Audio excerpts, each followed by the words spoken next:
It's over. It's over. Oh, hold on. I'm listening to myself. Oh, are we here? Okay. Might have to figure out these audio levels a bit. But yeah, guys. We are on a brand new setup. And goodness me, is it quite exciting. Yeah, I just got the jersey on because I'm going to be back on the stream in about 5 hours. 4.5 hours. So I figured I might as well just keep it on, to be honest. Your immersion? Wait, I'm feeling very overexposed today. What's up with that? I don't know why that is, but that's kind of the way it's looking.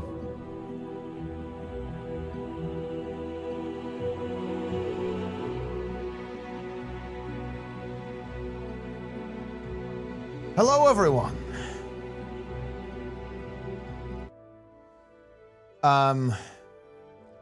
Mic isn't great sounding. Yeah, I think it's got some. it's a weird meme. Your sound is off. Wait, what's wrong with it? It might be. Let me turn the. It's doing like some weird processing. Hold on. Good afternoon. Let me have a look. Because like, I basically got this new mixer kind of thing, which I'm trying to basically go from a software solution on audio to a hardware solution because it's just easier, it's cleaner, way less prone to having issues. And I've done that, but I haven't really had a proper time to test it, obviously. So let me see what I can do. Okay, wait, is that any better? Just out of curiosity. How are we sounding? Worse? Well, let me listen to myself. Oh, that sounds fine. I think that sounds about right.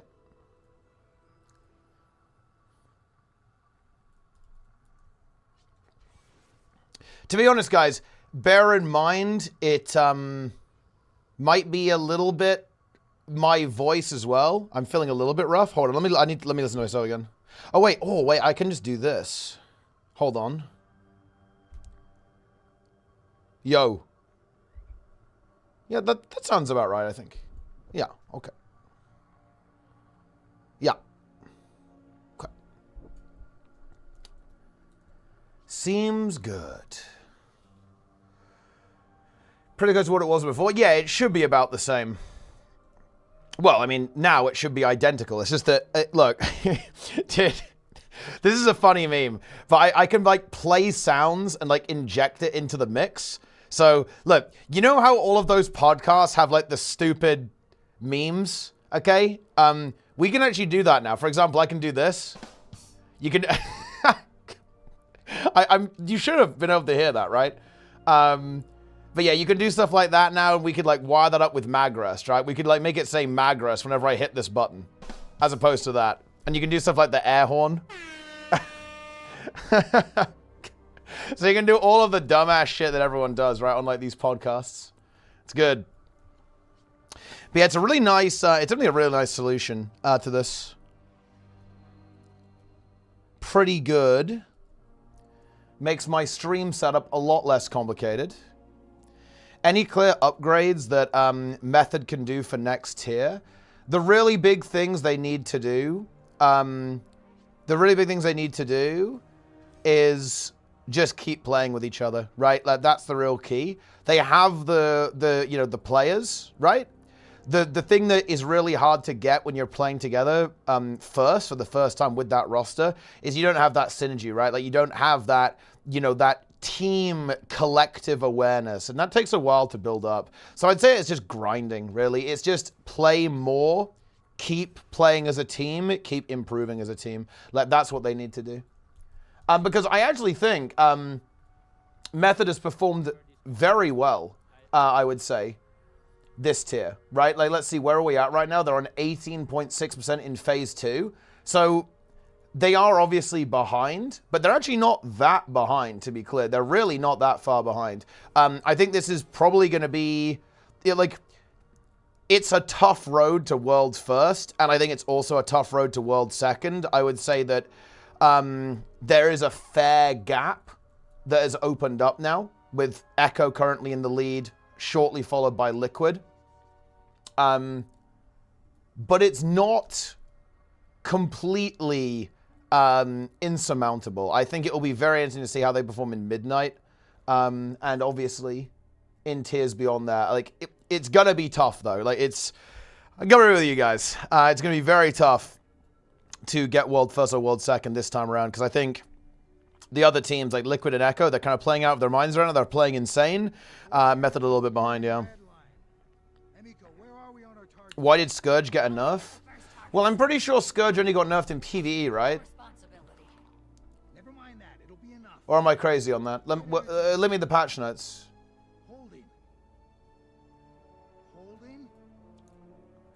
Uh-huh. Void energy dropping.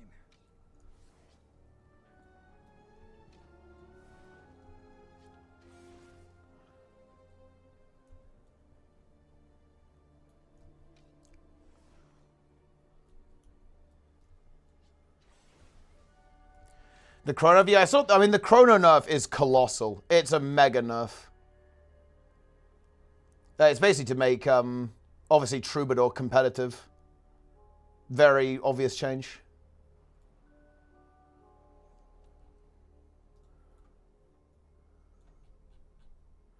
Okay, here we go. Scourge. Yeah, it's just PvP changes. Holy shit, yeah, they deleted Scourge from the game. Garish Pillar, yeah, this is just, Scourge has been removed from PvP entirely. It's unplayable now. Oh my god, wow, this spec is terrible. Reduce the power coefficient, yep. Transfusion, a lesser chill base over a full strength one. One stack of stab in PvP. PvP only. Did this also go through in PvE?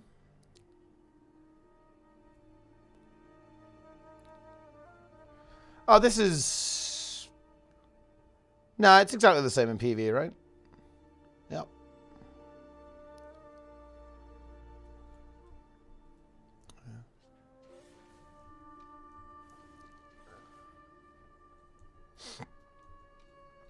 A huge improvement for the for Method, though? Oh, completely agreed, yeah.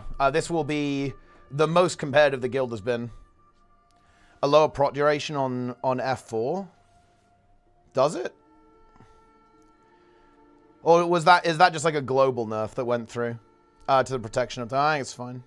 Like, prot was not a problem on this build anyway. Like, you have a lot of protection with Sandstorm Shroud on its own, so that's really, I don't think that's really a problem. You have Omega protection, it's fine. This is just PvP stuff anyway. How many new builds echo of this tier? I think a couple, because there were a couple of swaps with Method, of course.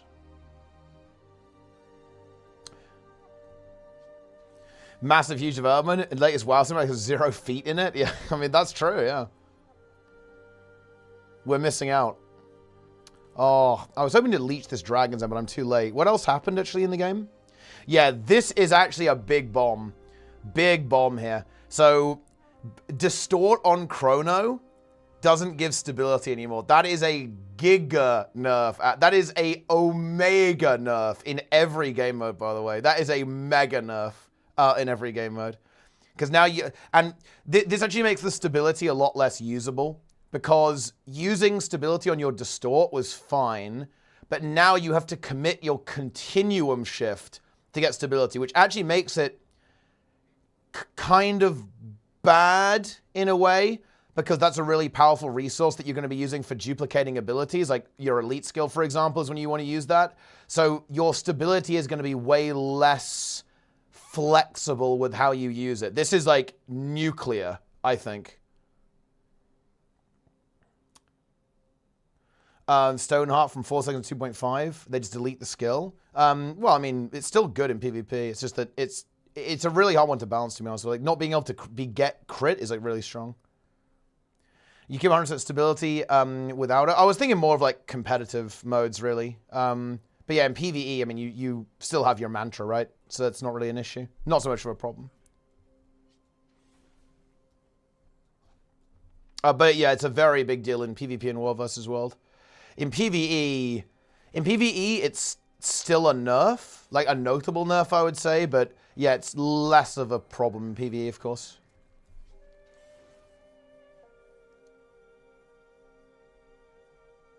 And that was basically everything that happened. Dude, more longbow DPS? Holy shit, log in. Wait, hold on. Dude, wait, this makes longbow do insane DPS. They massively buff longbow. That's crazy. Dude, barebow is back. Ooh. Wow. Dude, these are big nerfs. They're nerfing French worms. Whoa. Dude. That's insane. Correct names and character build data. That is a...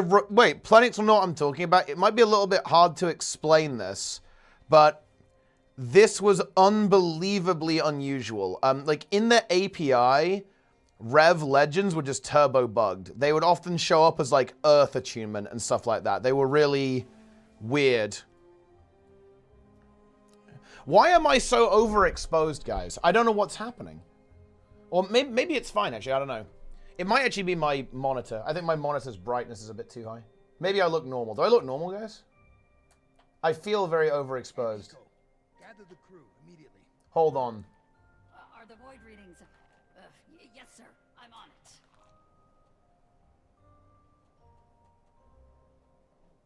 it. Okay. I think it was my monitor. We're good.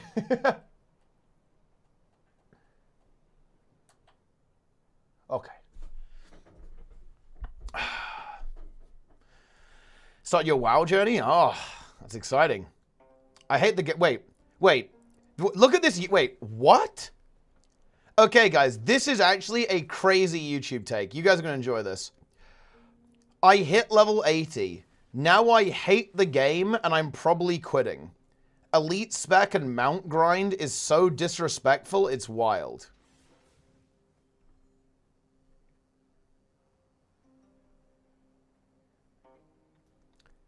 Dude.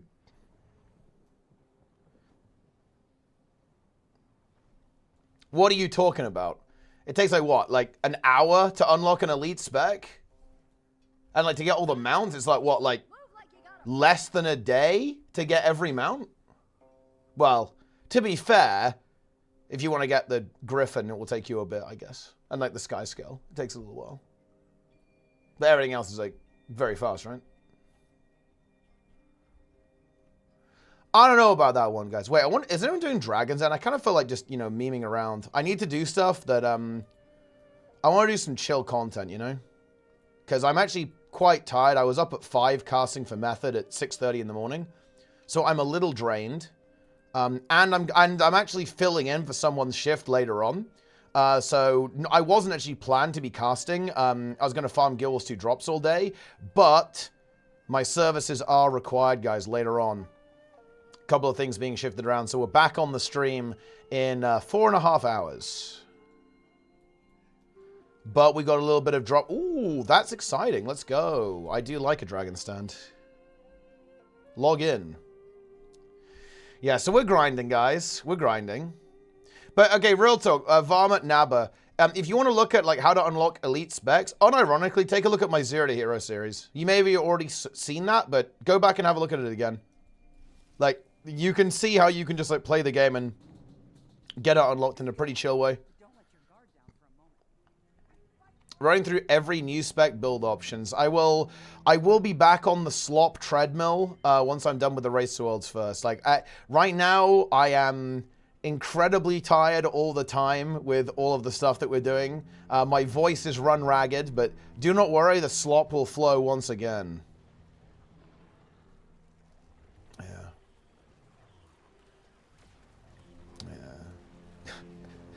Amalgamate my balls, mon capitan. Is that a Star Trek reference? Bit of Q going on there.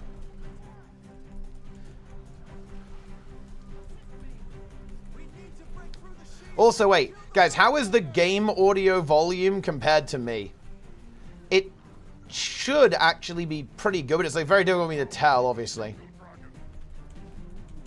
Oh yeah, here we go. Yeah, look at this. Yeah, you can see the on our GitHub here. Yeah, you can see that Shiro is water, Glyn is fire, Malix is earth, Jalis is air, Ventari is death shroud, and then Null is color, and then Null is Vindicator, but you have to cross-reference it with Elite Spec to figure out what's going on.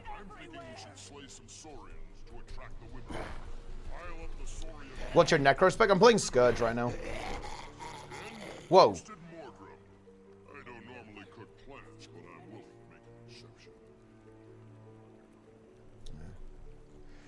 Ventara, that's right. Yeah, it's quite ironic, isn't it? Increase the music a little bit. I mean, maybe I will, maybe I won't.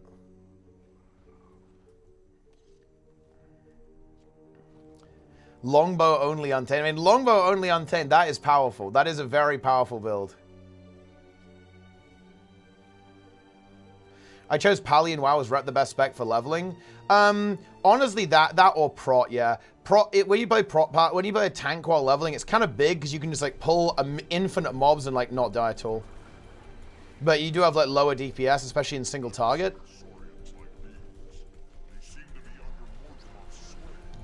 But yeah, I like playing tank is big because you just like one shot. You know, you can just like live infinite mobs. Yeah, and you'll get fast queues because people are scared of playing tank as well in dungeons and stuff. Good afternoon, Kieran. Oh. Little bit of Guild Wars 2. I'm also doing the preparation, of course, for Forge Weaver Araz on Sunday. And we need to do... Yeah, we're going to be doing a bit of raiding tomorrow as well. Need to do a normal mode full clear for Nico's Druid. And Tazavesh hard mode. So it's going to be big. We got a lot of content to do. Man, yeah, okay, this is going to sound weird, guys, but the sounds sound better to me right now. This is, look, I'm experiencing a new sound sensation. Let me tell you that with this audio setup. A normal clear now? Wait, oh shit. Well, okay, fine, never mind. You don't need me then. I was going to organize it tomorrow, but that works too.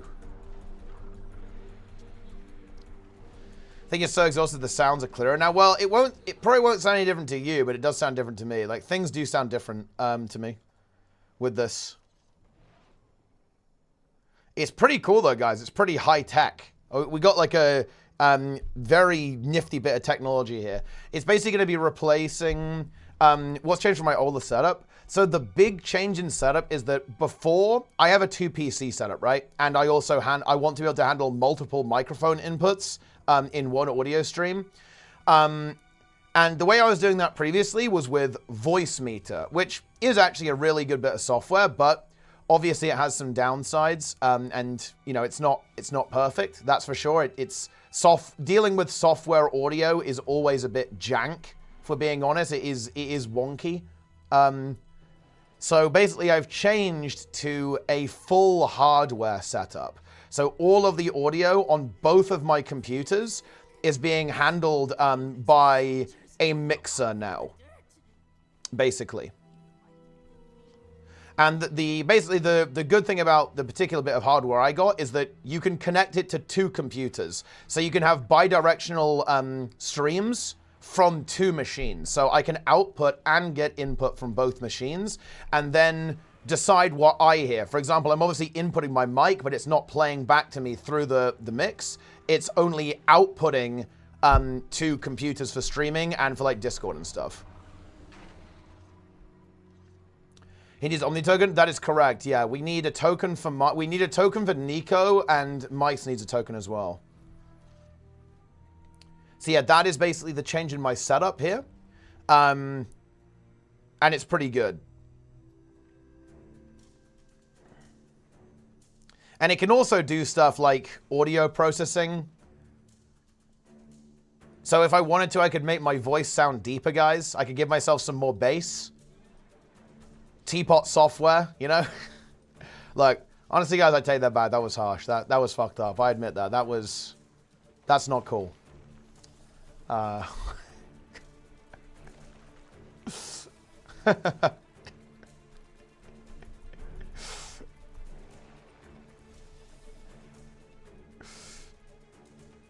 Yeah. So basically, it's a cleaner setup. It will be more reliable. It's not as jank. My old mixer I was using didn't really do what I wanted it to do. It could only handle one input, well, one connection to one computer base. It could only handle one PC, and it also went wrong.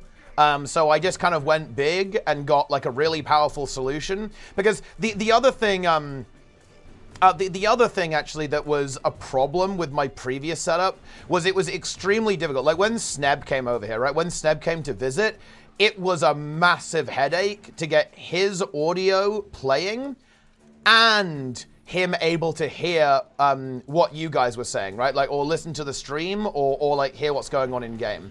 That was really, really difficult, and it didn't really work super well. With this, it's trivial. It's now extremely easy for me to basically take audio from computers, select what I want playing, and then output it to multiple sources and have multiple inputs. So let's suppose I wanted to run a tournament here in person, or let's say, you know, let's say Sneb was here, let's say Jester and Lynn are here, or Roy is here at some point. It will be very easy for me to simply plug in a microphone into this device, and then the audio will, you know, the audio will work, right?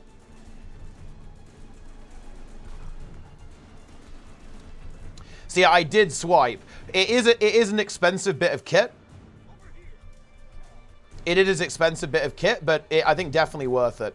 Obviously, because, you know, I am the streamer man, and I do have some somewhat specialist requirements. I use Rodecaster Pro 2. Yep, that's the exact piece of hardware I've got. Yep. Seems to be really good. It's working well. We love to see it. Right off as a business meds, of course. Crafted my first legendary. As I was about to win it, I was like, maybe I'd rather want Nevermore the staff. Now I'm thinking about selling it to fund. Good idea, more useful. Sure. I think, look, when it comes to legendaries, prioritize the skins. Yeah, like if you're thinking, you know what? I think I really like the skin on the staff. I want to get that instead. Then yeah, do it. And you can make a profit doing that as well, right? Because you'll be able to sell the legendary, including the exploration stuff you've done. So you can make like a bunch of gold and probably have like maybe a little bit left over, depending on how the prices are. Yeah. But it would help if we could capture that overlook and release the exalted trap there. Impassable brambles block the path, but I can kill them with my special herbicide. Whoa. Of course, we need to get to those brambles first. Simple enough. And yes, guys, get drops. Is Heal Hub a thing? Is it going to be a is it a troll build? It's quite bad, but if you want to play it in like, you know, weekly normal mode strikes, I don't think it's really an issue. Or on like the easier content. But Heal Harbinger is a pretty bad build, yeah. It like obviously exists, it can function, but it's very weak. Staff deleted, only in PvP. From a stream perspective, how excited are you for the Guild Wars 3's release? It's my most anticipated game by far, so massively, yeah.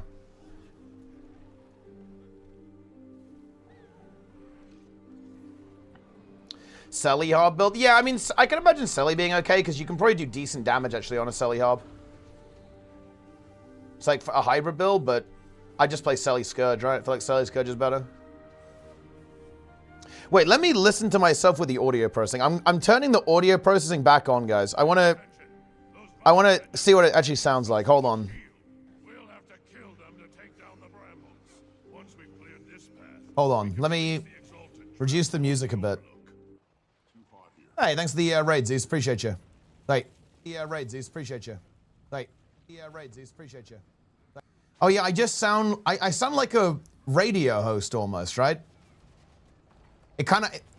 Oh, how does it sound? It has this, Yeah,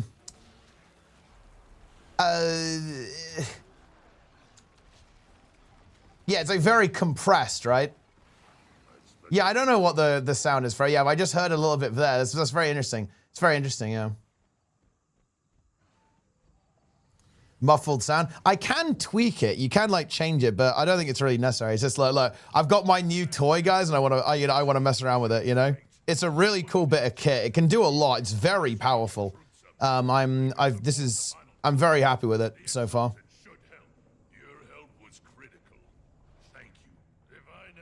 Pretty cool. Keep it for a while. It sounds really strange. It sounds really strange. Not sure I like it. Not sure I like it. Not sure I like it. I like it. Well, look, as you know, some people do. I'll mess around with it. What I get? It's the Rodecaster Pro 2 mic is what I've got. I'll add that to my stream description actually. Maybe a bit much. Yeah, maybe I'll mess around with it a little bit. But I'm not sure I really, not really I need it that much. I'm ready with a heal Harbinger whenever they asked me to Q heal, and it was a walk in the park. I mean, yeah, but that's because, I'm not gonna lie, as long as you know what you're doing, like, it doesn't matter what you play in raids realistically, because like raids are so power crap, like you can clear most raids with 3 people. So at the end of the day, like as long as you vaguely do the right thing, you'll be fine, but it's still a, you know, compared to other comparable builds, it's extremely weak.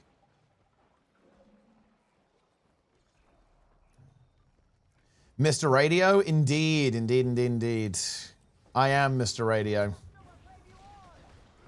I'm half deaf, so it is good for me. Yeah, like I said, I might. Oh wait, I haven't turned it off yet, have I? I forgot to turn it off, guys. Radio Teapot. It's got 3 settings I can mess with. Oh wait, I can wait. Why? I don't know why I would do this, but you can actively add echo or reverb. Why would I want? Why would I want to be able to do that? That's funny. It's content, guys. Wait, let me see what. Okay, let me add. Wait, reverb. Wait, holy shit! How do I turn it off? Like, oh no!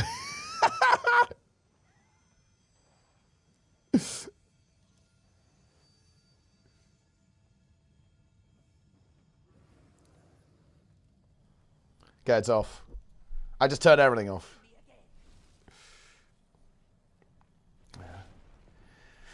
Do you think Guild Wars 3 will have hardcore combat like Guild Wars 2? After 2 years, I finally realized the yellow cloud on Spellbreaker means full counter is activated in Conquest. Wait, no, the yellow, that's just a visual bug. That's not, that's not, that. If you see a Spellbreaker running on with like a yellow cloud on it, it's just like a weird, like some effects work like that. You can even get that with DH wings. You sound like you just stepped out of the studio after recording a fire track.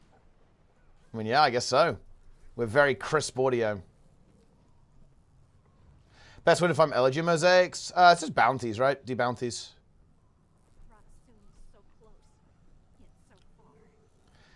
I'm getting very mixed feedback. Some people like the audio processing. Not everyone does, though. Some people are saying they really like it. Some people are saying it sounds like ass.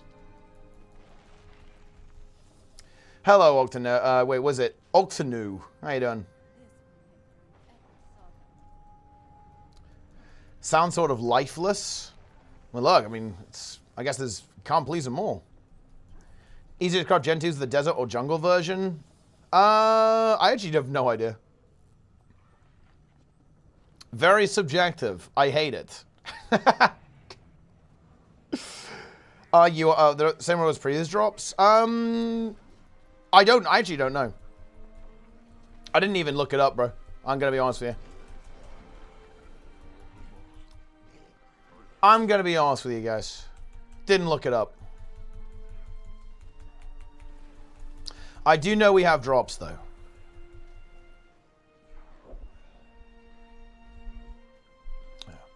And yeah, look at this. I also got a new monitor as well. I got a new monitor, so I have three 1440p panels, guys. We've got the full battle station here. Because I actually ran, look, Chaos Raiding Open, guys, was messed up. I ran it on a single 1080p panel. That was really not the way. 4K OLED? Nah, I just got a cheap, basic 27-inch 1440p panel for this because it's for my stream machine, right? I don't need 4K 144 hertz OLED, right? There's no reason to waste money in that way.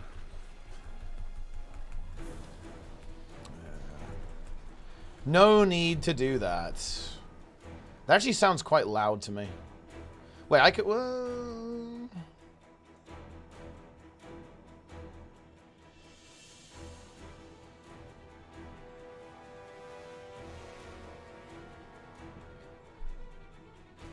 Maybe it's fine. Yeah. 8K. Any reason for the hardware upgrade now? Because my previous audio interface broke, so might as well get it done and get a solution that actually works long term. Kind of, you know, invest for something that's going to last for a long time. And I wanted to actually get another monitor for my streaming PC for a while now, because I really like running tournaments, and having like big screen real estate is very important for doing that. So I can actually like, control all of my gizmos and gadgets. I might even end up getting another monitor. I might end up with another monitor on top, if that makes it, so like another one above on the left-hand side, so I have even more room. Because I think even now it will be relatively compact.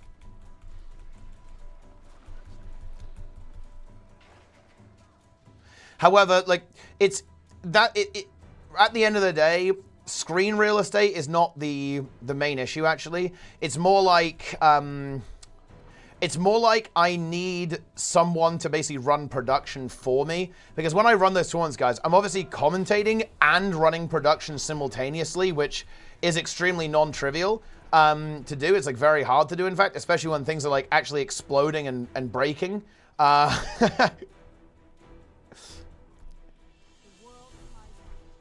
So yeah.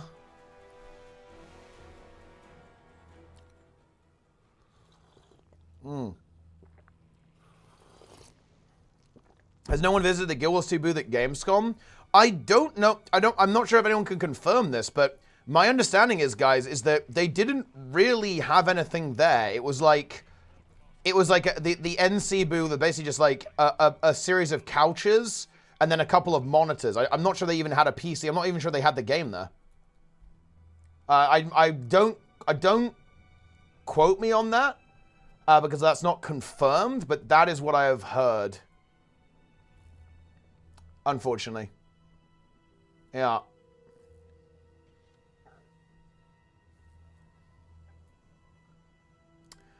Yup.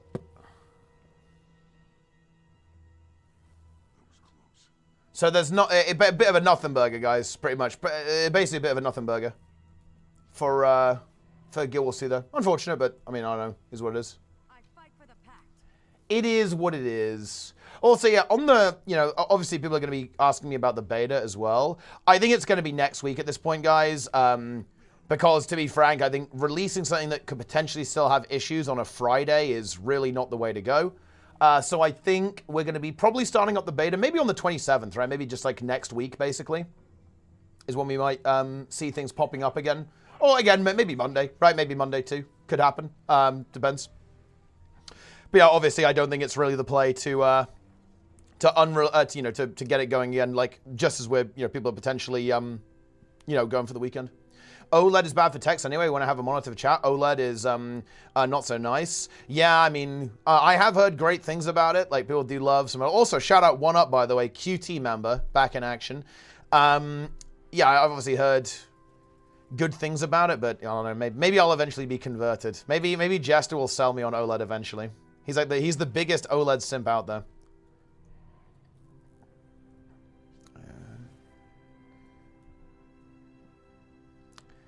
They'll look at setting up separate conf for betas in the future, isolate bugginess from live. That is something they actually could do. Spoiler alert, we were logged onto a separate client for the dev stream we did. But I don't think that would be very practical with how it works right now.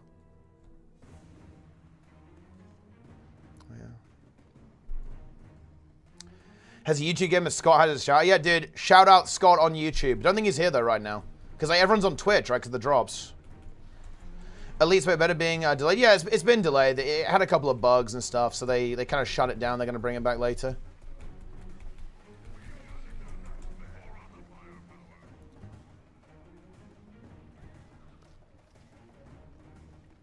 But yeah, it's actually very comfortable, guys. No joke. I'm not even paid to say that. I'm not even paid to say that the Method jersey is kind of nice. I was surprised. I was expecting to find it really uncomfortable. Full disclosure, guys. I was expecting to go like, oh, God. This is going to be tough. This is going to be a challenge. But actually, no. I was shocked. It's one of those things that I actually think I could wear for a very long time. I could do like a massive gaming session with this. Yes, M-Way cozy indeed. And also, look, guys. Wait. Is there proggers, Plenix? I know that Echo has been doing proggers. Echo has been doing big proggers, guys. The new Forever shirt. I mean, I feel like it feels pretty durable, so it probably won't break. But it may be one of the Forever shirts. Liquid for the win. Ooh, it's going to be a really exciting evening because, of course, Liquid will be waking up in a couple of hours. They did a pretty deep night push last night, so it will probably be a little while until they actually wake up because they did push pretty hard. But yeah, it's going to be a really exciting. Oh shit, dude! Echo's in P3 right now. They're in P3 now live. How many people are dead though? I think there's like quite a lot of people dead. No, man, like that phase 3 looks fucking crazy. Minimal zip hoodie. Yeah, that is actually very true. The minimal hoodies are really nice. That's actually my favorite one. I admit this, guys. I actually prefer some of my own merch to some of the other merch. I really prefer... Wait, we actually failed. Okay, yeah, I actually do prefer the minimal hoodie to like the regular hoodies. They're really nice. But yeah, it's going to be a very exciting evening over on the WoW Race to Worlds First 100%. Because we're going to have Echo and Liquid both pulling P3 at the same time. I would absolutely love to see, obviously, Method also pulling P3 at the same time, but they're a little way off. They are definitely a little way off. Still kind of getting through, like, just the end of phase 2 is just so incredibly difficult. Like, it's so hard, guys. God damn, it's so unbelievably difficult. People are underestimating it and like disrespecting it a bit because it's an ad. It's got an ad phase. You're not actually fighting Dimensius directly. But that is a mistake. Let me tell you that.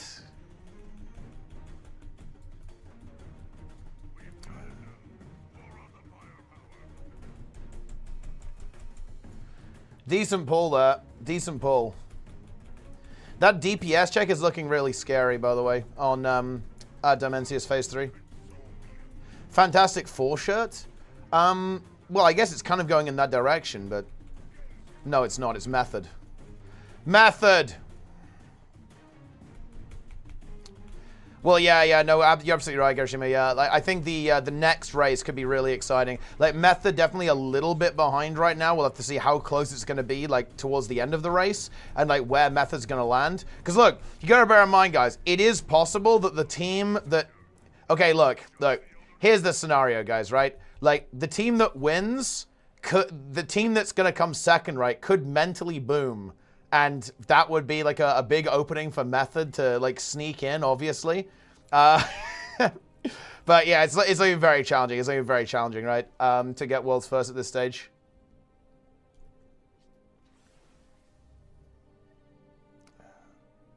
It is still pretty close, but it's also, in another way, not entirely giga close, right? Because the end of phase 2 is so difficult. Is beta probably next week? Inside knowledge or qualified prediction? Oh, it's qualified prediction. Well, I mean, it's... No, it's not insider info. Nah, I don't have any extra information on this. It's just like, that's when it's going to be because they're going to want to do it ASAP, obviously, to get people back in. People are hyped to play the classes. And they're not going to do it today, I don't think, because, you know, pushing to prod on, you know, on a Friday is maybe not the way. Yes, we do indeed have proggers here, guys. We have proggers enabled. Feels good, man.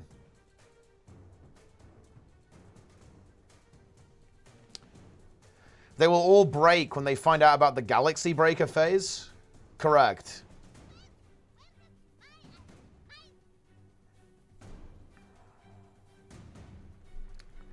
Break us.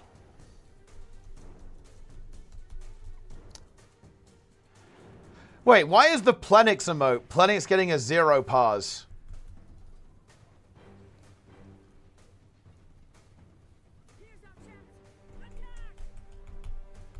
How do we feel about Up the Orange? I mean, it's it's a pretty funny meme, I guess. Do you think Blizzard will nerf and one guild will immediately yoink it? They'll only do that like if there's no other option.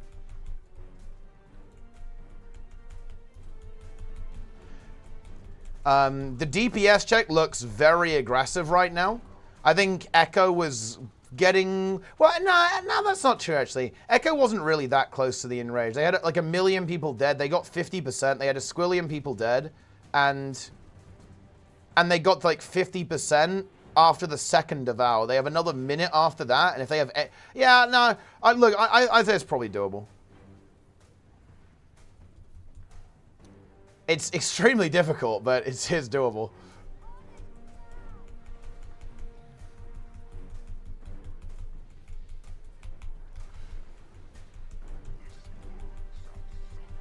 If they actually manage to kill it, I am going to be so impressed, though. Like, that is...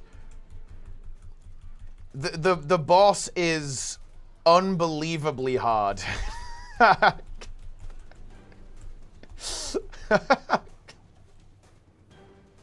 Yeah. And yeah, guys, look. I've already made my mark. I was on some big hype trains farming subs on the Method channel. So I've actually been added. I was initially going to be added as a 7TV emote, but they actually added me as a full Twitch emote immediately. I am MWay Bro 5, helping them out with their sellout trains. Yeah, and look, we can maybe, well, look, maybe we gotta add that as a 7TV emote here, right? I've got to get that going, right? When there's a hype train going on, we can spam MWay Bro 5. Buy, buy, buy, buy. Gift subs. Gift bits. Tier 1s. Primes. Watch advertisements. Consume. Ah, yes. MWay none.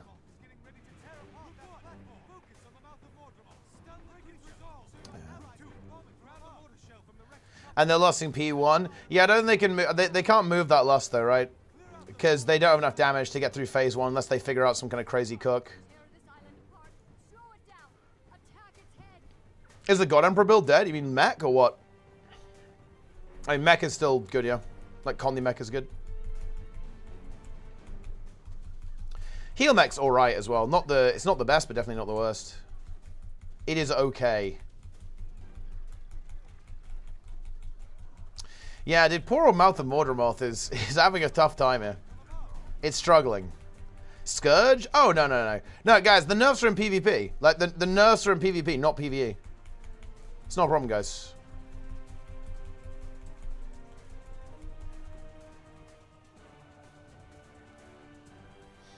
Not a problem.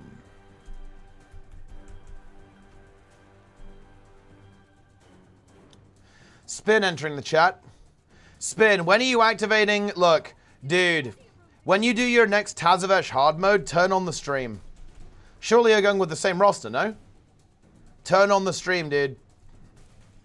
Do it. Owned. Owned. Don't let the creature get away. Up the tree, quickly.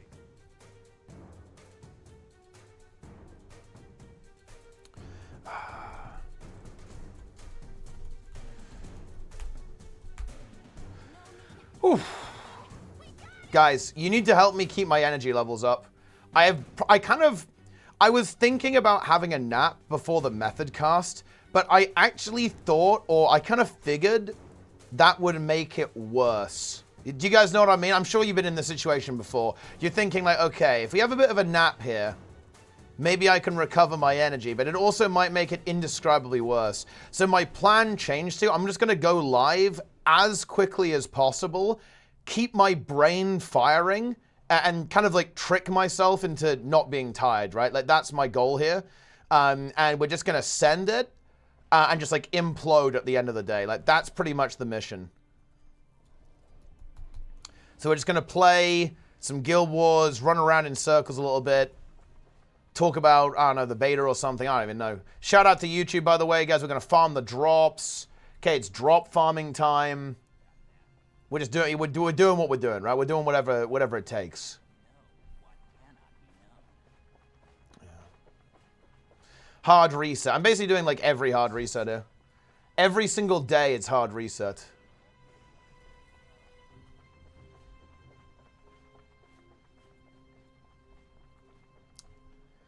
Daily hard reset. Minutely hard reset. Dude, Plenix, by the way, is actually doing... Look, Plenix is pumping raid leading for us, by the way, in the guild. He's actually insane. The guy's cracked. Oh, wait, we have a gift. We have a free item in the gem store. Oh, it's... Wait, oh. Dude, it's a key. I should actually log on to my alts for that. Because you can do this on every... I have like 200 alts. That's 200 Blackline keys for free. That's kind of big. I might be a little bit too lazy to do that, but maybe I'll do it. I'm also a bit fucking busy. I wonder how long that's available for. I can't really do that today. Kind of takes a while. I do nothing of value. I read WoW and bigwigs. Listen, you have to call our CC rotation, Planix. Or like call for backups and stuff.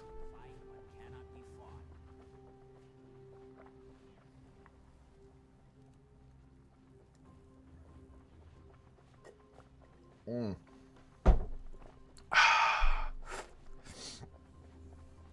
And look, we killed Lumathar, right? Lumathar was harder than I expected, by the way. Lumathar was harder than I expected. The raid is deceptively hard, in my opinion. Like, cause the Race to Worlds first is like very high skill level, and you know a lot of the bosses are like actually quite challenging for normie guilds like mine. It was a fair bit harder, but I mean, I think we did a good job, though. We killed it pretty quick. What's the incentive of doing these metas? Just getting loot? Yeah, pretty much, yeah. It's like farming loot, farming gold, all that kind of good stuff. Some meta events like this one, you've got some stuff you want for legendaries in it, like the crystalline ore and stuff. Just the usual, though, right? Just the usual. You guys know how it is. Let's see, have we got anything cooking? I don't know. Night bosses, but that's already over, realistically. Wait, maybe I can, like, do Omnitas Leech. Mirago in the chat, aka Miragoon. Apparently, yesterday, guys, I heard that, like, gooning in Final Fantasy has been shut down. So that's tough, you know? I imagine people are not happy about that. You got 400 gems for free? Dude, that's hype, actually. I didn't get 400 gems. An achievement? Oh, yeah. You get 400 gems for certain AP thresholds.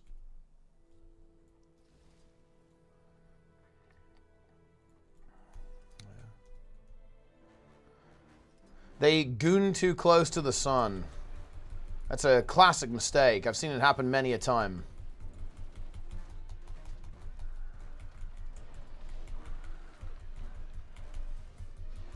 Dude. Okay, check this out. What if I applied to cast for Method, Liquid, and Echo? And I just did like 12 hours a day of casting and like rotated throughout the 3 guilds. Because this is actually like, it's killing me, man. Like, I need to be on these streams now. We need to be talking about this raid progression, dude.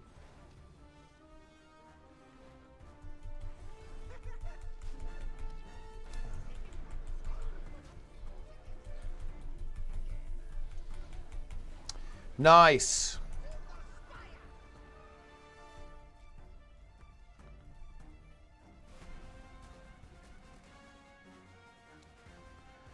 Gillis's loot system was underwhelming. Doing meta events, getting rares, salvaging, repeat. I'm going about it wrong. No, you're not wrong. It's like the way gear and like loot works in Guild Wars 2. It has its pros and its cons. Like not having that vertical progression experience is kind of nice, right? It means that the game is like very chill and you can just like do whatever you want basically. But the downside is that yeah, loot is fundamentally very boring in this game. It is fundamentally unexciting because you're just getting like a continuous flow of like slop that you convert into gold and then eventually convert into what you actually want. I think there are a couple of implementation issues and some kind of like pain points, right? Like on how you can or like some ways you can kind of address this. Like, what you can do is you can add like mid-roll items. I think Drakkar is good for this because you can get the amalgamated draconic lodestone, right? Like that's pretty good. I think more like that would like really improve the game's like loot system. But yeah, there's not enough of that in the game, right? There's not enough. There's like you either get like random items that like turn into gold, or you get like a giga like 10k item high roll, right? I think adding more things to the loot table in the middle would be good. Yeah. Stop playing this game if you hate, I unfollow. What are you talking about? That's like a very mild criticism that everyone would agree with. It's like loot is like a little bit uninteresting in Guild Wars 2. Like, I'm not gonna lie. If that's too much for you, look, I'm glad you're leaving. Trust me, because like you're not cut out for this community. That's for sure. Like, we actually engage in criticism here. We don't just we don't just like pretend that the game is perfect in every way. Goodbye. Do not come back.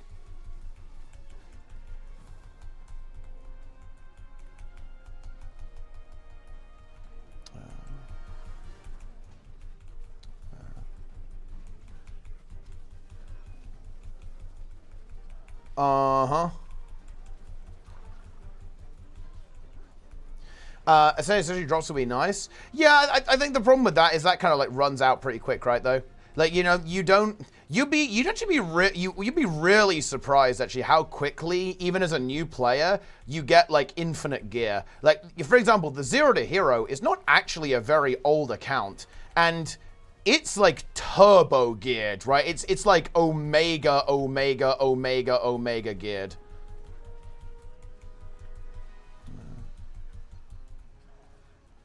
And it didn't really take very long to get to that point in the game, right?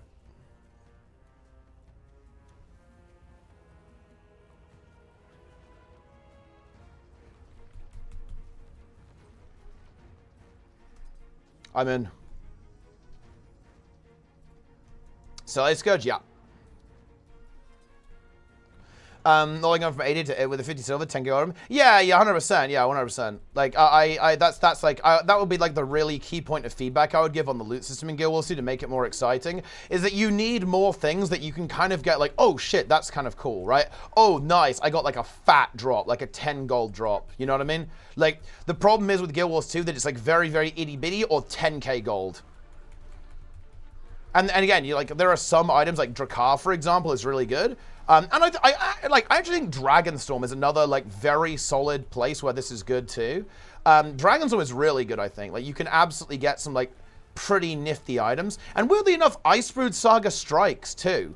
Like raids, I think, are really bad for this. Loot in raids is not only terrible, it's also very boring.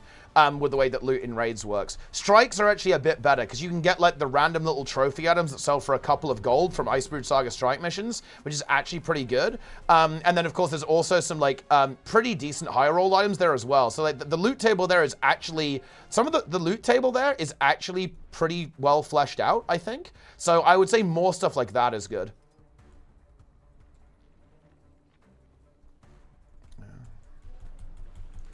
Guild Wars 2 is not about gear, it's about skill and challenges. Yeah, but to be fair, that's like literally every MMO. That's not special.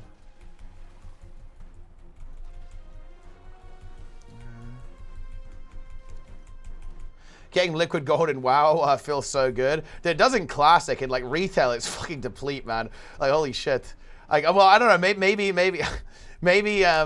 it's good in like if you do like crafting and stuff, but man, like retail is like very mushy. Like because of the way the game works there, like retail's kind of weird. Like getting the gear upgrades feels good, but like farming gold in that game is like kind of drab in my opinion. It's I don't know, I just boost, bro, just boost.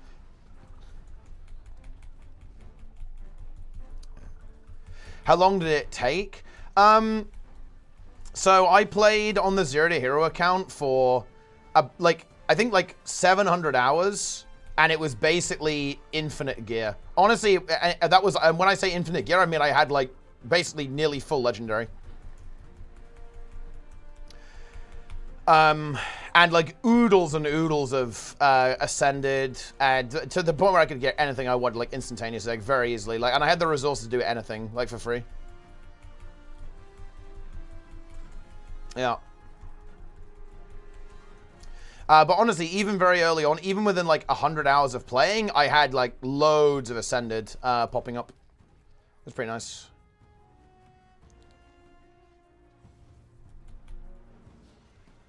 Mount skins to Dungeon Razor Strikes. Yeah, that would be very nice if that was possible, for sure.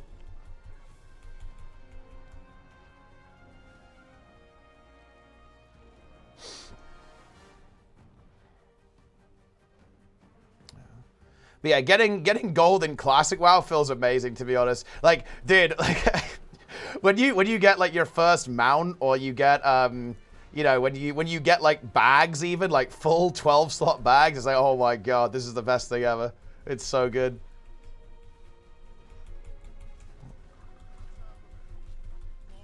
Yeah. Huge. 1,000 hours, only halfway through my first legendary set. Yeah, I mean, I was kind of sweating a bit. I was like doing a bit of grinding, right, on the Zero to Hero. Will Zero to Hero come back? I actually do have plans to do some stuff. Yeah, I'll do like some expansion preparation stuff. Maybe on the Zero to Hero, and I'll probably play the expansion through on Zero to Hero instead of on my main. And now using this automatic, not yet, but well, interesting. That well, data mining.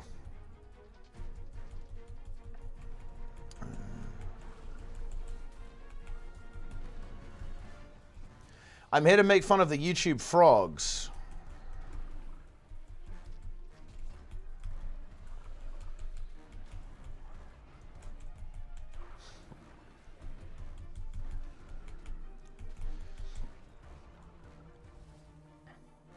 Endgame content? Well, I kind of want to do a bit of a grand finale, right?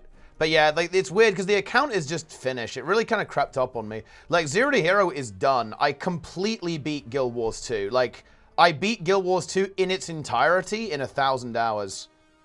It goes to show you, it's kind of weird. It's kind of weird that that's even possible, right?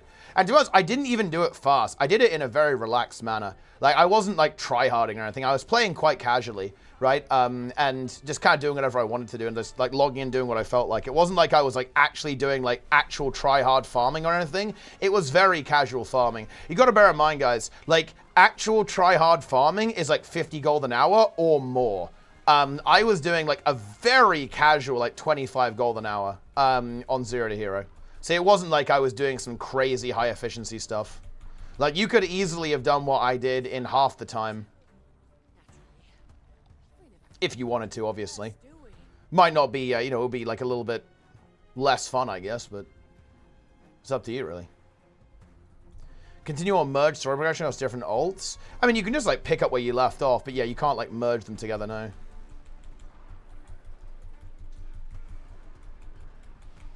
Does Zero to have full legendaries? I did all of the trinkets and a couple of weapons.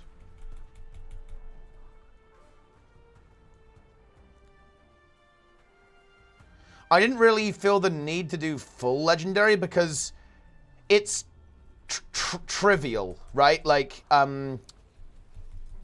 there's no challenge to that. Like, it's just time, right? There's nothing. I don't have anything to say. Like, do we want to see me do like tier 4 fractals every day for like 3 months?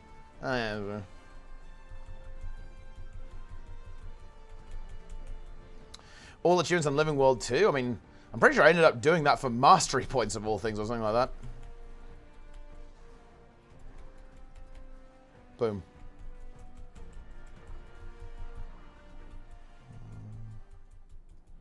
A lot of AP there as well.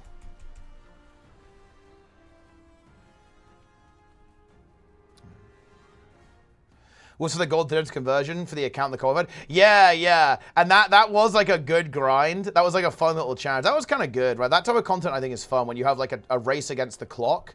But that was the problem, right? Like I ran out of stuff like that to do. Like there's like those challenges are like one time, right? There's no they're not repeatable. It's not like infinite. You know, you can't do it again.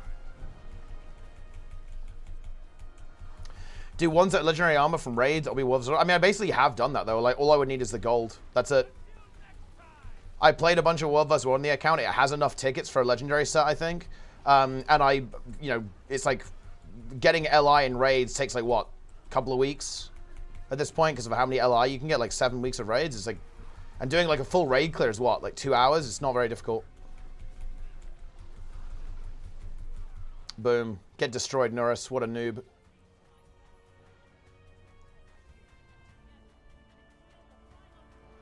Boom. It's time.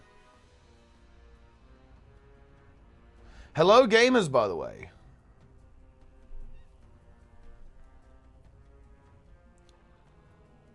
Have leagues with special modifiers. I think some stuff like that could actually be really cool. Yeah, like some seasonal stuff. You know, I think, you know, you've seen, like, RuneScape does it super well, and so does WoW, right? With, like, its season of Mastery, season of Discovery, and like, even Hardcore. Like, the seasonal approach is something it's something nice to have on, like, on the side, right? For a bit of extra content.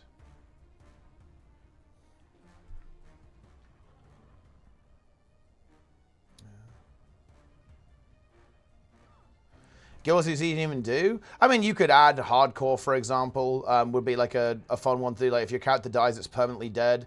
I don't know, like you could do all sorts of things. Like you could have different rewards, like you could have like PvP seasons, world versus world seasons.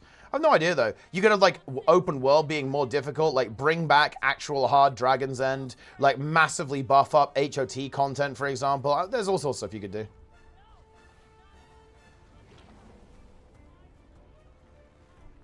Oh, never touch seasonal content. Yeah, I mean, that's fair, obviously, but a lot of people would, I think. You know, like, you know, a lot of people would never play hardcore in Classic, but plenty of people do too. A lot of people would never play seasonal content in WoW, but then again, a lot of people do as well.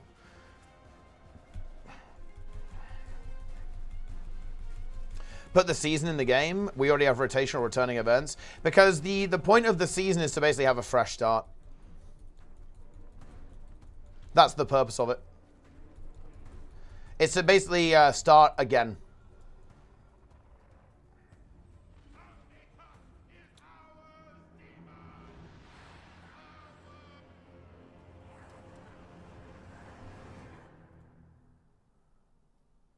Good rewards from the Four Winds event? Well, if you're feeling lucky, there are. There's like cool titles and stuff from the stuff in the Queen's Gauntlet. Dude, another like massive pull from Echo. Holy shit. They're actually getting good at phase 2 now.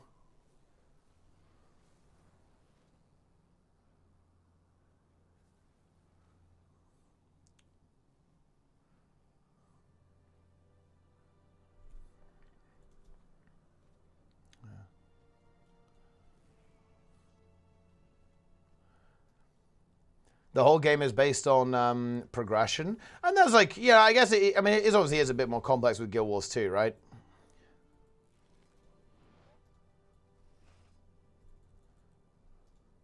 Whoa. Easy gold. Easy 1 gold.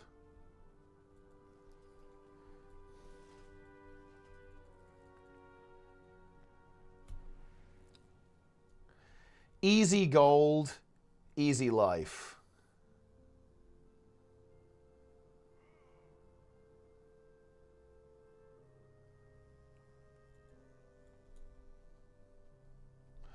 About your casting experience after the race? I mean, you can ask now if you want. What do you want to know?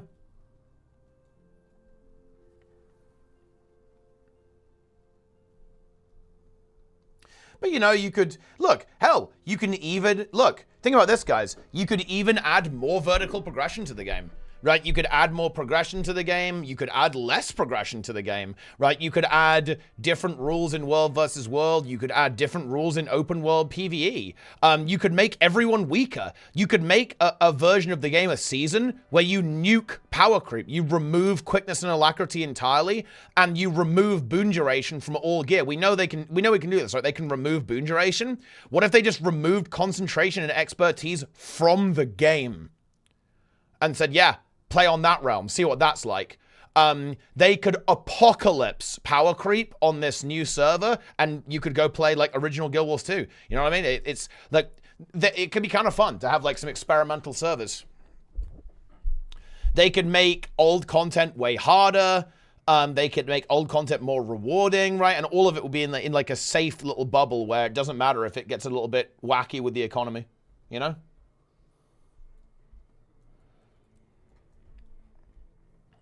Could be fun. The thing is, I'm just not sure if the bandwidth is there. That's like quite a lot of dev work. I'm just not sure if that's realistic. I don't think it'll be popular. I actually agree. I think that... Look, you know, I think this, though, you know, people like the fact that you can finish Guild Wars 2 relatively easily. I think that's like a selling point of the game. Any Titan meta? Dude, no Titan meta?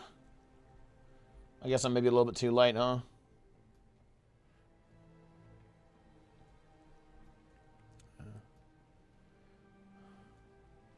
New content or player power or both? Yeah. I'm not sure I want more player power. There's Chak? Maybe do Chak? But I think, you know, you could definitely give more content by like making the game harder, right? I love the character. You don't really get the playstyle or another character. Use 1 to 80 with boost. I would recommend going to PvP, because in PvP it like scales you up, right? And you can like pick any skill you want, any stats you want. Just mess around with stuff in there. And then you can like use your level 80 boost or level another character. You can like make a level 2 character and just go there and go crazy. Boom. Wait, can we get in here? We can. Frog!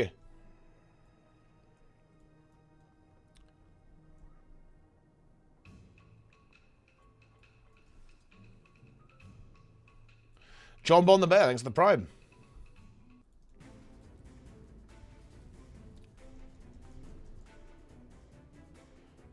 New animations? I mean, I think, so, yeah, definitely, like, there are some elite specs that look really spectacular and others a little bit less so, so, yeah, it'll be nice to do a little bit of visual polish, but I think most of them look pretty cool. Like, you know, Luminary looks pretty sick, even though the gameplay's maybe not quite there yet. I guess Paragon could use a little bit of love. Maybe Troubadour as well.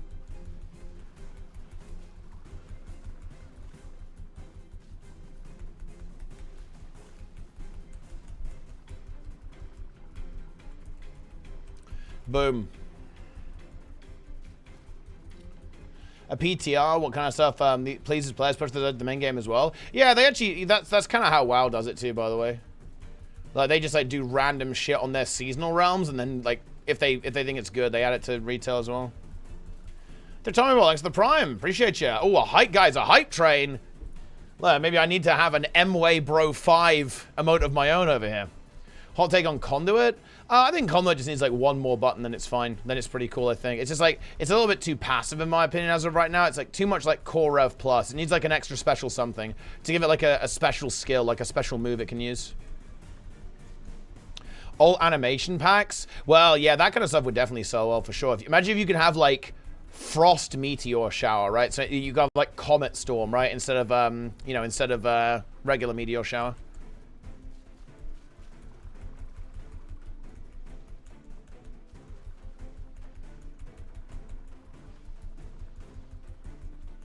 Toxic Meteor Shower? Exactly, yeah. Or Dirt Storm. Dirt Storm could also activate.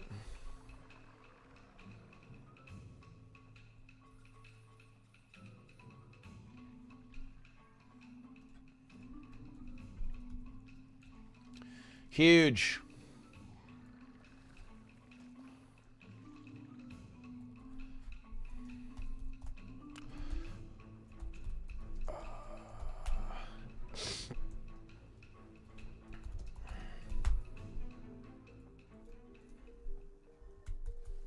Dirt Storm on Earth Gloves. Yeah, but you could have like double Dirt Storm. Okay, here comes the Chak, by the way. Boom. Unlucky. New specs, what's your favorite? I really like Ritualist, obviously. I hope they update the elite skill a bit. I think Ritualist is really cool. Amalgam is really cool. Antiquary is really cool. Oh. Oh. Oh.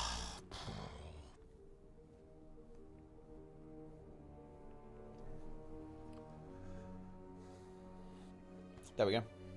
Little stretch, guys.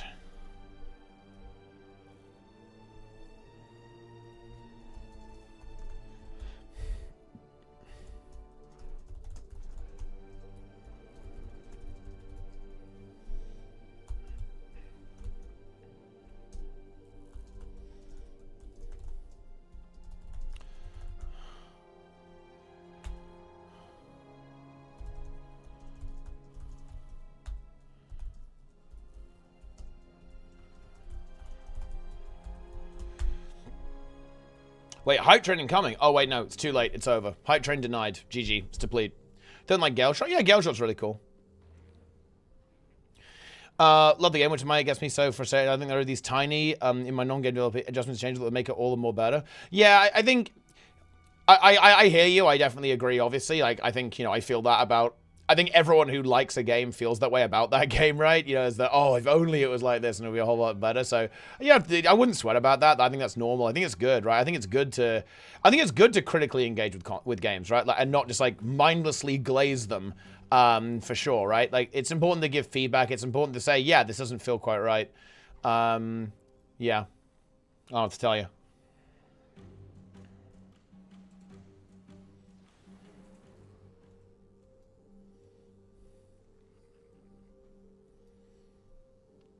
Active Creation. Honestly, I have actually played a couple of hours on the PTR, and... Dude, I'm so tempted to be coped, but the problem is reality always brings me back to the fact that that game is just not even close to finished. Take it from me, guys. I played a little bit of the open beta or open alpha or whatever they called it on stream. I've been there, done that. It is not even close. I have major concerns about their development strategy. I think they've massively overscoped the game in literally every way possible. And so, I don't know. Like, I like the vision. I like the idea. Don't get me wrong. I feel like the urge to sniff, to snort up all of the copium about that game, but... no, like I just don't feel confident. I really don't feel confident in the development. Really, like it's too ambitious. Severely punishes you for PvPing. Well, that's not actually true though. Like they're trying to create a system where you don't want to just like go around like hard ganking people, really.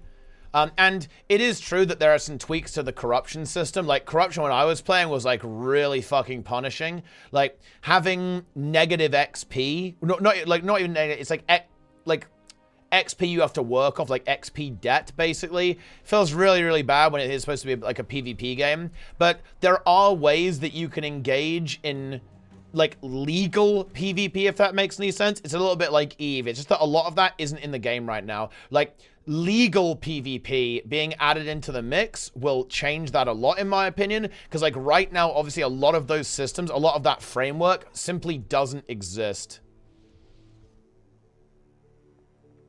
Yeah. But I do really like open world PvP. Like, I am a huge enjoyer of open world PvP or PvP servers. I think it's completely fine. I think it's completely fine to have PvE realms, because I know that not everyone likes open world PvP, and I actually don't think that releasing an open world PvP MMO is a very good idea. I think it's an incredibly bad idea, actually. I think what you should do is if you want to have an open world PvP, it should be on a separate server. Or, dude, I'll tell you what, people should maybe take a leaf out of Blizzard's book. War mode is actually quite a good idea. It's a bit underdeveloped in retail WoW, but the implementation's actually rather clever. If another game took that idea, I think, and actually properly ran with it, I think it could be really exciting. Actually, with war mode, yeah.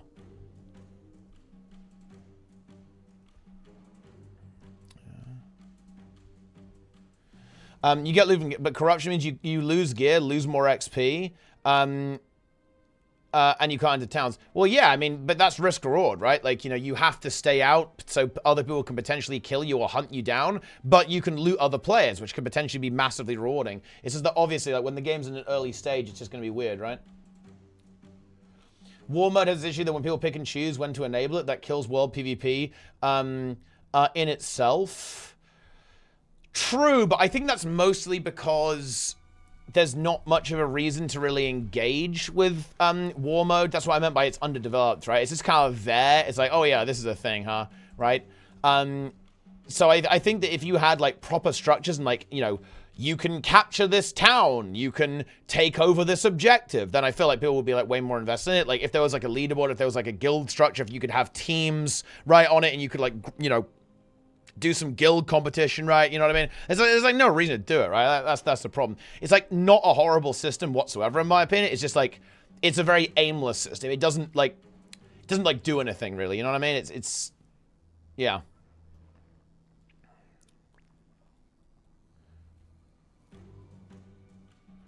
Are drops balked? Should be fine.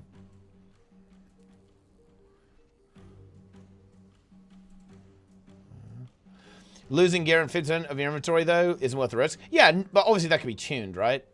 That can be tuned, and obviously not yet. And again, like this is ignoring the fact that there are going to be like legal forms of PvP that exist too, right? Something like the caravan system, for example, is like going to be like heavily incentivizing like world PvP. You're going to farm rep, go raid, or do dungeons. You just disable war mode. Yeah, I mean it's not a perfect solution, obviously. And that's why I am inclined to agree with you. I like PvP servers, right? Like they have in Classic. You know, I played on Gehenna's. That was like, dude, I played on Gehenna's and I played on the same server as Apes. And I wasn't Alliance. Let me put it like that, guys. And we were also against Hantabart as well.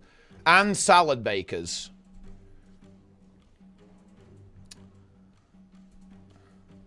Do you purge world buffs? I mean, of course, yeah. Like, if you're in...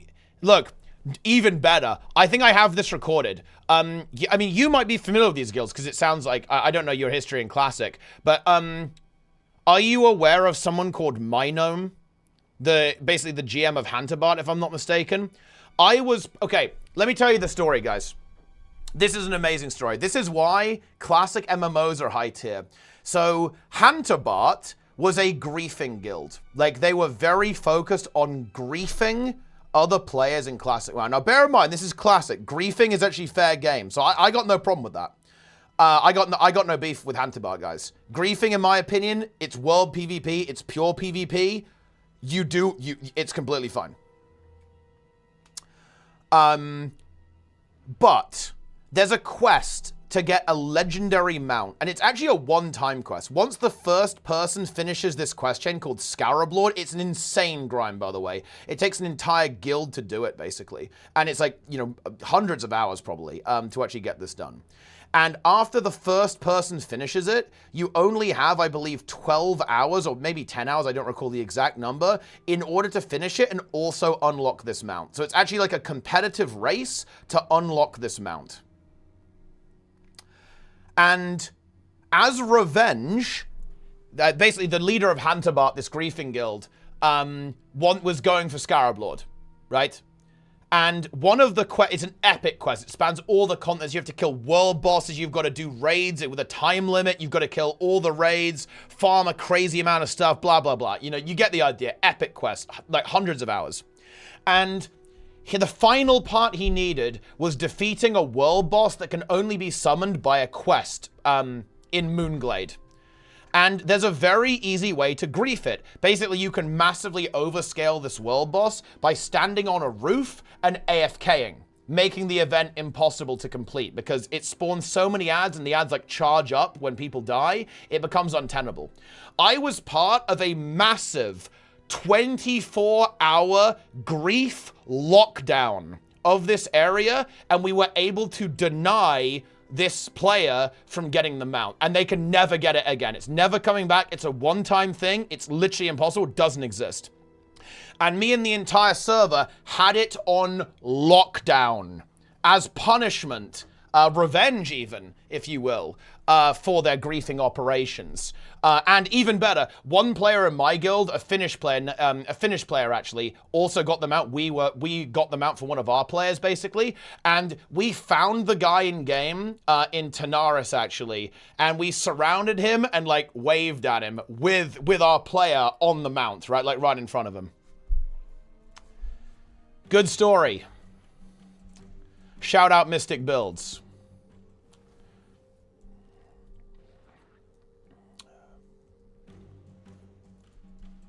Wait, Echo? Were they on a fat pull or what?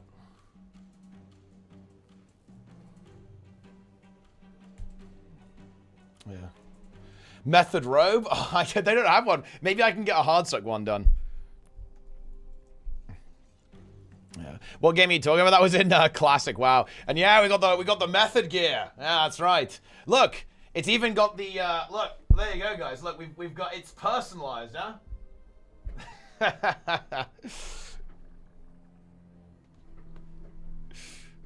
To be fair, look, I'm not, full disclosure, I'm not sponsored by Method to say this, but if you do want one, guys, like you actually can get one with your name on it as well. You can, when you buy one, it will actually ask if you'd like your name on the back. So you can get one yourself. I did get this one for free though. Shout out Method. But yeah, dude, like honestly, maybe maybe I'll get some of these made up for Hardstuck, right? For the guild in WoW 2. Is it tight or are you giga swole? I wouldn't classify myself as giga swole right now, but I'm pretty happy with like my progress in the gym. I haven't been doing as much now, obviously, right? I've been pretty busy, but yeah, no, I'm fairly happy currently with my progress in the gym. Really looking to get back into it and kind of like have a really strong finish to the year. To be honest, in terms of that, like I've been making some good progress with running as well. And of course, I'm going to be running a half marathon with Sneb in Canada. Either in Calgary or Banff next year. We don't know exactly when. There's obviously some we haven't figured out the timing just yet, right? But we're pretty pretty confident that we want to do it, but obviously we don't know exactly like which half we're gonna do. Just yet. MightyTeapot now. What is the Valhalla game? It's like it's one of the sponsors, right? You've got like the sponsors on this, like all over the place. Like we got that going on there. We're branded, guys. Okay, like yeah.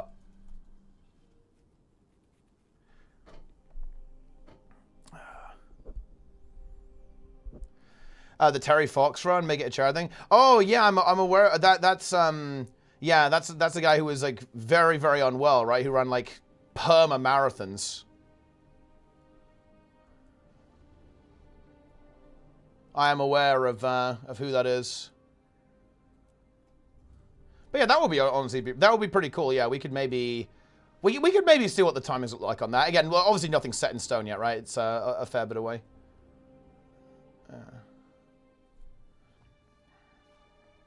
I've started running a while ago. I really hate it. I have to do it. I mean, yeah, running's tough, man. I think I've got to the point where I'm starting to feel pretty comfortable doing it, and it's not, quite uncomfortable, I guess. But yeah, I don't know. We're getting there. But whatever, Ted, nah. It's probably next week, guys. I think it will be. I don't think ArenaNet will release it today because, again, obviously a little bit sweaty to release it going into the weekend when people aren't going to be as available, you know, to work on things if there are problems again. It's probably going to be next week, but it could be on Monday, right? Like, I definitely stay tuned. It could be on Monday, could be on Tuesday. They'll obviously post some announcements. 10K jogging stream. Oh, dude, I would like to do some more streams like that. I'd also like to do gym streams as well. I need to do a little bit of setup. Like, it's on my list, guys. I've got my list of tasks. I got some big ones completed with updating my audio setup, getting a better setup for running tournaments.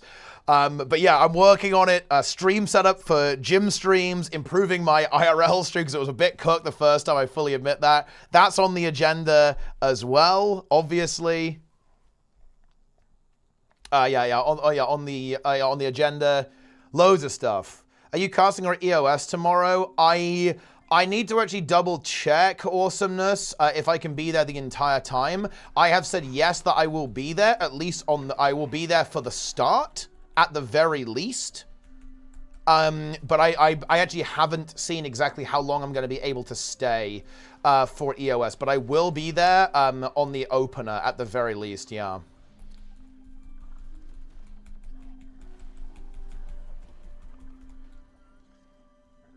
Yeah. You got good energy? Yeah, I'm glad you think so. Oh, dude, someone asked me something about casting, and I completely dono-walled them. I'm scrolling up. Wait. I'm reading what you said. How do you like it? Is it as expected? Enjoying being a part of Method? Any surprises you didn't expect? Interesting questions. Am I enjoying it? Yes. What were the surprises?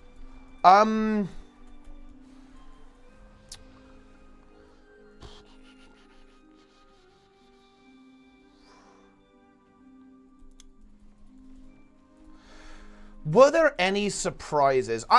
It was kind of as expected. I guess, I'm not sure to really classify this as a surprise, but it was actually easier than I expected. I was expecting it to be a little bit hard to connect with the other commentators because I haven't met any of them before, obviously, and it's my first time doing it. But obviously I do have like good experience kind of like making stuff on the fly and kind of like, you know, just talking shit from hours of Guild Wars 2 streaming and like running tournament events as well. So I guess that was a pleasant surprise that it was like very easy to kind of get to know everyone. And like obviously like a lot of the guys who I've been commentating with are pretty experienced. So they know what, you know, they know how to engage with like maybe someone you don't know before, right, or haven't spoken to. So that was like a decent surprise, like in the good direction, I suppose. Wait, what was the remainder of the question?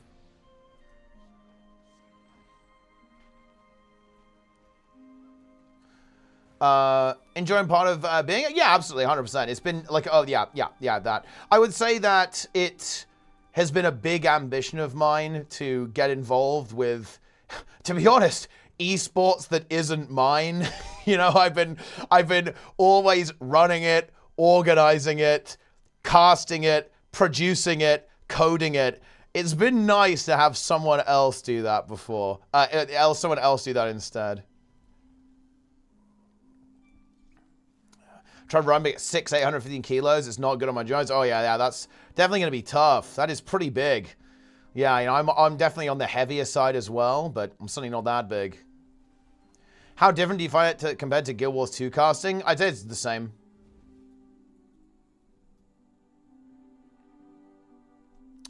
It's the same.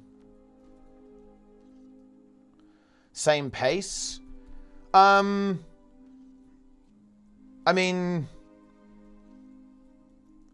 broadly speaking, yeah. Because you don't call every mechanic. There's more going on. But you don't do that in Guild Wars 2 either, right? Like, you know, the speed of the encounter is not that relevant, really, because you're doing a couple of things. Like, you're trying to explain when is something difficult. Like, we're not going to be calling every mechanic. We need to express to an audience who maybe doesn't know how the fight works. Oh, this is a scary point in the fight. Like, it's more about expressing a sentiment rather than, like, doing a live guide. It's the same in Guild Wars 2, right? Like, when we're on, let's say, Greer or Mercer Overseer CM, I'm not saying, oh, look at them, they've got to make sure that they're getting into their position. You kind of go like, okay, this is really scary. They've got to figure this out. They've got to get past this position. Like, can they do it? Do they have the damage, right? Like, it's like you're trying to tell the story of what's going on rather than talking about the nitty-gritty details. Like, it's one of the reasons why I get a little bit triggered when people say, oh, I don't understand what's going on here. I don't know, this is unwatchable. People say that about Guild Wars 2. I completely disagree with that, by the way, about Guild Wars 2. I actually find it weird that people say that even, because that's just not how entertainment works, right? Like, you don't, when you're watching something entertaining, like, you're not engaging with it on like a deep fundamental mechanical level, right? Like you're engaging with the narrative of what's happening, like the visual story of what's happening on the screen. And that goes for all games, right? Like, I don't understand League of Legends whatsoever, but when I watch a League of Legends team fight, it's pretty fucking hype, right?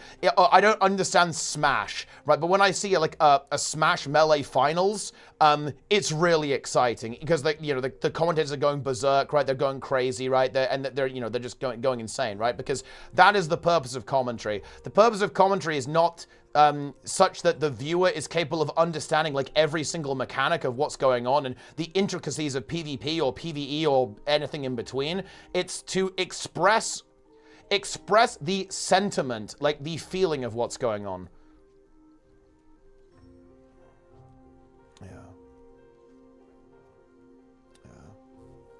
Nice shirt, yes.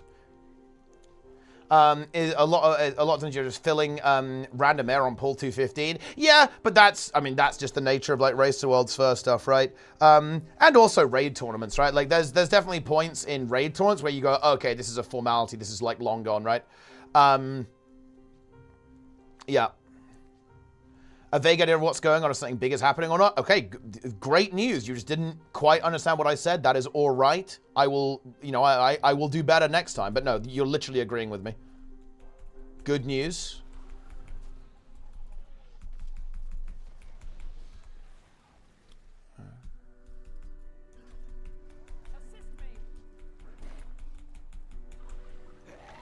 Phone lol, 100% easier to follow. Equal experience in both. Well, to be fair, there's probably like less abilities, right? So I'm not gonna say it's exactly the same, right? But dude, I feel like League team fights are pretty intense, right? They're pretty fast paced.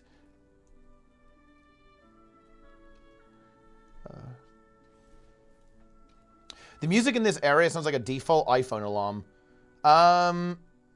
Maybe? I don't know. Yeah, no, I think that my experience casting in Guild Wars 2 has really helped because, yeah, it is quite similar. I did do a lot of preparation. I wanted to be really confident in how the fights worked.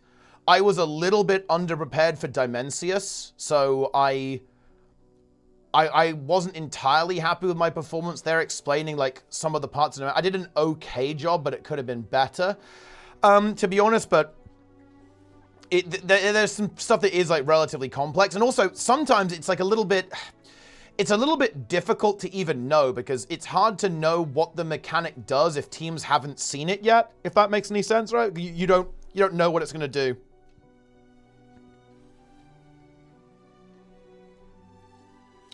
Could you even, sorry, this is Giga Deplete on your, I should try and say Giga Deplete for sure. I have not said Giga Deplete, but maybe I'll try. Yeah. League can be fast paced, it's 100% easier to understand once you use a big ability than something like Guild Wars 2.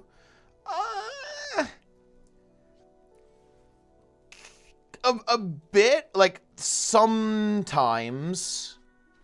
But that also is not what we were even talking about. We were talking about the the relation of commentary and casting and storytelling to gameplay.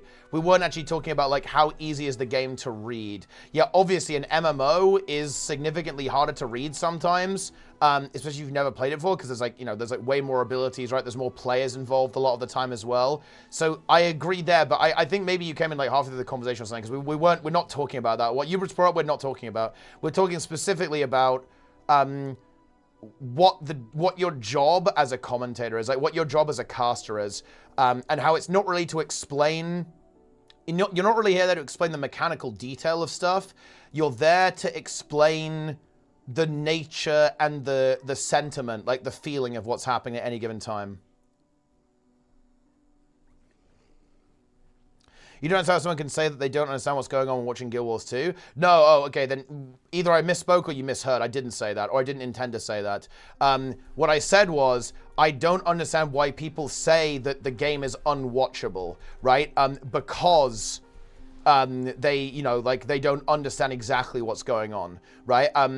My point is that that's not necessary to enjoy watching something. Like, and then that's why I gave the example of League of Legends. I don't understand League of Legends team fighting, but that's not important, right? That's irrelevant, actually, because the commentators are gonna express to me what is happening, who is winning, right? And what the stakes are, and what could potentially happen from this outcome, and also how things are going for all of the parties involved. Like, my entire state is that it's irrelevant if you are, well, okay.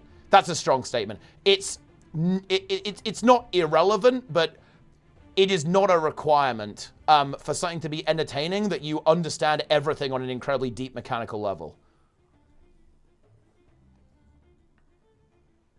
Yeah. Also, shout out Awesomeness in the chat. Potentially world's first ArenaNet dev embodiment of sin. Also, his code name is Reformed, just so everyone knows.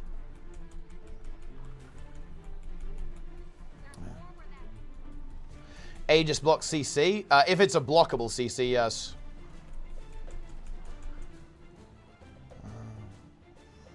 Go explosive. We will obviously one burn the Octovine, guys. I'm actually going to check what I'm supposed to be on. Hold on, guys. I need to open up the broadcast schedule. Give me the spreadsheet. Okay, wait, when am I back on Method Stream? We are back on Method Stream at... yeah, okay, I am correct. Yes, 8 p.m. CEST, which is 7 p.m. my time, which is in 3 hours. Okay, good. I will probably head off and say about like I will probably leave about 45 minutes before that, because I'm actually quite hungry. I'd like to eat something before I go back on the stream. I can do it in half an hour. We can do like, yeah, okay. Well, I'll like leave like half an hour with this like raid method. I'm going to get a snack and then I'll be on method stream. I will just raid the stream over there, guys, so we'll have a smooth transition, as it were.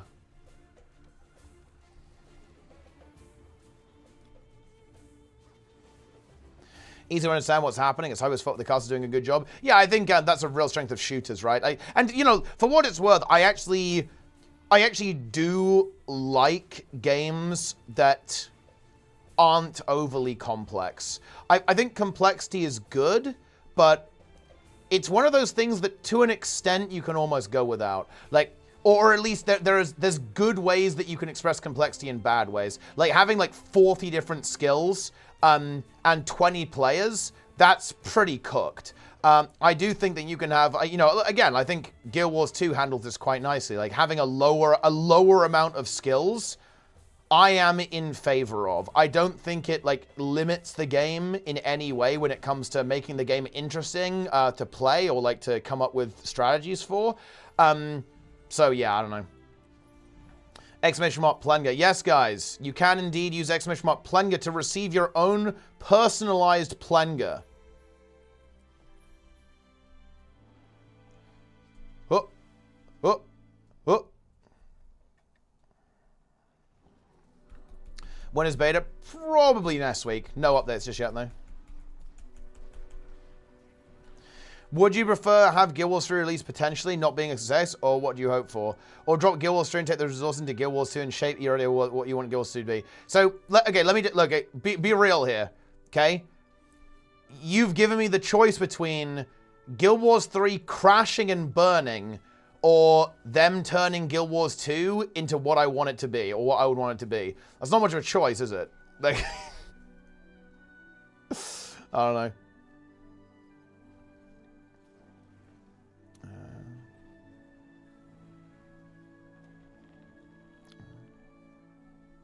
Huge. I don't think Guild Wars 3 is less complex than WoW when it comes to class deepness button count.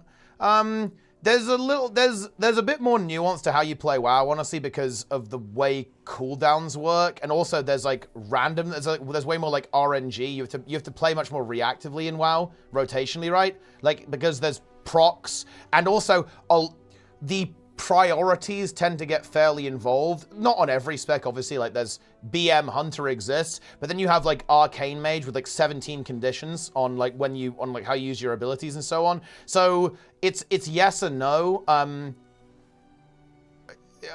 that, to be honest. But like the RNG does a lot of the heavy lifting there. Like the fact that the rotations aren't super deterministic does a lot of the heavy lifting, at least for like fully optimizing it. But yeah, I don't know. Easier than Guild Wars 2? It's because it is. WoW is much easier to learn than Guild Wars 2. I think this is like the really important thing. Perceived difficulty is always starting out. It is much easier to pick up a class in WoW and like play it kind of okay. But it's extremely difficult to optimize it. Skill ceiling between the games rather than complexity. Skill ceiling in both is infinite. I don't think it's like possible to play either game correctly.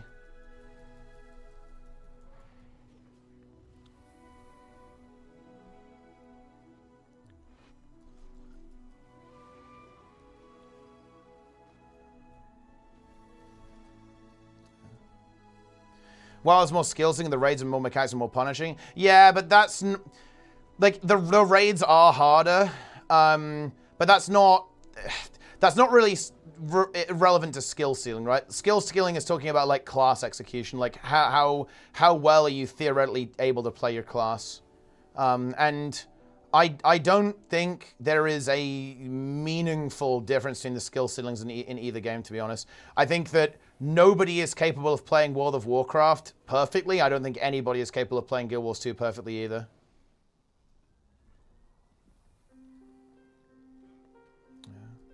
What class do you main in WoW? I play tank is my main role.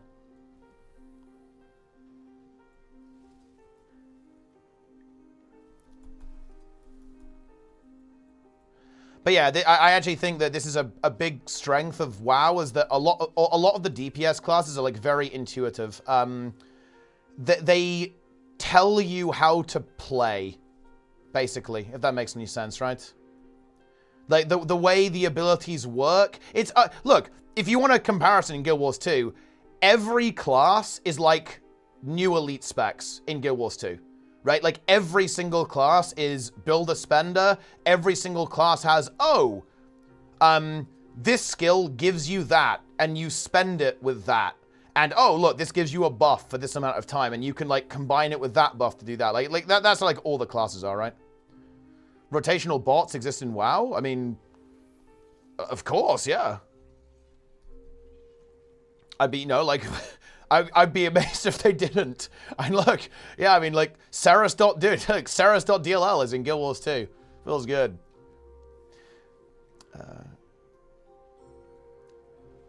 How long before an AI team enters Race War? So that would be really interesting, but it is inevitable for sure.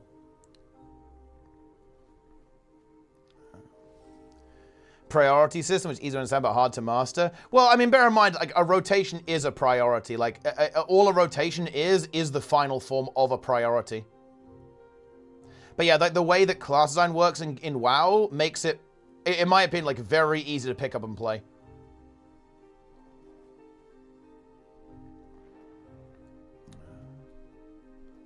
Which, by the way, is good. It's not a weakness of the game. Entirely the contrary.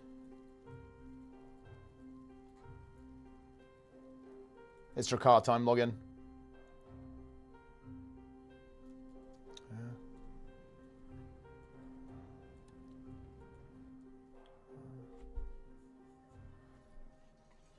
Look, okay, perception is a big deal here, guys.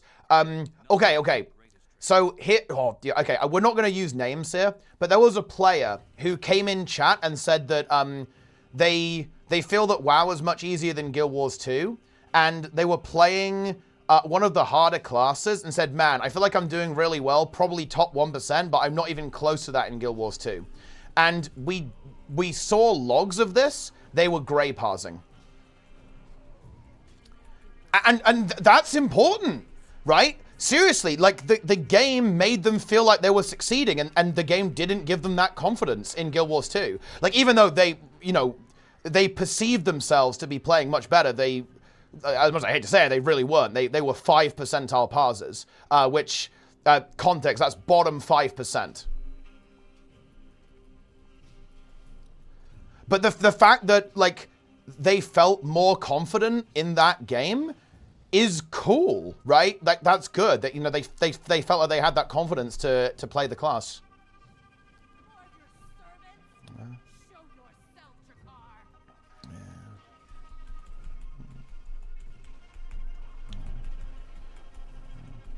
Do they play without a DPS meter? They were just playing in a very casual guild, Nike. So they weren't, like, underperforming relative to the other players. Well, they actually kind of were, looking at the logs. They were, like, 2/3 of the way down the meter, with, like, some players kind of carrying a bit, basically.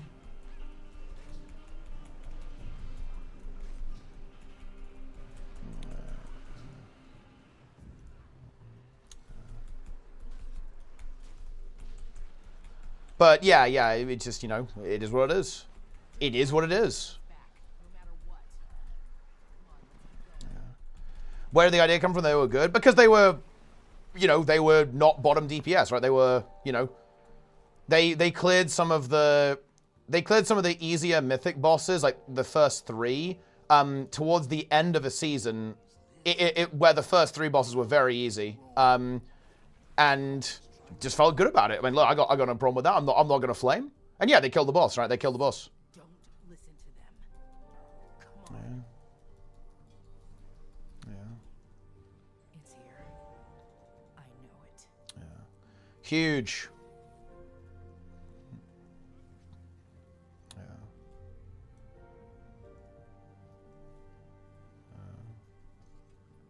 Bottom 5% get through bosses. Oh yeah, like the first couple of bosses on Mythic are pretty chill. And also, there's another big thing, guys. You've got to bear in mind, right? Like, Mythic at the start of the season is completely different. This is where people get confused too. Is that you will literally be like 50% stronger by the end of the season. Like, no joke. You'll be gonna, and the bosses will be nerfed. You know what I mean?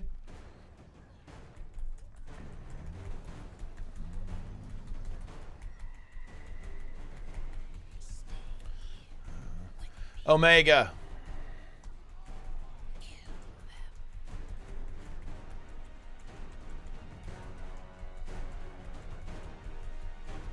Top 3 go, yo, we'll get you playing. That's hype.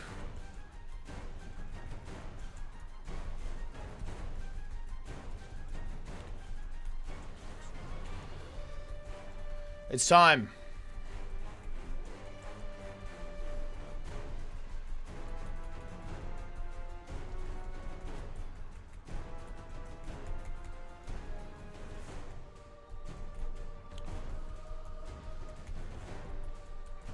Drakkar the Breaker? Damn, and look, Drakkar is dangerous. Drakkar is indeed fearsome. For this was it. It's honestly one of the classics, to be honest. Feels good, man. The Sneb Zone. This is the Sneb Zone, guys. Wait, Covenant? Dude, this guy's guild name is Covenant. Well, how does that relate to the guild tag? Boom.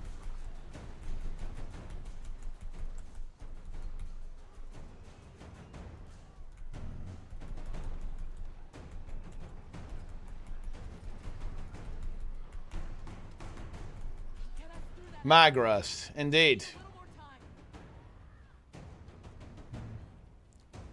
Also, shout out to YouTube.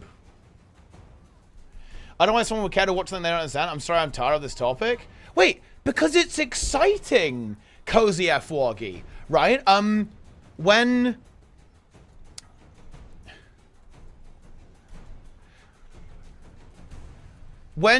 someone shows me something from a game that I don't understand, right? Or like, okay, here's a good example. Sneb is like a really big fan of Mario 64. I don't really know anything about Mario 64 speedrunning. He was like super into it. Like he was like learning all the tech, knowing all the streamers. He was following the rise of Green Suigi, right? Who was like doing this crazy stuff, performing insanely well in Mario 64 speedruns, right? And he was linking them. He was sharing that with me. And, you know, he was super excited. His excitement was infectious. I got engaged. I was watching it. I didn't know what was going on. It was cool. I was like, oh shit, he's gonna do it. He's gonna get the world record. My man is cranking. He's fucking going berserk. He's like, he's gonna pull it off. He's gonna get like all the records at the same time. Yeah, like stuff like, yeah,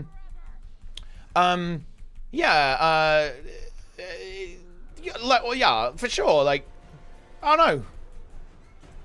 Worst Teapot during beta is I was casting the Race to Worlds first in WoW.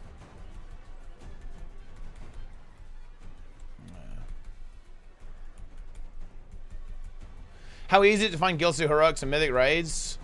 Grinding WoW, but finding groups has always been the piece of making that group jump there. It's honestly pretty easy. And like you can even pug heroic. Like heroic is puggable because there's like a lot of people who, you know, sweat a bit in the game. Mythic is a little bit trickier, but I mean, you just do heroic, you do good pauses, then you apply, right? Like, there's like very good infrastructure for like joining guilds.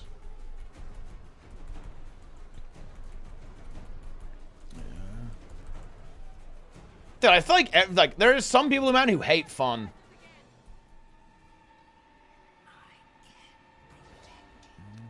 Speedrunning was the degenerate act man has ever created. It's definitely up there, yeah.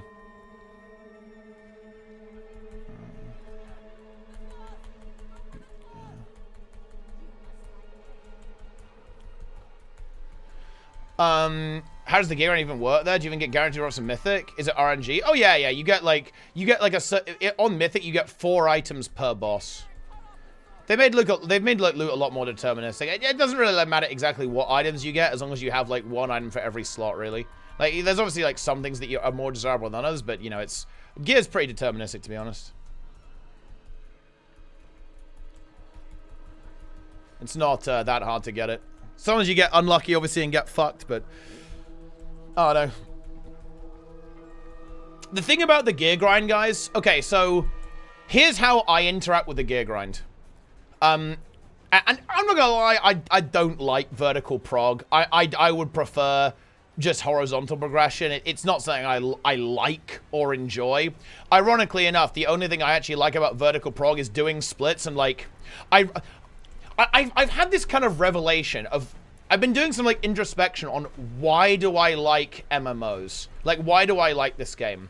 And one of the conclusions I came to was actually the fact that they're teamwork simulators, right? They really are like a group project at work. And I've realized that that's actually something I really like about these games, and it's, you know, one of the reasons why I'm enjoying WoW so much is because it's so team-oriented. Like, everything about the game is so team-oriented. And I actually kind of like that aspect of vertical progression, is that you have to work together to, like, get the best items possible for everyone in the group. That's actually kind of fun for me. But how does it actually work? Yeah, you just do the content and then get the loot. But yeah, anyway, yeah. Like, I don't like vertical prog, but yeah, the way that I think about it is like, oh no, I have to farm gear. How do I get the gear? By doing dungeons and raids, which is the content that I will be playing anyway, and I really enjoy. Oh god, the horror. It's a little bit like, it's the same thing as like grinding gold in Guild Wars 2. Like, guys, I need to grind my legendary. How am I gonna do it? Oh god, no, I'm gonna have to play world versus world PvP, open world PvE raids and fractals. Please, no. Anything but that. I have to play the game that I enjoy? No. So it's like it's I don't know. Like I just don't really have a problem with it, right? Yeah.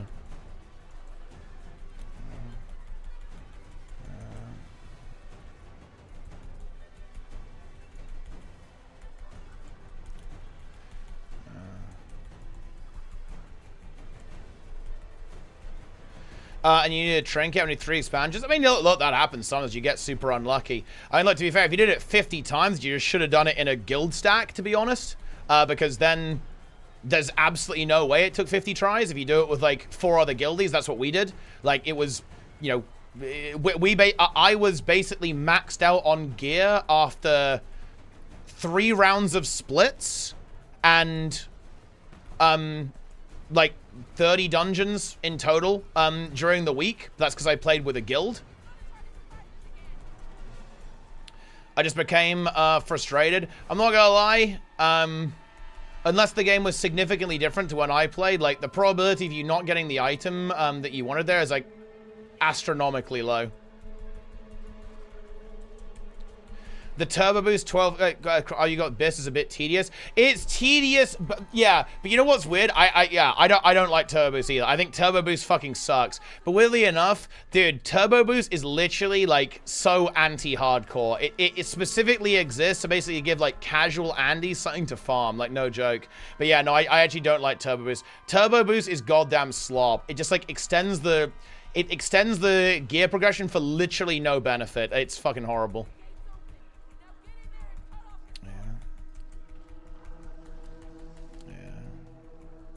Can't buy my sweat without? No, I mean, that's definitely not the case. Like, there's always, like, okay, one trinket is S tier, one is, like, A tier. Like, even, like, some of, like, the kind of crappy ones, you can still get away with it, right?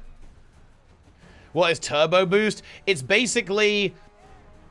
Oh, you maxed out your character? Well, here's a little bit more halfway through the season. There's a couple of reasons. One is to make the game easier so people can get heroic done, and obviously mythic as well. But all it also does is it like makes the game way fucking harder to play as a hardcore player. Like way harder. Because you have to do a bunch of mythic plus, basically. Yeah.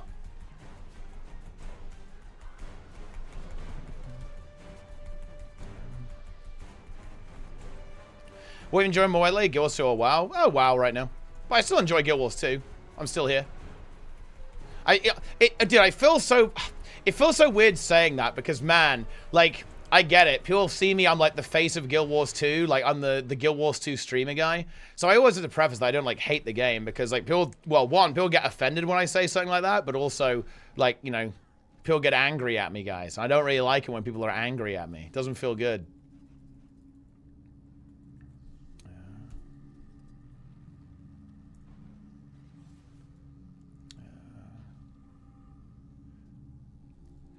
Not an exclusive feature of MMOs though. There is other team persistent context to your achievements. Yeah, for sure. Yeah. It's like it's teamwork simulator with persistent elements. It's very based. Yeah. What if there are no friends to share the excitement with? Would you still watch something you have no clue about? I don't know. Maybe like, how do you? Dude, how do you find new things if you don't not understand them at the start? Like, again, I will admit it, this is maybe a me thing. Maybe I'm off base here. But dude, I like looking at new things and like learning new things. Like the idea of a new game, a new world to explore, the idea of not being good is actually exciting to me. Like the idea of, dude, do you know one of my favorite things about playing WoW was? Being bad at it. Wow, that is fun because I had to learn. I had to actually use my brain to improve and think. That's just not an experience that's very easy for me to have in Guild Wars 2 anymore, right? Like it's hard to have that experience because I know too much, right? But playing a new game, you get to be bad again, right? Like you get to be bad and not understand. You get to, it's good to not understand, or at least in my book, because that means you can learn, and learning is fun.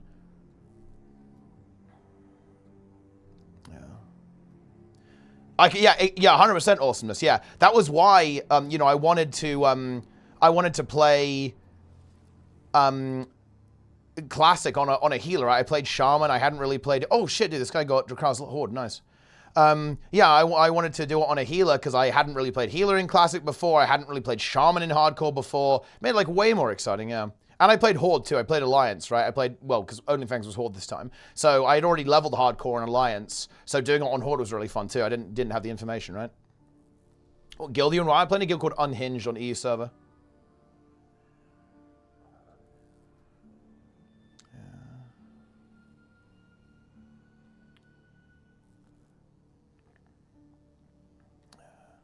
If you're trying and not improving, it gets frustrating. If you're trying and not improving, then you need to figure out why you're not improving.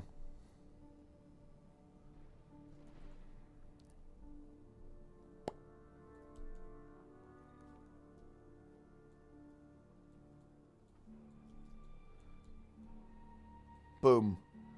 Boom!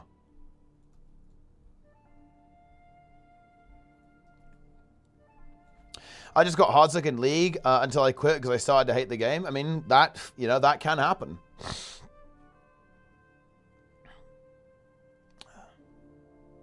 Not that current MMOs are bad. The formula's getting old and people just want new shit. Yeah, I think that everyone's waiting for innovation, right? Like, everyone wants to see some innovation in the industry. It is fairly standard, right? It's why, like, I'm really liking WoW, right? But at the end of the day, I'm still looking for something new. I'm looking for New World. I'm looking for that game that's going to be like New World or Ashes of Creation and actually push the genre forwards, really. Because WoW does innovate in its own way. They come up with new ideas, right? They're doing like some kind of like almost like ARPG-esque systems in the new expansion, which is going to be pretty interesting to see how that one turns out. Like some open world stuff is what they're going to try and do. You know, they obviously like, you know, they came up with Dimensius, right? You know, like they came up with Dimensius, which is really pushing the boat out there. They tend to do that with their encounter design like a lot of the time, and that's good. But it's not really bringing like fundamentally new ideas to the table, you know what I mean? Like it is just like improvements and tweaks and, you know, a little innovation here and there on the existing ideas. I want something that is gonna absolutely blow the doors off, right? Like completely shatter the industry and say, wow, I can't believe we never had that before. I can't believe that it took so long for someone to come up with this game. You know what I mean? That's what I'm looking for. Yeah. And demanding my product be exactly what I'm used to. Well, look, I'd really hope to think that I'm not the I'm not a hypocrite on this. Like, I actually do want something new, unironically. I know that obviously, yeah, some people are like, listen, just make WoW 2, bro. Just like make a WoW clone, bro. Nah, fuck no. Nobody wants a WoW clone. And honestly, WoW clones are just DOA, right? Like, you know, oh shit, this is fucking fat. Wait, no, they're not. Never mind, they're dead. Like, WoW clones, you can't out-WoW WoW. I'm sorry, guys. It literally can't be done. Like, you can't out-WoW WoW. Zero Hero continue. I might cook up some kind of, like, grand finale, yeah, with the expansion. You mentioned that Guild Wars 2 is in its final stage and there won't be any more fresh ideas going forward. Do you feel the same as WoW?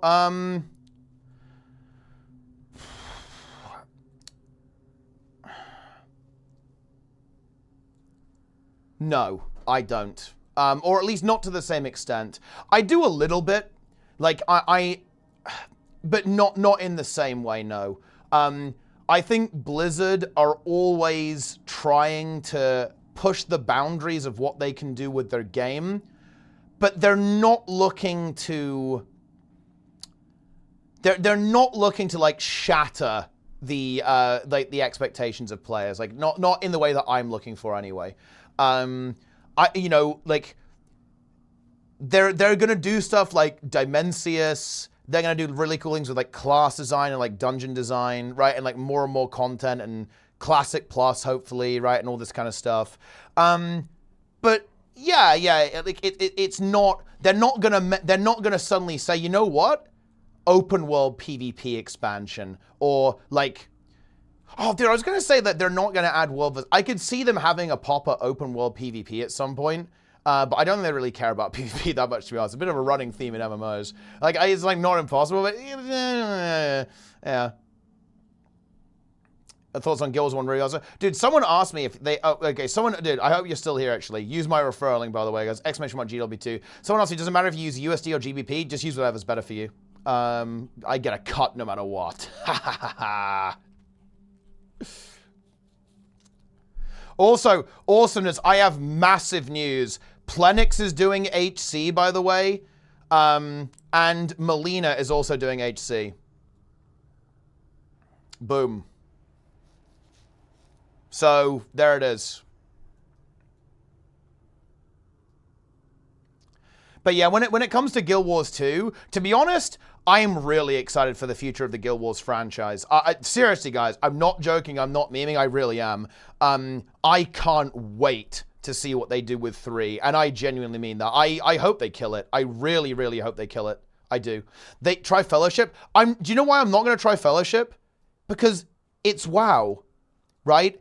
It's going to be WoW with less content and no raids attached to it and just M+. Don't get me wrong, I bet it's kind of fun. And I'm sure it's good, but it's too similar to WoW. It's GCD, Holy Trinity combat. And my question for Fellowship is, why would I not just play Mythic Plus? Like, Fellowship, for context, guys, is Mythic Plus the video game. The entire thing is just Mythic Plus. But why would I log into that when I can just log into retail WoW, right? Again, you can't out-WoW WoW. It simply can't be done.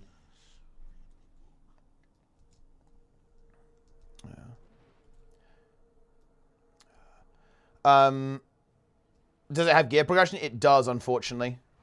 It's got, like, loot and stuff.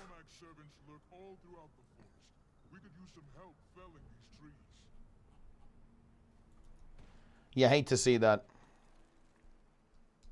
Yeah. Reception at midnight, a lot of people were disappointed because there was nothing different. Because the presentation was very mediocre, actually. Blizzard fucked up big time. I'm not going to pretend they didn't. I don't know what's going on there with, like, they tried to do this, like, reveal at Gamescom, but it was goddamn scuffed. They showed a bunch of stuff in the trailer, like the praise system, for example, with, like, zero fucking context and only released, like, the posts on, like, random panels later on. They completely fumbled that announcement. And also, yeah, there are a couple of disappointments. Very notably, they're just adding more talent points and a couple of new talents as opposed to, like, taking a look at maybe adding new hero talents or reworking existing ones or replacing them, which I think is very disappointing. Because it means that the game, in terms of well, I mean, to be fair, adding more talent points will, like, radically change the combat, to be fair, especially when you think about tier sets and class reworks and so on. But it's not as elegant as I was hoping, for sure. And just in general, yeah, the announcement was very mediocre, to be frank. For Midnight, they fumbled it pretty badly, but it is what it is.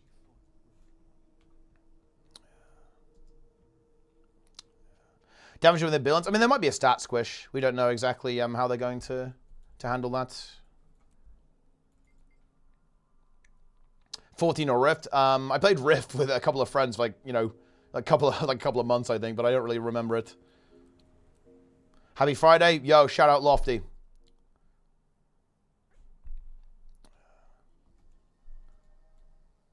But yeah, no, the WoW sub is very immersive, and I like that, by the way, guys. I like that there is a huge amount of room for criticism of Blizzard. And some of that is because they really are the billion-dollar company, right? So they don't deserve any mercy, obviously. But I'm really, like, the culture in the WoW community, I really like. It's very pro-criticism. There's no hug boxing in WoW, and I actually really like that. They don't do hug boxing. They don't do toxic positivity, which I'm actually really happy about. Toxic positivity is something I really can't get along with whatsoever. I find it incredibly suffocating.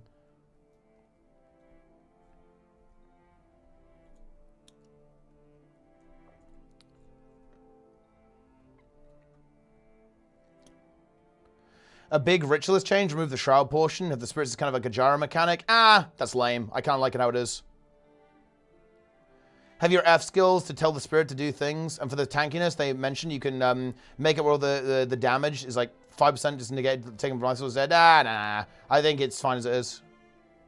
Current ArenaNet programmers will be able to recreate the magic that is the Guild Wars 2 combat. Or if they can pull that off again, because those programmers are probably gone now.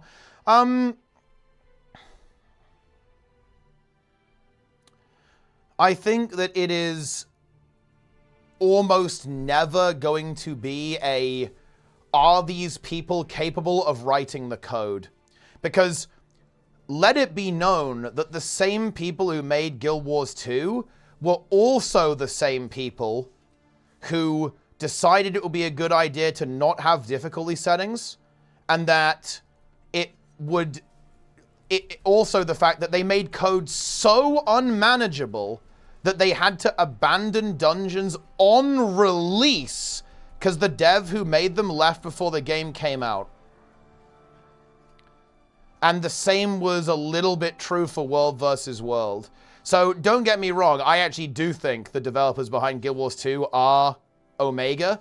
And there were some very clever devs behind the server architecture, the combat system, just the way the game works in general. There were some very clever programmers, but I don't think code quality is necessarily the problem. I think it's very much like the design vision.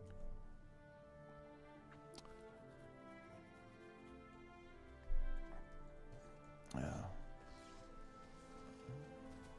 Huge.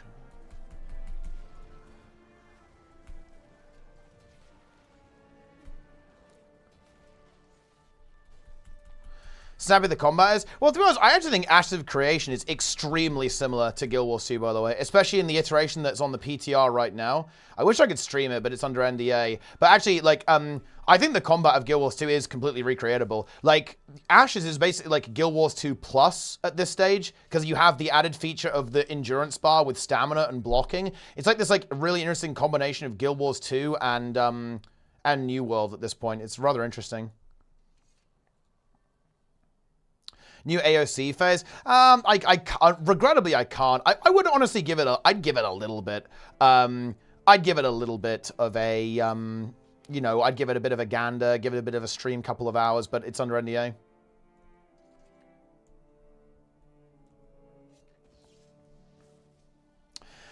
I don't think that's their end game, Bad Architect. I think their end game is to attract a new audience with 3. I don't think they actually care about if the player base gets a bit split with 2 and 3. That would be my analysis. To be clear, I don't work at ArenaNet, but that's my, you know, my psychobabble.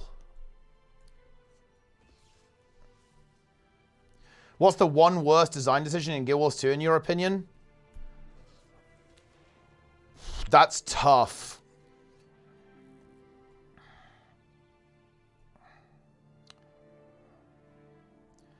No difficulty settings was cataclysmic and essentially made raids dead on arrival.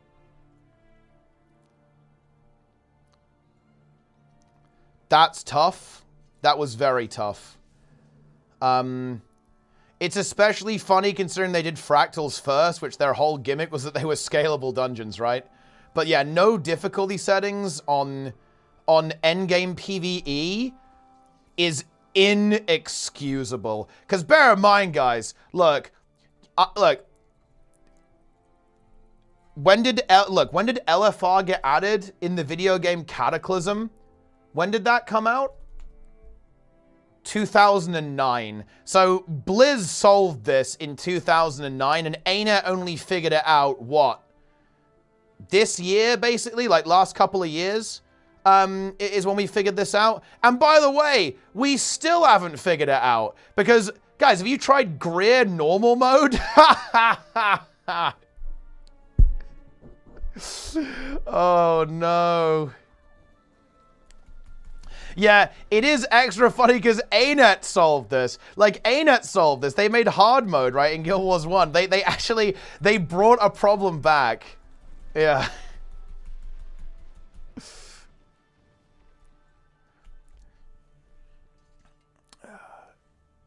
So I would say, yeah, probably like I think the worst decision they made was no difficulty settings in HOT. Yeah.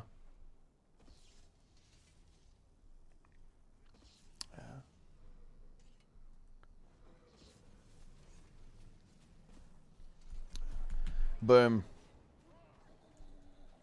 Dude, they should add about face to WoW. But they should 1,000,000% add about face to WoW. 100%. That would be based.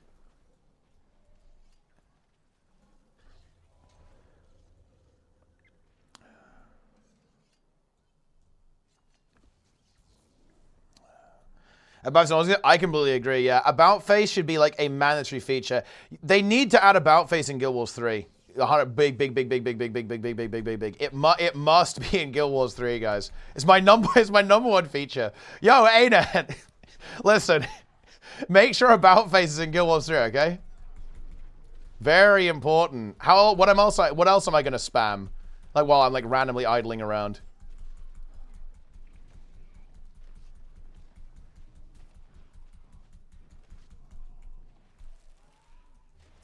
Boom.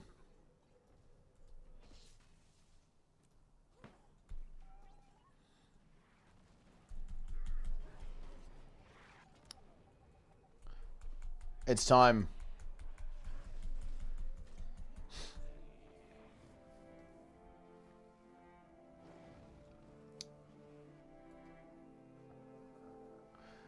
Action camera to all games. Yeah, I think that adding that kind of support is always good. I think the more ways to play the game and ways that players find fun and comfortable is always like a win, in my opinion.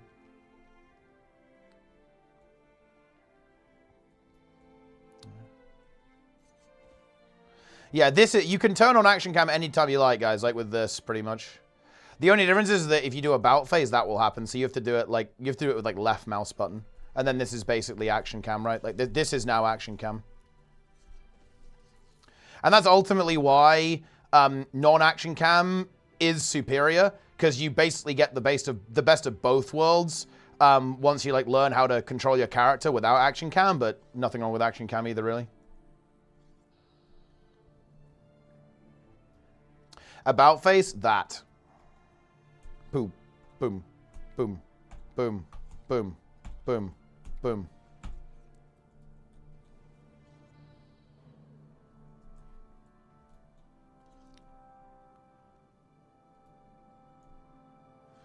Hold S and action cam, you don't need to turn the camera around. I don't know why people say this. This is actually incorrect. One, you don't have to do that with mouse and keyboard cam. But two, this is actually not true. And let me show you why. When you're in combat, no, you'll notice it is not turning around, right? It is not turning around when you press S. It makes you backpedal. Like, a lot of people say this about action cam, but it's very clear they've never used action cam. No, that's actually, this is one of the things that is quite bad about action cam, actually, is that you are unable to do that with action cam. Yeah.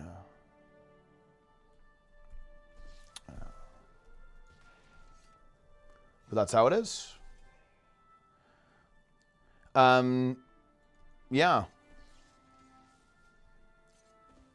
BDO and Terra, the standard for normal people, like with like the action, with like action combat. Yeah, people do like those games for the action combat. I've never played it though, actually.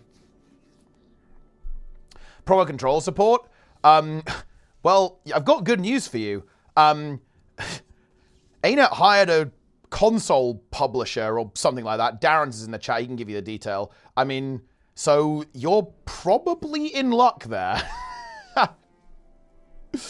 Yeah.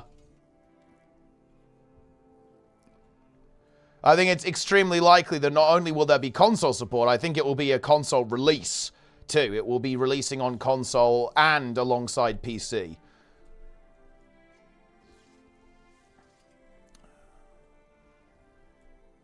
So good news on that.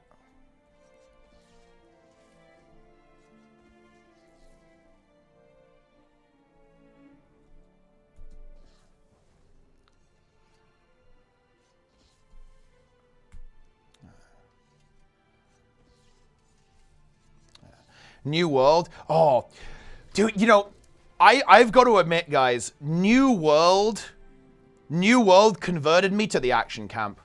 Peak New World with fainting and stagger, that was actually some of the most satisfying combat I've ever experienced in an MMO. It was exceptionally good. I like it a lot less now that they've removed partial animation canceling and they've removed stagger. But oof. It was so satisfying, like when you got it right, and so rewarding, so skill oriented.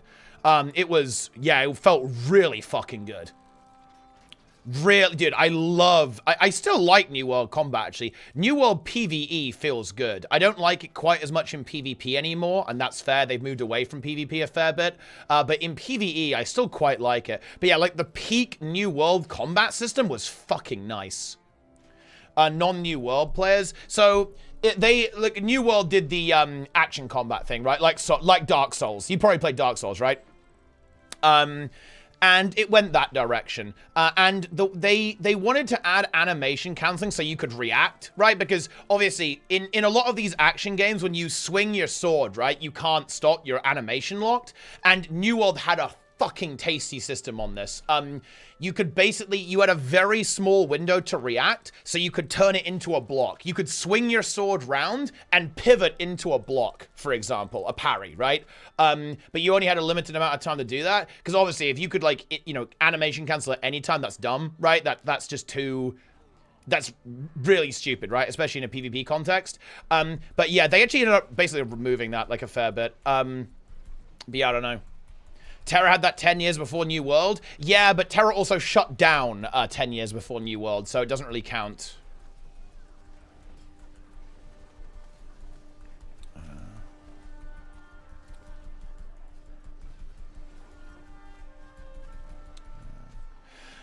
And yeah, stagger is the concept that basically, well, stagger is just stagger from Dark Souls, right?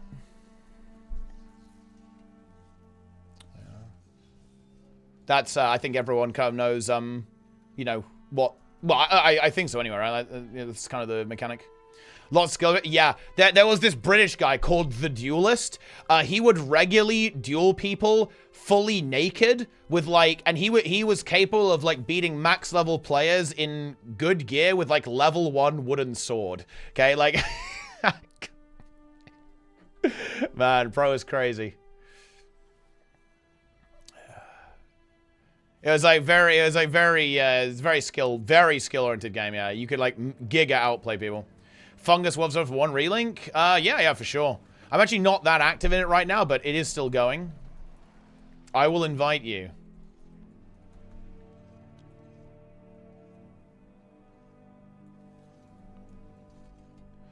But no, I don't disagree with you, Nora. I think New World could have used, like, one extra skill, yeah.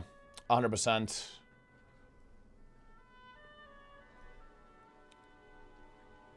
Specs beta? There were a couple of bugs, so they took it down. It's going to be back, though, probably next week.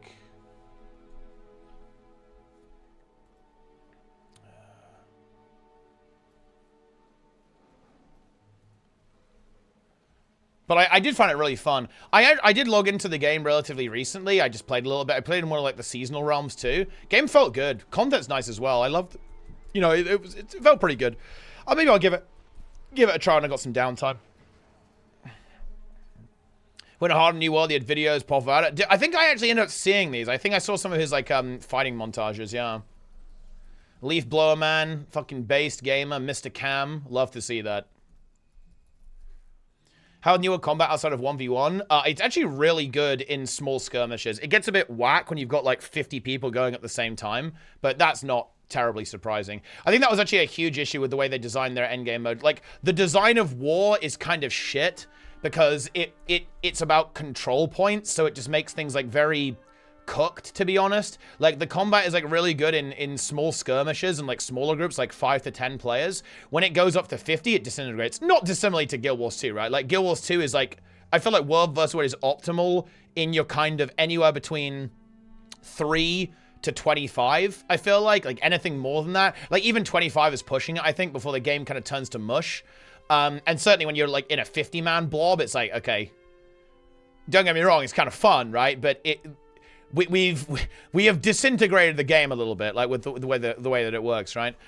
New World's very similar. It's really good in, like, the smaller groups, like the smaller scale fights. It's really exciting, really fun to play, very dynamic. But obviously when you get to, like, massive groups, it gets a bit papega.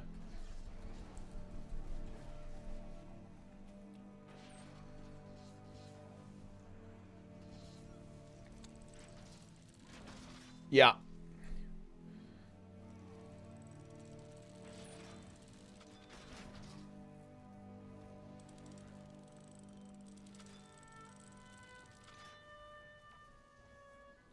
Huge. But no, like, to go back to the original point, I feel confident that ArenaNet will deliver something good. Like, in general, I feel like they won't let us down. And if they do, well, unlucky, I guess. I don't know. It is what it is.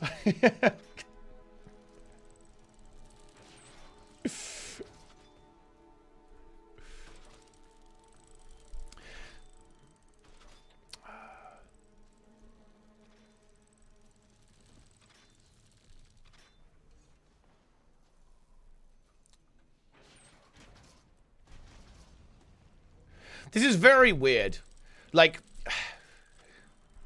I was gonna say something like, guys, life is better when you're not super, like, invested in the game, but that can come off a little bit weird.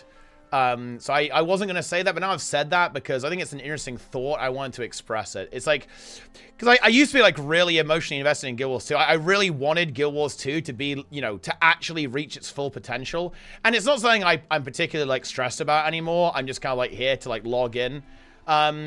Whatever, right? You know, but on the one hand, I'm very aware of this. I'm aware that it makes me come off as...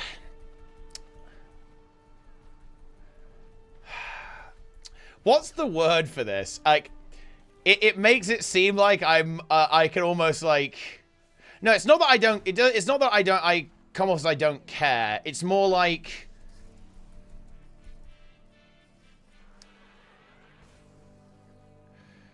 Yeah, it's, like, very nonchalant, right? Like, yeah, I come off as indifferent sometimes, I think. And that's kind of, like, the blend of my personality here. Like... You know, like, to be clear, I'm that way about everything. Like, for example, you know, if we fail to achieve, if I don't qualify for MDI, dissolution, yeah, maybe a little bit of that as well. Like, I'm being very try-hard in this WoW season, right? So let's put it in the WoW context to kind of say that it's not just Guild Wars 2. But if I don't achieve my goals in WoW, I mean, I'm not going to be happy about it, but it's going to be like, you know what? It is what it is. We go next. You know what I mean? Like, and it's something that I'm actually thinking about a little bit. I almost have to, like, turn it on. Oh, shit, dude. Method hit P3. We're fucking back. Holy shit. We are so back. That's big. Nice. Yeah. But it's like, I have to almost remind myself that people are very invested in things. Because like, something, like, fundamentally changed in my brain, I think, when I kind of, like, detached myself from Guild Wars 2, kind of, like, emotionally. I don't think I've latched onto WoW in that same way. I honestly think my experiences with Guild Wars 2 have, like, fundamentally changed how I engage with video games. And I have to, like, remind myself that not everyone feels that way sometimes. Like, for another bit of context, I've always felt this way about class balance, right? So, for example, people get mad at me when I do a patch notes reading, and I say, "Oh my god, this is an absolutely brutal nerf," and I'm, like, laughing. I'm going, like, "Oh my god, holy shit, ArenaNet just dropped a bomb," right? And you're like, "How can you say this? They've ruined my class. They've ruined my spec. Teapot, why are you laughing?" Right? And I kind of feel that way about almost, like, everything at this stage. It's like, well, you know, I'll do my best. But if we don't get the goal, it's not something I'm going to, like, I'm not going to super stress out about it. You know what I mean?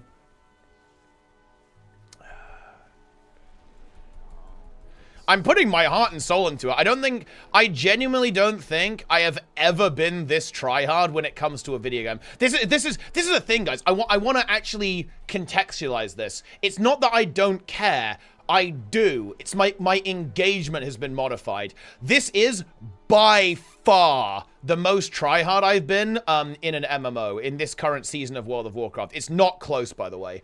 But my attitude is very different. Like, I guess, like, my emotional engagement is, like, very different, if that makes any sense, right?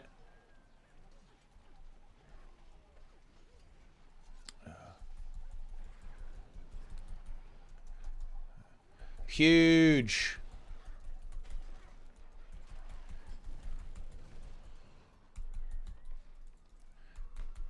Too excited to be taken down? I wouldn't even say that, really. I'm just, you know, I'm just gaming, right?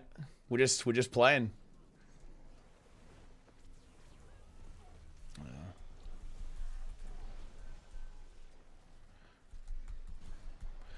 I wish for clearly egoistic reasons, it's some of the best game I've ever played. You know, funnily enough, I'd actually agree with that. I think, you know, again, I would rate Heart of Thorns a 10 out of 10 experience overall. The closest I've seen in WoW is, I'd give like this patch could potentially be up there with that level of experience. I think that this patch is so good, it could be a competitor with the Heart of Thorns experience. It genuinely could. I'm liking the raid that much, and if I actually am able to kind of achieve my competitive aims and like get a really good team going and have that competitive experience, it could actually compete with that. But yeah, no, I would actually agree with that. Guild Wars 2 is pretty much the best game I've ever played. But the problem is, played past tense. That's where I run into issues. Because we aren't playing Heart of Thorns anymore.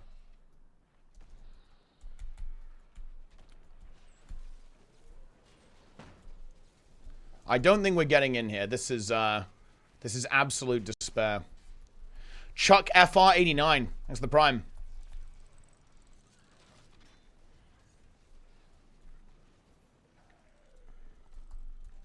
Yeah, that ain't happening.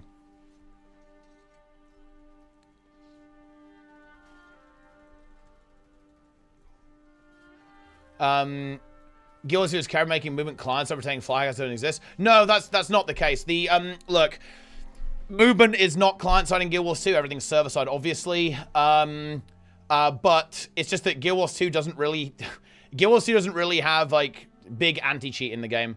And it's because, look, I know this stuff is controversial, but if you want to actually have anti-cheat, you basically need to have something like Warden. Warden is something that Blizzard's used for ages. It's what, you know, it's all the stuff that people talk about. It's reading your memory. It's looking at what is being modified to itself, right? It's doing all the shit. Like, it's probably kernel level as well. I actually have no idea. But it's same as, like, the Valorant, like, League of Legends shit. Like, Guild Wars doesn't have that.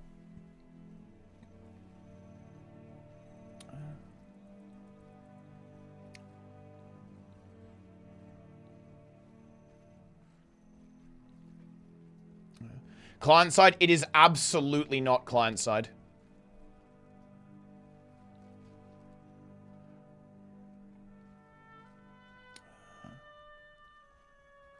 Nothing in Guild Wars 2 will be client side. Obviously, it's an online game, MMO. Not in that way anyway. Does VOE touch HOT? Extremely unlikely.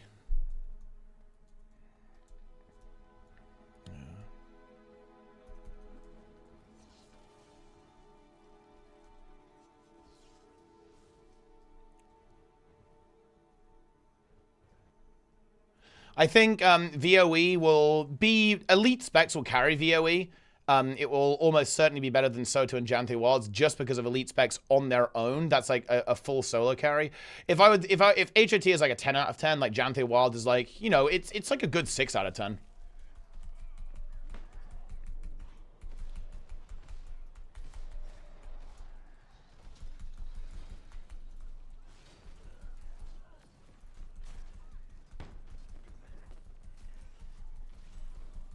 .5. Nah, 6.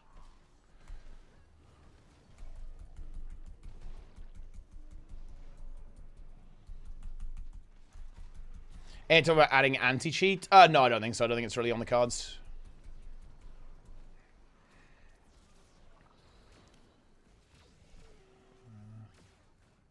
Boom.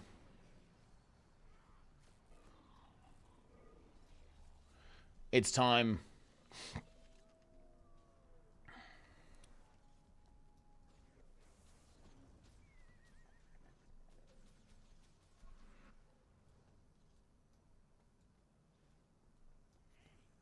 Guilty Guys console. Oh yeah, I remember they did change this, right? Because it was like turbo laggy. If you had any amount of latency, it was completely fucked.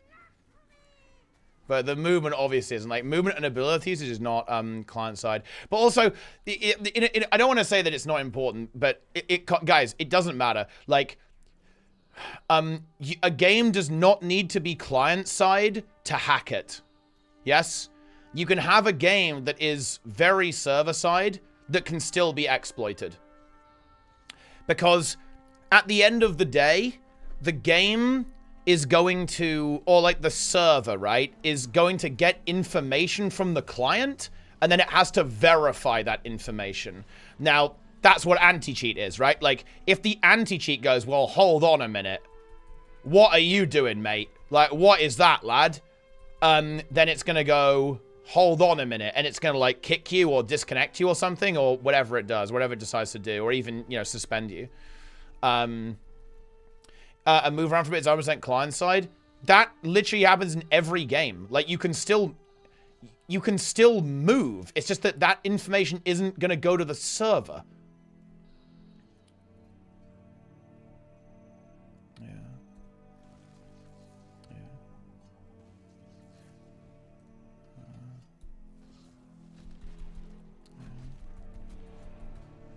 Yeah, like, you can move on any MMO. Like, it's not going to stop your character moving around. This is a trick, right? This is a trick that these games do. WoW does this too, by the way. WoW is obviously server-side, but they started doing this in Legion, actually, to make the game feel snappier. What they did is they made the animation start playing client-side, and kind of check ahead of, like, with the server after the animation starts playing. Funnily enough, that actually does have its own problems. Like, especially if you have, like, frame rate issues, it can get a bit wonky. The GCD can get a little bit weird, actually, because of them doing that. But yeah, no, like, WoW started doing this recently to make the game feel more responsive, even though the game is obviously entirely client-side. The server trusts the client 100% of its position. Well, I mean, yeah, that's not okay. That's not what I understood you to mean there. Like, yeah, obviously, the client sends information to the server, right? Like that. There's no other way around that, right? Like, you know, the client has to give some kind of input to the server, and then the server then verifies it.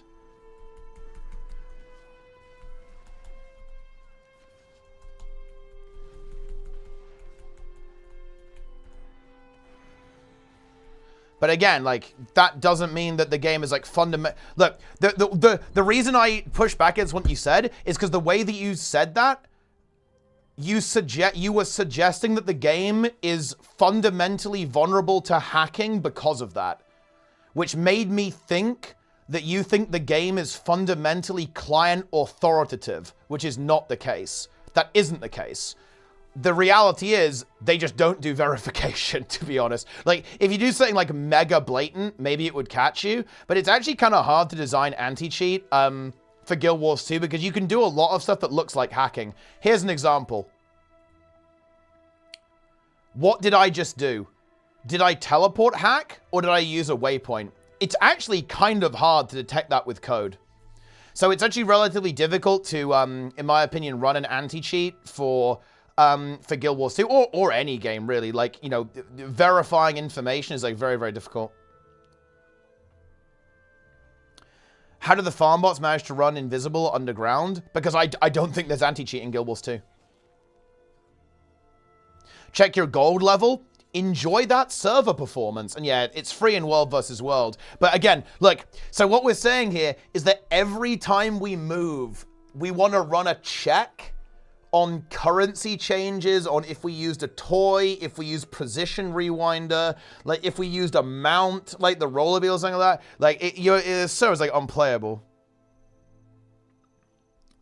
We're saying the same thing. Well, okay, look, the thing is that, again, what you said here is Guild Wars 2 is carried and pretending fly hackers don't exist. What you said there implies that you think that they couldn't prevent fly hackers with anti-cheat, right?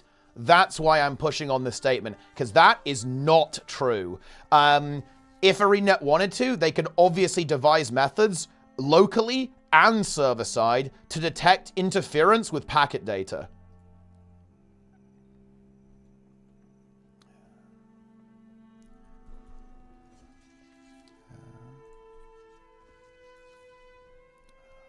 Dripped out? Yeah, we've got some esports content going on here.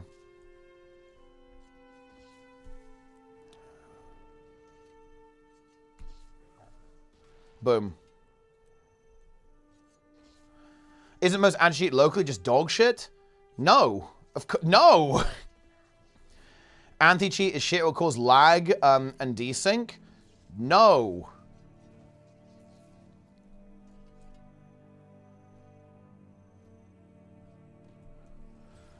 Definitely not if it's done on the client, by the way. Like, stuff on the server can be really tricky, but that's why people opt to do, like, local anti-cheat, right, guys? Like, that's why people do this stuff.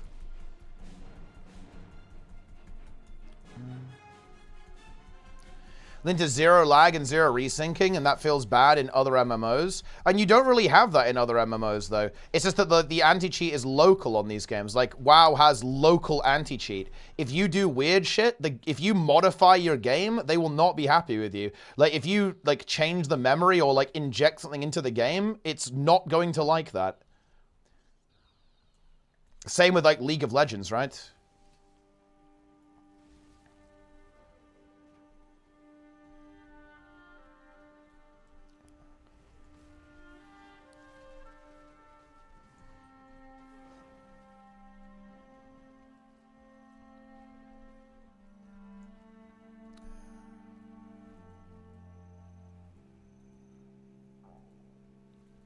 Boom.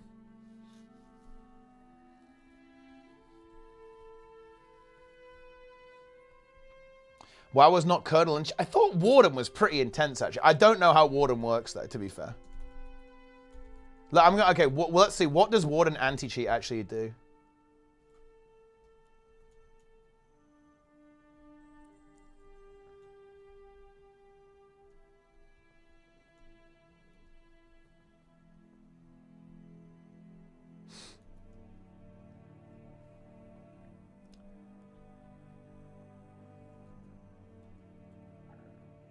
Oh, you can play WoW on Linux. It can't be kernel level. Yeah, I don't know what Warden does.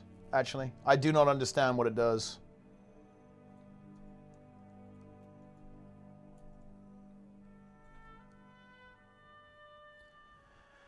Before anti-cheat, because they just hid info from your till your player can actually see it. The issue with that is that it makes the games lag, right? Like that, like. So, SC2 doesn't do this. Like, when you play StarCraft 2, you know everything that's going on in the game. But there's a reason for that. It's not random. It's because if you had to request information from the server every time you wanted it, you would have, like, an inherent 100 ms of delay there. It's not like the devs was fucking stupid and they were like, oh, let's make our game easy to hack, right? And like easy to exploit. Like they were like, well, we need to make the game perform well and actually run correctly, right? Like it's not realistic to conceal information from the player until you need it. Although I think League does that, right?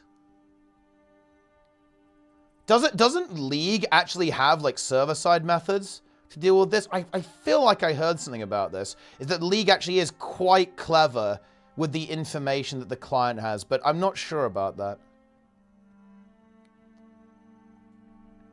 Isn't SC2 also not showing the fog of war till the player might run into such units? Yes, but the client still knows those units are there even through the fog of war. It actually knows everything about those units.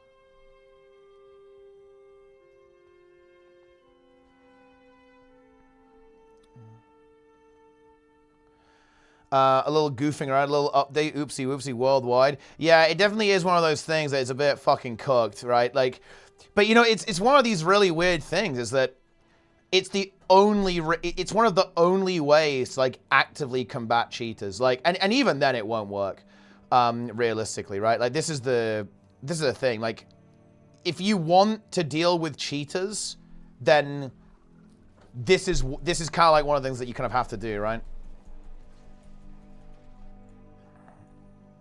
So it's kind of it's a really tricky one.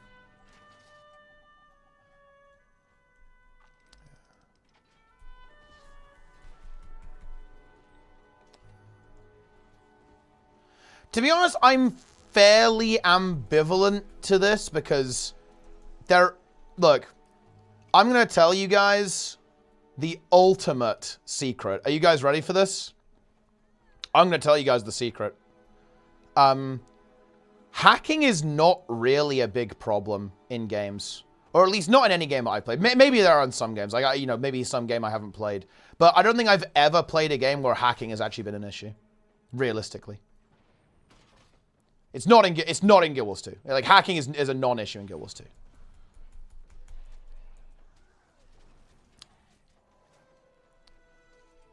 Counter, I don't know. I haven't played Counter-Strike. Maybe it's an issue there. I don't know. But oh, also Riddick subscribed. Nice, good shit. Guild Wars 2 CC. Oh, of course, but I just don't look. I know approximately how many people are using like all of these DLLs. It's just not an issue. In MMOs at least.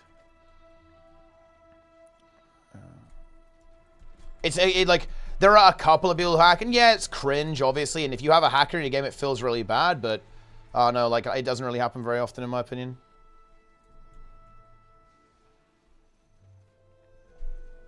Speed hackers that put in World Buzzword. Yeah, I've seen a couple of those. It does happen. It's not like it doesn't exist, but I don't think I don't think it's something that's like really like negatively impacted my my gaming experience. Not in Guild Wars 2. Certainly not in Guild Wars 2. For sure. Duping in New World went pretty wild. That was irrelevant. They fixed it pretty quickly. Like, people tend to be really harsh on new MMOs having issues like that, but it doesn't really like have any like long-term issues a lot of the time. It's over.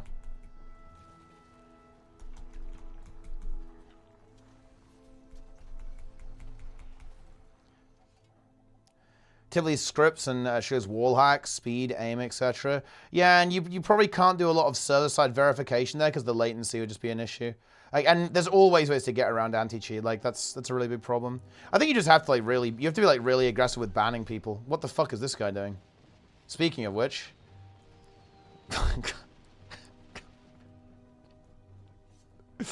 Okay.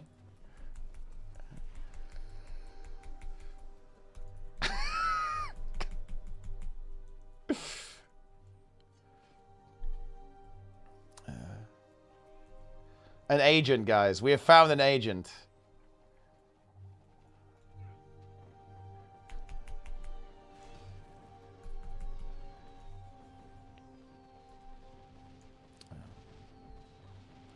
With the new specs, a bit of compared maps, right? I want to see Motor 20s and the PBS is that dead. Oh, it's fully fucking dead, believe me.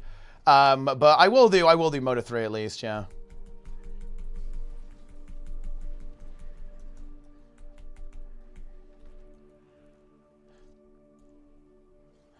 To show hackers on stream. Oh no, hacking is definitely real. It's just that I don't think it's the same with botting, right? Like, people tend to fixate on like hacking and botting that much. I know why people like it. Look, why people don't like it. This is my take on this, right? People don't like hacking and botting because it's unfair. It's not even that it massively negatively impacts their experience. It's that it's unfair, right? Because the people are getting rewards they don't deserve. They're winning matches they shouldn't win, right? Like, that's what people don't like about it. Does it really impact your day-to-day gaming experience that much? Probably not. It's interesting that's a problem in shooters, though. Like, wait, is it, like, really common in kind of shooter games like Apex and stuff? Like, people do a lot of hacking in those games? That's actually very interesting. Yeah.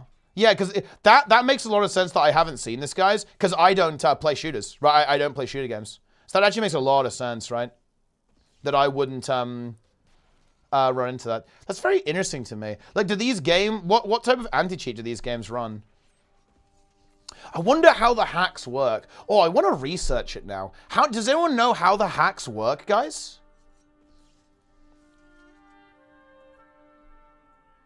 What type of hack is it?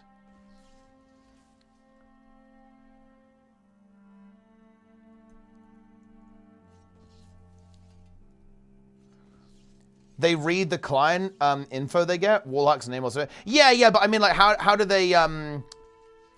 they like modify the client data without the client knowing about it?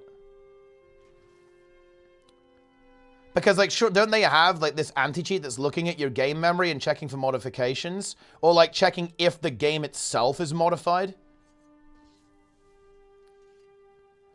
Anti-cheat ends up being a deterrent. Is that true? I thought the people who want to hack the game in a funny way, tech literacy be damned. Be curious how many people anti-cheat is actually deterring. I don't think it really deters people. The goal is to, like, make the hacks, like, impractical to use, right? Or, like, easier to detect them so people, like, get actioned. I think if enough people get actioned, then people won't do it, right?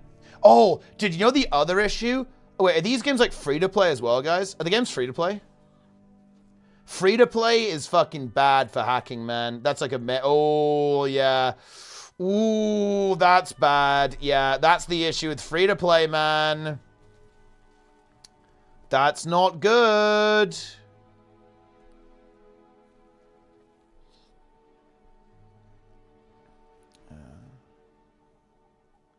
Yeah, that's tough. Change values in the memory in such a way that enables features that are meant to be disabled, such as seeing players through walls or the orientation. Yeah, but, like, it strikes me that should be detectable by the client. Like, especially if you're running some, like, heavy-duty shit. Maybe easy anti-cheat just fucking sucks. I saw Seth make fun of it in a video, so maybe it sucks. I don't know. And the cheat problem went up by a lot? Of course it does, yeah. That's one of the downsides of free-to-play, unfortunately. Is that obviously the game's more accessible, but that means the game's more accessible, right? So if you get banned, there's no consequence to it, yeah.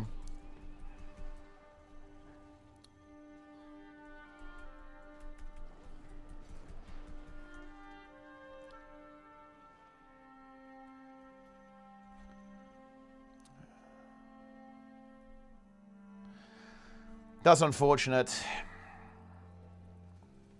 It usually runs outside the game. Yeah, but it has to be spoofing something. Like, it has to be modifying the game in some way.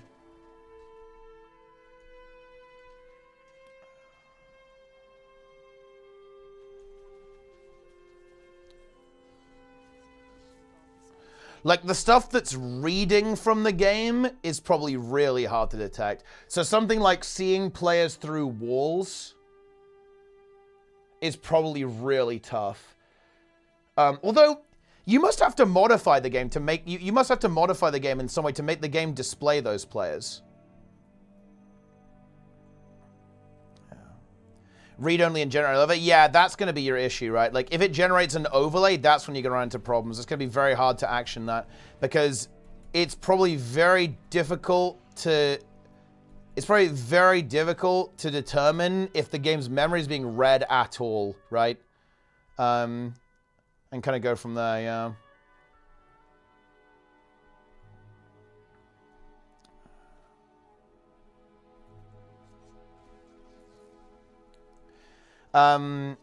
You can not hide shit as custom Windows drivers, which goes past the kernel anti-cheats. You can also have a microcomputer touch your PC that runs cheats. Yeah, I mean, it's people will go, but obviously, like, you know, when you have that arms race, obviously, like, less people are going to do that, right? Like, I feel like way less people are going to go for having, like, a microprocessor, like a micro PC to run the cheat on it. Like, and that is ultimately the goal, right? Like, the goal is trying to deal with this, right? Man, it's a tough problem, though, huh?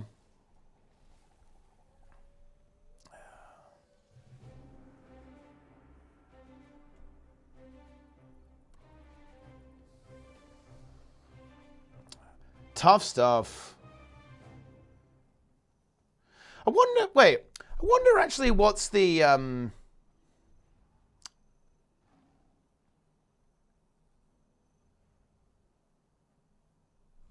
wonder what the actual end game is this. I feel like this is actually a use of AI. I feel like AI might actually see some use here. Because I feel like that's the only way you do this. Because you basically need like a scalable way to pattern recognize and review thousands and like hundreds of thousands of reports.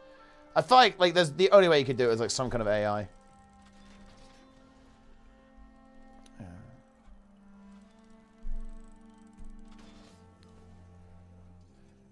Yeah, you need to recognize like what hacking looks like. Because it's very clear that you can't beat it with code. Like you can't beat it with like regular code.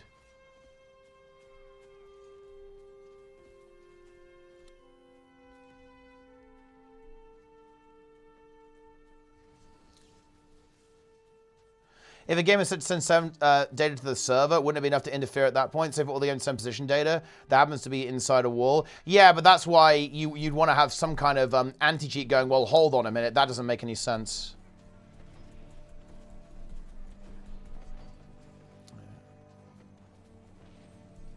For real-time speeds on data, I mean, yeah, there's no easy solution to it, right?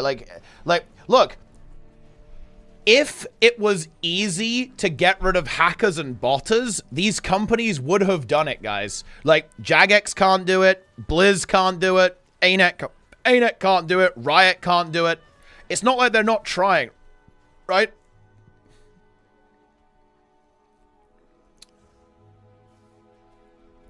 And it's one of these, it's one of these like weird things, you know. It's one of these like really weird things. It's like nobody wants cheaters, but people also don't like anti-cheat at the same time.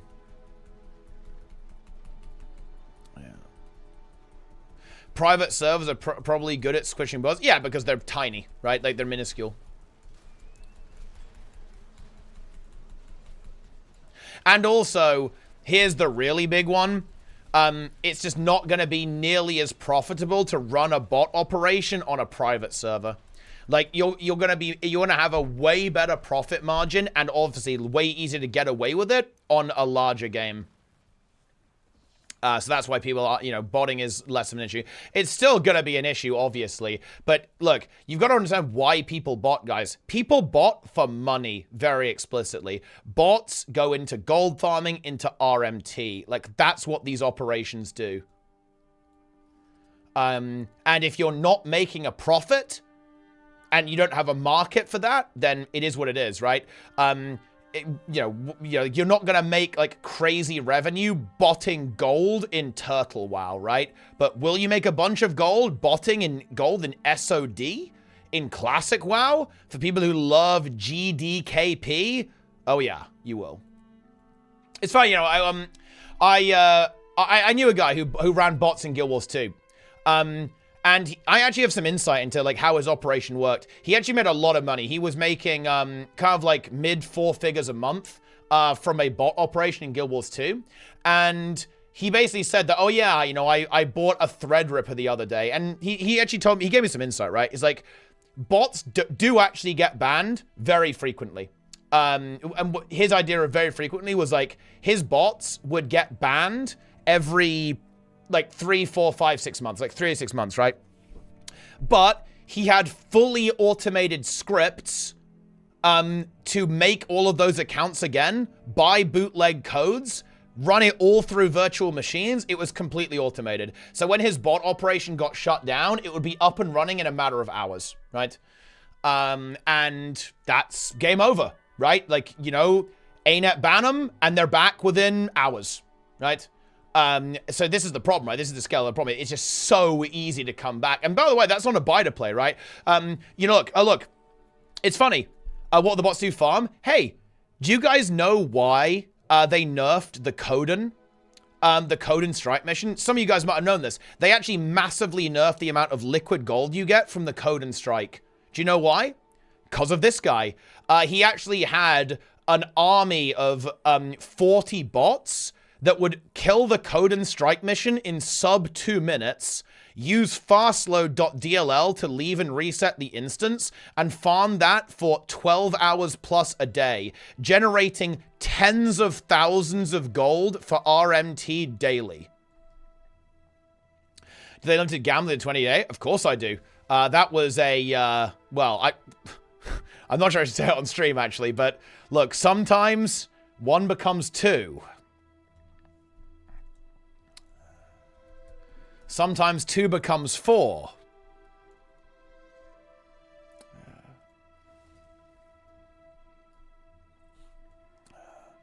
But yeah, like these bot operations, yeah, like these bot operations were a major issue, right? And they just come back, right? Like, they just come back instantaneously. And they're very profitable, right? Like, they're very profitable. Because the issue is that the bots do get detected. To be clear, ArenaNet does ban botters. ArenaNet does ban hackers. The problem is that it takes a while to catch these people because, you know, you don't have unlimited resources, unlimited GMs, unlimited, like, you know, anti-cheat, whatever, blah, blah, blah, blah, blah. And this is the problem. As long as bots make even like 10% profit, it's viable, right? The only way hacks and bots won't be used and won't exist is if it becomes legitimately non-viable financially, right? You know what I mean? Like, it has to be not profitable to do that. And you might say, oh, ban the buyers. Here's the issue with that. ArenaNet actually did try this approach, right? They tried to go after the buyers. And of course, like, you know, there are people who've been banned for buying gold in other games. WoW, RuneScape, you know, every MMO under the sun, right? Like, you know, you get banned for buying gold. But here's the issue. You've got a problem there. If you're too aggressive on that, guess what happens? You get false positives, and you end up with the Chris Cleary situation. For those who don't know, guys, this is the really big one. Many of you guys might know Olrun, PvP guy, right? Olrun got banned on a full false positive. And this went nasty for ArenaNet. And this is when I think they basically removed all anti-cheat from the game. Because a bunch of people got banned falsely, right? For no reason. I think it was brutal, actually. It was like they got banned for an empty string or something like that. Or an empty hash. Like, something went very badly wrong with the anti-cheat. But here's where it went bad. Chris Cleary, who was like the head of security, like he was the enforcer at ArenaNet, dude, he went on the subreddit and doubled down. He went nuclear. And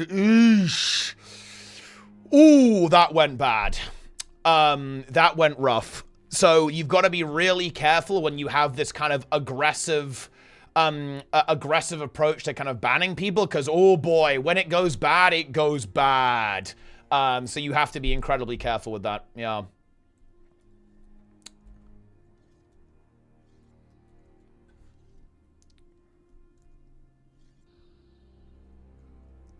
I actually don't, look, to be clear, guys, I actually don't, look, one, Chris Cleary was always in good faith, in my opinion, to be clear.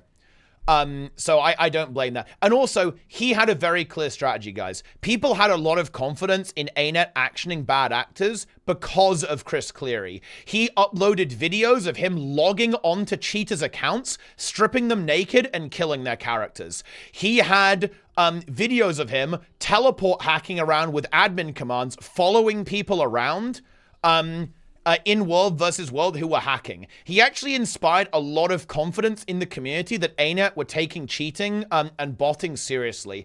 The only problem is that there were a couple of incidents, right? There were some things that actually went really, really well for him. For example, funnily enough, a popular creator, a music creator, actually got caught hacking. And they tried to deny it. He went there on the subreddit and said, nope, we reviewed the server data. And it was quite a famous meme. You went through 29 map points in 60 seconds. We know you did it, right? And that worked out really, really well. Because again, it was like, oh, they are looking at cheating. Oh, they are looking at exploiting. Oh, they have tools. They have data on this. But very regrettably, the one thing they tried with this automated like detection system, it brutally backfired. And again, the fact that happened to Olrun was very unfortunate because he was obviously a well-known community figure in the game, especially at the time, because that was when, you know, PvP was like pretty alive, right? It was kind of, you know, it was like much more relevant to the game. So that was a really unfortunate backfire. And after that, they pretty much stopped doing that. And now we're in a tough spot. Look, I admit, guys, I'm susceptible to this. I freely admit I genuinely feel less motivated to get involved in PvP when I see people who just should not be playing the game in the monthly AT. You know what I mean? I just go like, And maybe that's me being mentally weak. I don't know. Like, is it? I don't know. I'm not sure, guys. I see people who have been banned and they're back on a new account. I'm like, dude, like, what is this? Like, I don't want to deal with this. You know what I mean? It's like, what are these losers doing in this game, right? Why would I want to be a part of this when there are these idiots, like, just involved, you know what I mean? In the scene, it's just like, I just really, it just puts me off, man. Maybe I've just got old at this point. Like, maybe I'm just an old man. It might be part of getting old. I fully admit that, right? I fully admit that. But that's just kind of the way I feel. It's just, fuck this. Yeah.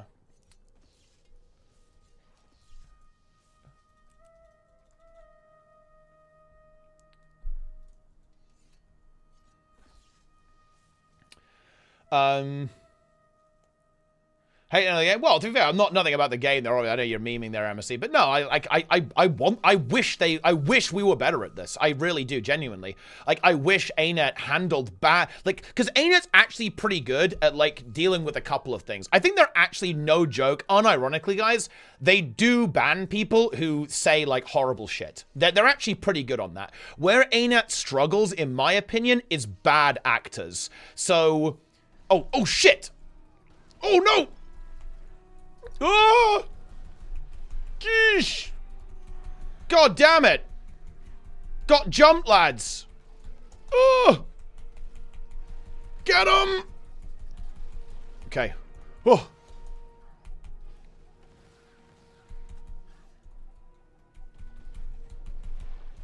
Woo!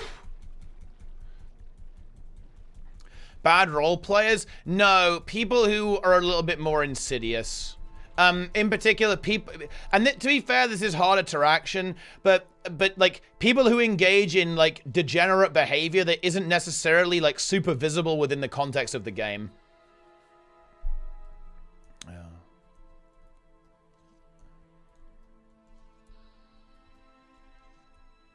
Or isn't immediately obvious, and it's easy to see why, because you need like more human review. For example, win trading. Yes. Like, win trading is a big problem. Very unfortunately, it's an issue. A lot of the time, there's some funky stuff that goes on with rank 1. Wait, did it happen last season? Oh, I can't even see that this was like the push season, but I'm pretty sure there was like some wonky shit going on. I'm not sure it was both servers, but there was at least one server, I can't remember which server it was, where there was like some really funny stuff going on. I'm like, oh wow, look, this player's materialized at rank 1 on the leaderboard with like 50 billion rating. Wow, that's incredible, guys. Who could have seen this one coming? And they struggle to deal with that, which is very unfortunate. And it's the same thing with like people just kind of coming back, right? Again, I will give this example because I feel like it needs to be called out, guys. There were a couple of PvP players who were top PvP players, and they did unironic Nazi shit in the game. I'm not going to pull any punches. They were using the minimap draw thing to draw swastikas on the minimap. They were playing unbelievably obscene things live on their stream with despicable character names and like playing PvP. And guess what? One of those players came back and won the crown gizmo. And it's like, I don't know. It's just like, what are we doing here? Like, what is this? Yeah, cause they did get banned, I think, or I think they did anyway. I'm not sure. But yeah, I don't know. And they're just back. It's like, and look, I don't want to give ArenaNet too much of a hard time. Like, I don't think they're like not trying. I think that, you know, I just wanted to see it done better, right? Yeah, I wish it was better than it is.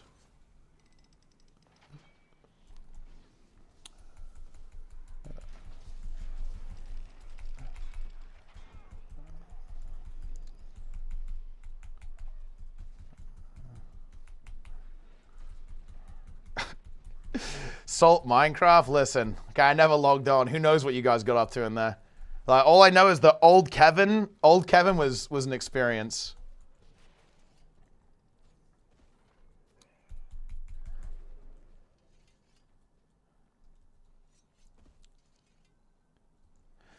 Don't streamers like you also have a responsibility to the community in the game, not only ArenaNet?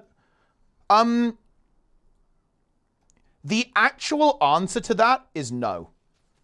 I think I do my best to help out, right? Like, for example, I will not hide this at all. Yeah, I have worked with Ben P to deal with some of this stuff. I feel comfortable saying that because he's not at the company anymore. Yeah, for sure. I've tried to do my part, for sure, like with helping out with some of the stuff, like detecting issues and like, oh shit, there's some whack stuff going on. But actually, no, it is literally not my job.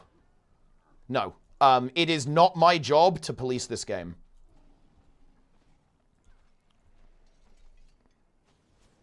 Yeah.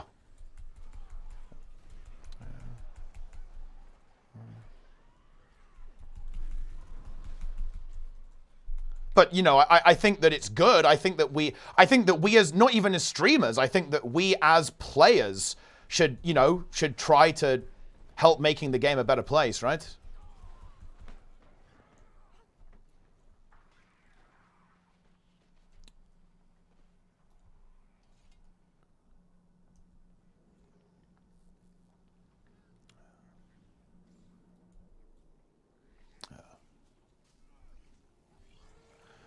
In terms of electric better not using broken stuff to the economy. Well, I mean, yeah, guys, don't dupe and don't hack and don't win trade. Like, don't, yeah. I mean, yeah, sure. Do you report the speed hacker at SMC? I guess I did it. I guess I should have done. I should have reported. I don't know what that guy was doing. Yeah, I don't know. I don't know what to tell you.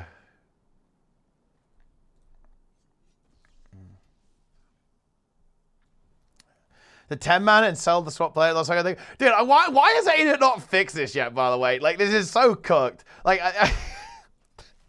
why, dude? I don't understand this, man. Like, why do ArenaNet keep doing this cooked shit where you could like swap someone in at the last second to sell the achievement? Like, why is that still in the game, dude? Honestly, I love ArenaNet, and I actually mean that unironically, guys. Like, ArenaNet is scuffed, but in the good way, right? They're the good kind of scuffed.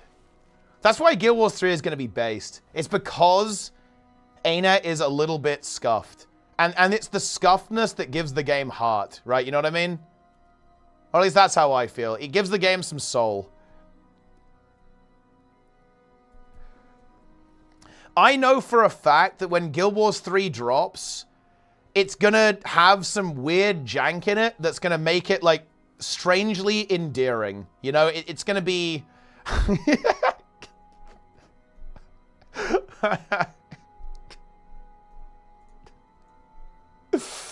Oh man, that's funny.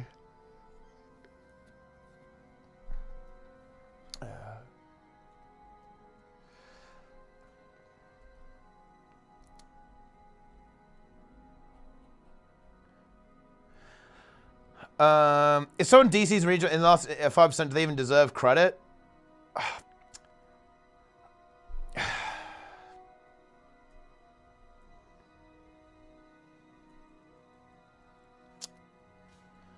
I think as much as I genuinely hate to say this, I feel like the answer to that has to be no.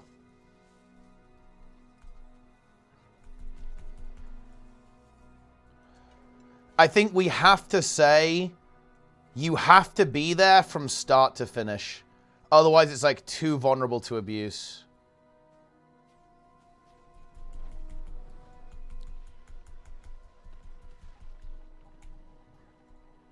If they hit the boss, yeah. No. It has to be, yeah, exactly what Spin says. If you hit the boss and then DC, yes. If you haven't hit the boss, then no. And actually, Guild Wars 2 is set up to fix this, right? Yeah. Yeah, no, you guys can fix this. Because when you load into an instance, you load in dead. You can't load in and hit the boss. The game must know whose hits hit the actual boss. So if you haven't hit the boss, then no. But if you have hit the boss and you DC, then yeah. Yeah, of course.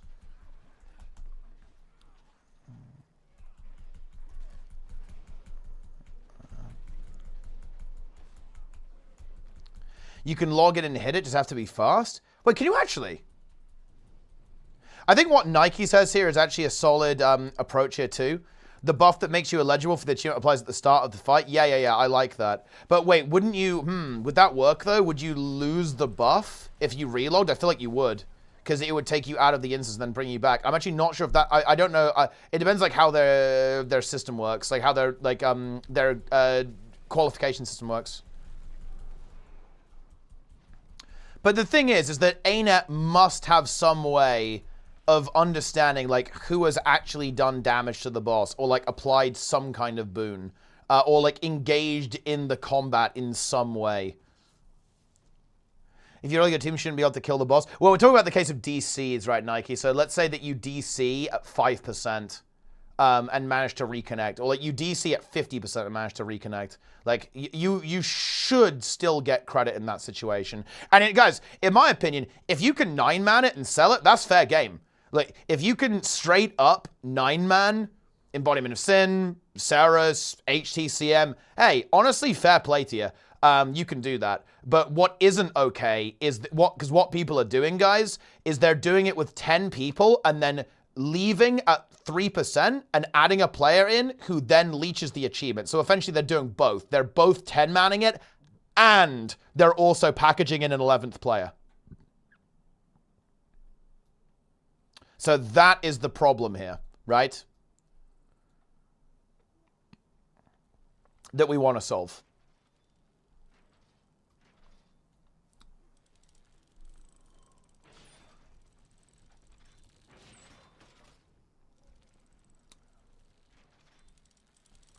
Omega.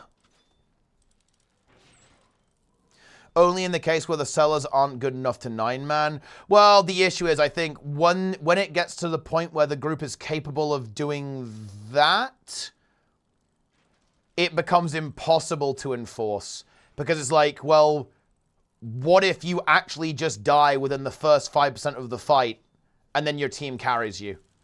Like, what if that thing is, that could happen legitimately. Whereas what the sellers are doing now, that cannot happen legitimately, if that makes any sense. There is no scenario where leaving at 3% to package in another player is legitimate. There's just no scenario where that's the case, right? So therefore, you can enforce that. Like you can devise a system to enforce that restriction, but you can't do that with just hard 9-manning because, yeah, I mean, I don't know what to tell you, right? Like, if you can just carry someone and after they die early on, then that's just the way it is. Yeah.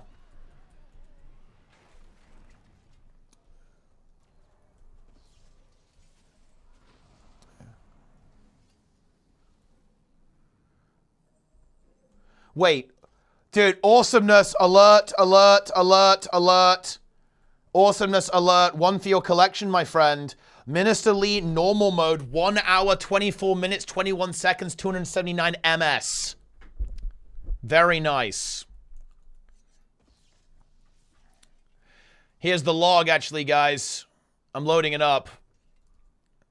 Here we go. We actually have 1 hour Minister Lee, 1k DPS, top DPS, 55 DPS Dragon Hunter here, guys. That is 55 DPS.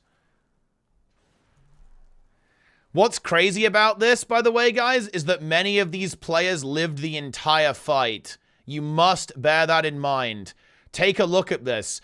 If we look at the deaths, only 1, 2, 3, 4, 5 players died. Half of the players were alive the entire time.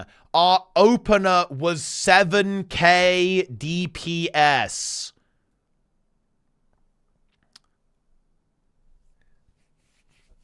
Dragon Hunter. Wait, did the DH die? I think the DH did die, to be fair. Yeah, the DH did fall, like, halfway in. But bear in mind, guys, okay, the DH's opener was 6... Wait. Oh, no, I think the DH was, like, is this one, I think. Wait, what? No, the DH's player... Oh, my God. The DH's player 4. 600 DPS opener. That is full burst, guys. You must understand that. That is full burst.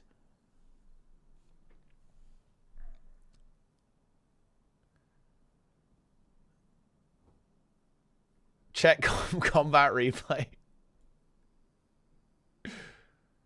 Dude, look, it's good faith. Look, they all go in. Look. Yeah.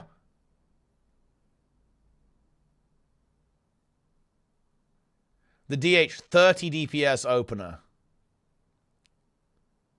21 DPS opener. Did we play classic or what?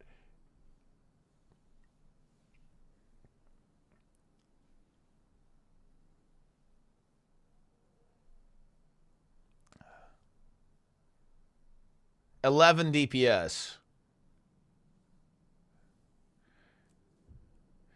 This didn't happen organically. I mean, look, this is your Icebrood Saga 1 kind of situation here. It's weird all the core... I mean, look, sometimes the core classes win, you know? Like, maybe core classes are OP. This is very impressive stuff. Ooh, that's going to chug. Player 4 rotation. Oh! It's... Oh, take a look, guys. I believe we actually have... It is... Okay. Oh, no, this is player 7. I don't want to look at player 7.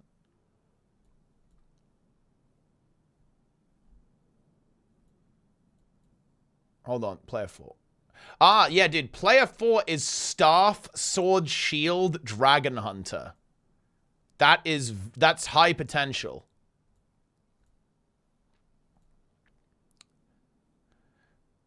So you can see here... By the way, wait, full toughness.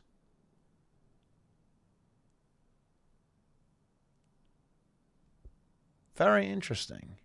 They are deep tank, as you can see, guys. We are deep tanking. Unbreakable. Yeah, it is tank DH, guys. We essentially have no auto attacks going off here. Symbol of Swiftness, Sword of Wrath. This is who... Dude, Trig, you're going to get screenshots saying that, bro. This is who Luminary was made for. Now you can activate... I mean, look, you can be, you know, Nomad Luminary. Yeah, we weapon swapped twice before using a single skill. I actually respect that.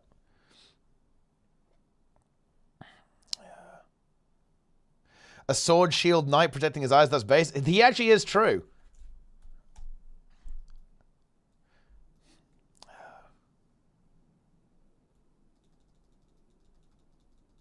I feel like, look, you know what's actually content, guys? I'm going to drop another nuke. This is, I believe people refer to this as a truth nuke.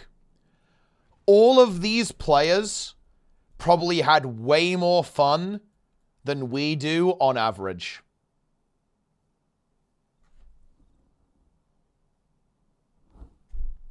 I bet they had the time of their lives, man. I'm not even joking. Like, they probably thought this was, like, the sickest shit. I guess the players who were dead, that was probably pretty boring, I guess, actually. But look, okay, like, for the players who lived, this was probably insane, right? Like, yeah, like, this guy died 10 minutes in. He, like, was on the ground for the next hour. Like... But look, I'm telling you, like, the people who lived, like, everyone who survived, like, the spec that this guy was having the time of his life.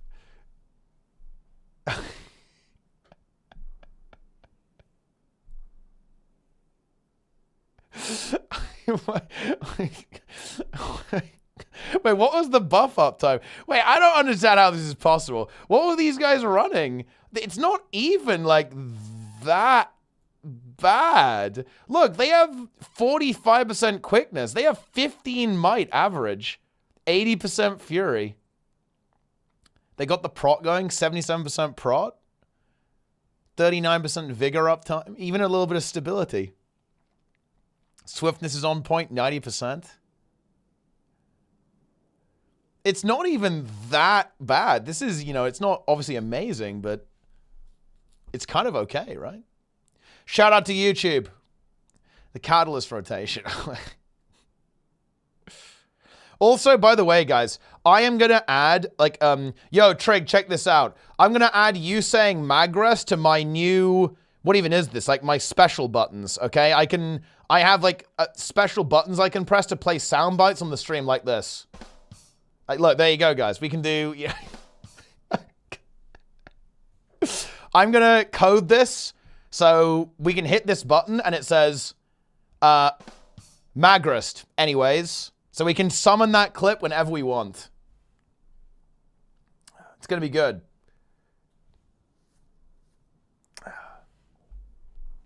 Although I'm probably not going to do that. That would actually be cringe.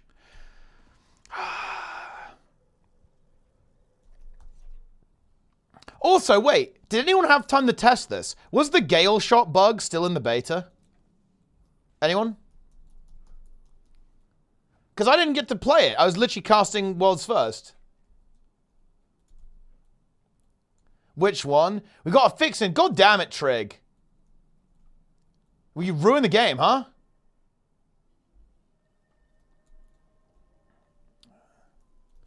Yeah, the reflect one. Yeah, the reflect on the elite.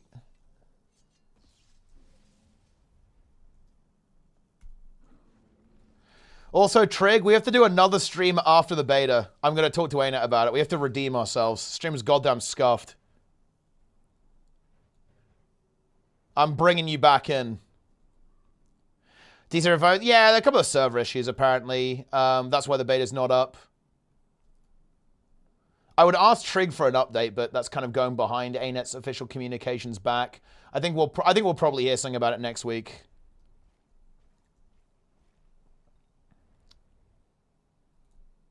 But obviously they want to get it going ASAP. It's a shame, really, because I actually think what ArenaNet did here was really good. By the way, they arranged a drops campaign for the same time as the beta. I wonder if they're going to do more drops, because my understanding is that drops are actually not that expensive for the company. And I actually think it was a really nice idea from the marketing team to do this, like show off the new elite specs, like have a drops campaign going at the same time. So it's actually a real shame. I feel bad for them because their plan basically didn't really pay off, obviously.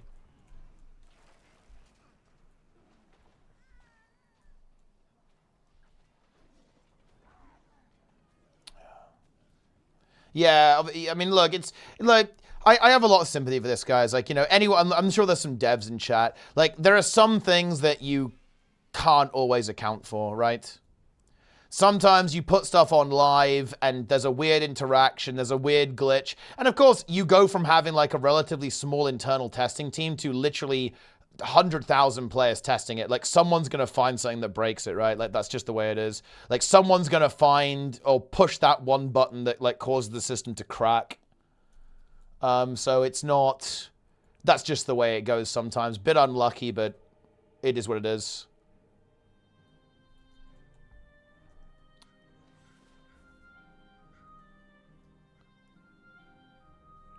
It is what it is. Fresh house is wrong. I like that. That's good. I like that you can enter the zone by flopping down here, by the way. This is high tier. Oh! That's because I had fastload.dll on, so I didn't realize that I wasn't on the ground yet. Bear in mind, guys, I do not use fastload.dll.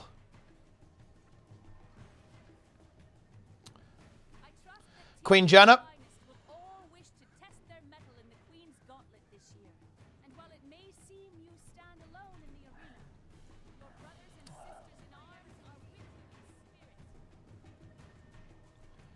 Any feet fans in the chat, guys? Any foot enjoyers? Yeah.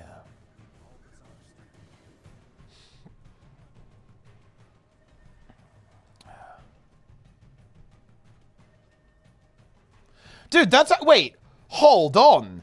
That's true, actually. Dude, WoW steals from Guild Wars 2 yet again. They do foot fetishism with Queen Jenna, and then WoW did it with Xalatath. And one, dude, look, this is where things get really crazy. Okay, that's actually pretty good. I will add that. That's worthy.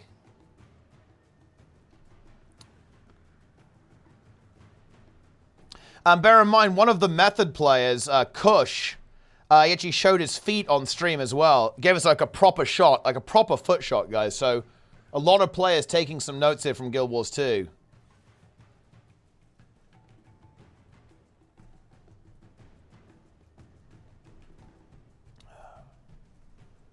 Okay, I will... Wait, hold on. Let me donate into the boss blitz. Here we go.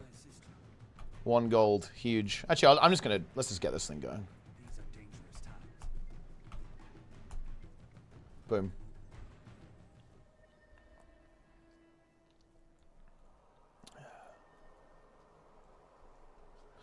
Old Blizzard made Classic. That is true. Old Blizzard did make Classic. Who knows what manner of degeneracy there's in there. This one is also pretty good. Blalatath. I think we actually might already have Blalatath enabled. Yeah, we already have Blalatath.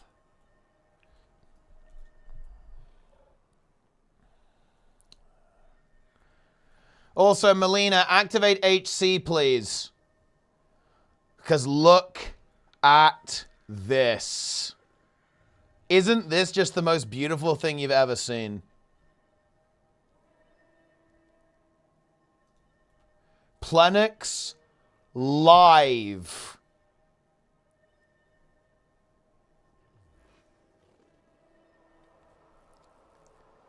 In HC.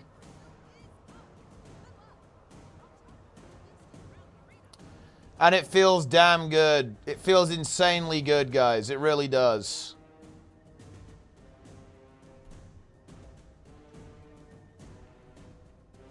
Playing Classic? No, it's Plenix.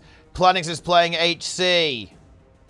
He faces level 5 Forest Spider. Wait, what's the level at right now? What level are we?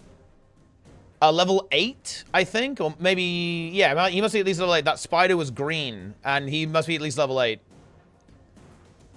Where does it show his level anywhere? Yeah. He's on EU anyway, right?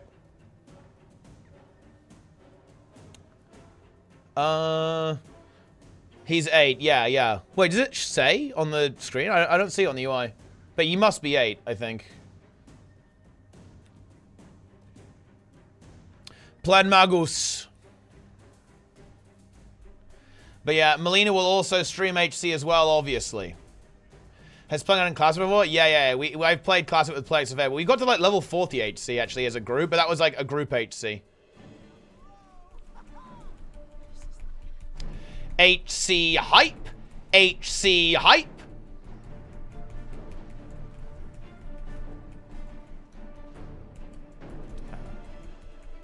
We agree with this once we're in the 50s.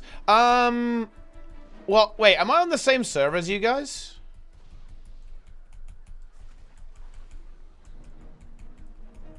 I can definitely come and hang out on my,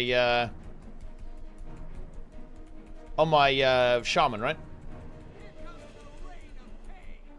If we're on the same server anyway.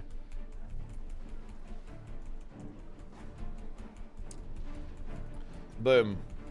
We're on NA. Yeah, but I mean, are we on the same server? Because isn't there more than one HC server? Are you on the only? Are you guys on the OnlyFans server? Because I know there's 2. I think I'm not sure if we're on the same one. Should I go to my PC? I mean, oh no, maybe.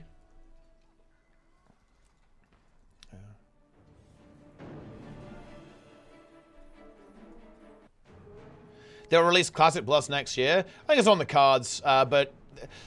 Oh, dude, I must make the classic WoW video. Like, I've got a lot of, I'm hoping to do some WoW content this season. I'm really looking forward to, yeah, I must talk about this. Because making Classic Plus is very difficult, I think. What would it be as usual does? Well, it would be like that, but the goal would be to make it like long-term, like OSRS, right? Like a persistent thing.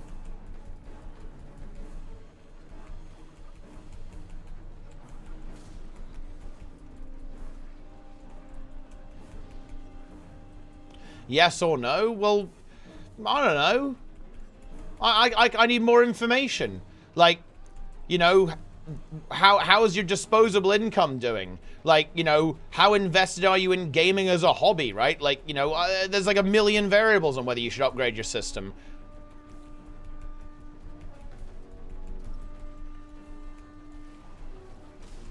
How good is your current system?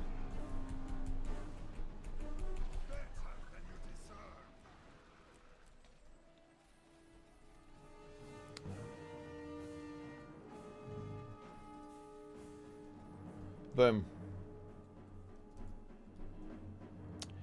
HC.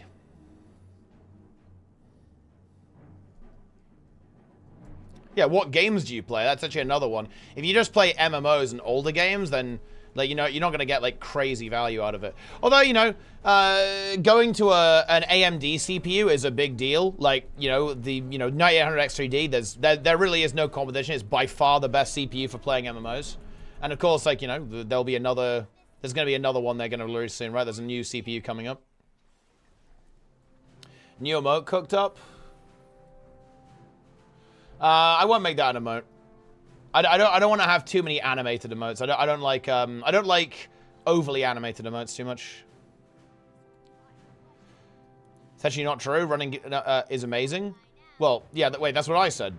I said yeah. It's like not you know, there's no competition. Like it simply is by far the best CPU you can get. But you know, the game will run, like MMOs will run pretty okay on a lot of other CPUs too. Method P3, by the way, yeah. Let's just have a look at Raider.io. Where are we at on Raider.io? Ooh, dude, it's getting big, man. This is remarkable though, dude. Imagine if Liquid wake up and it's Echo Method Liquid. That would be crazy. Is Max live yet? Max is not live yet, so they haven't started yet. Wow.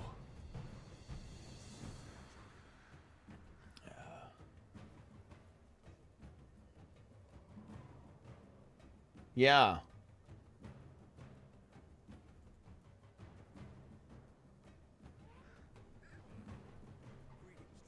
Method is actually catching. It goes down tonight. I feel like Liquid are going to be feeling the pressure. They're going to be feeling the heat. They're likely to push again. It's going to be very difficult, I think, but we'll see, right? We'll see if they're able to take it down. Yeah.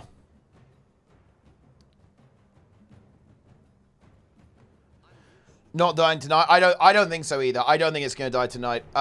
It would be a big surprise, I think, if they were able to kill it today. It's probably tomorrow.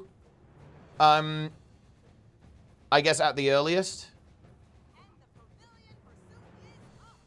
I don't think we're killing it today. 42%. That's a lot of health. And if they were close to the enraged, they probably had a lot of deaths, to be fair.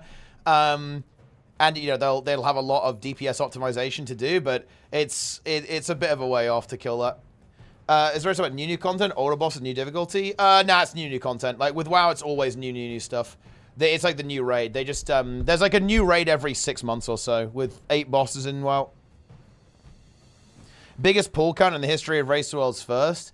I think it was like one of the. It's probably one of like the scuffed ones. I think Kill Jaden had a crazy pull count.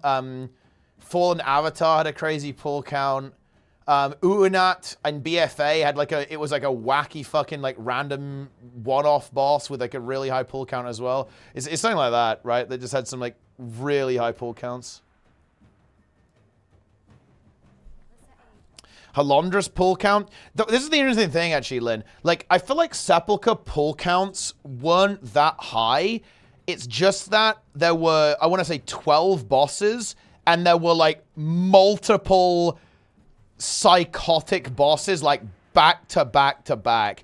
You had Halondras, and you had Anduin, and you had Rygalon, and you had the Jailer. Like, all in one raid tier. Like, the individual pull counts wasn't crazy high. They were in, like, the 200s, I think, for a lot of them. That's not, like, insane for a really hard WoW boss. But it was just the fact that there were, you know... multiple of them back to back. Yeah.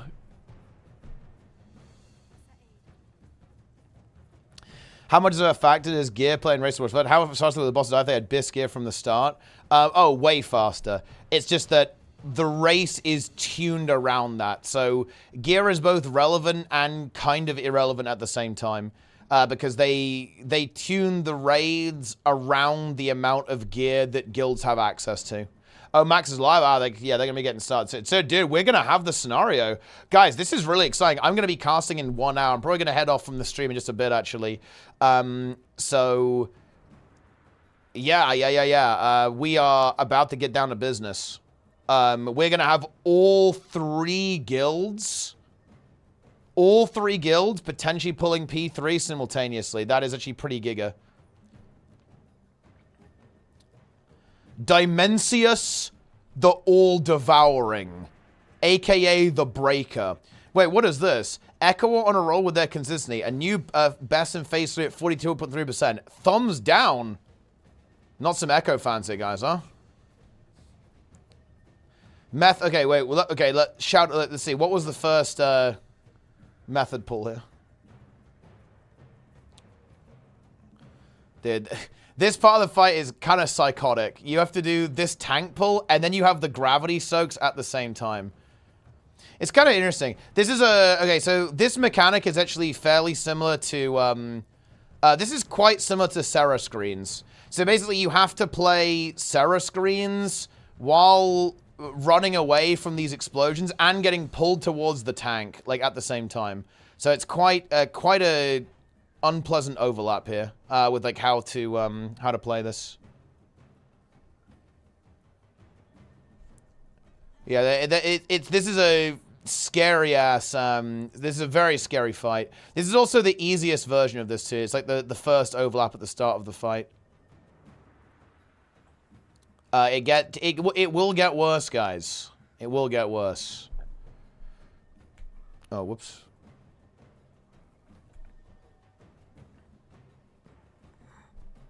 What CPU are you talking about for MMOs? An AMD CPU, 9800X3D.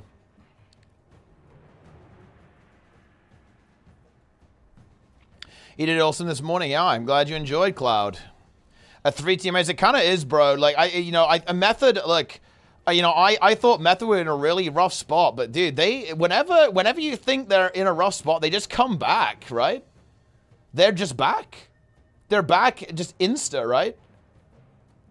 Because I'm not gonna lie, at the start of the day, it was like, oof, it was looking tough, and they're still behind, to be clear, guys, right? I think that, Echo and Liquid are a decent chunk ahead here, especially because, like, Liquid are about to start their day. Like, they've obviously been asleep because they play on NA.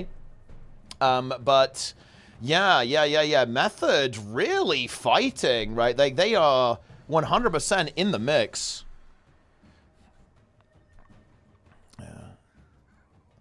Will the builds and also be updated again? No, I was wondering. I might get around to it eventually. It's on my to-do list. I have a good fondness for that site. There's some really cool technology on it. It's on the list.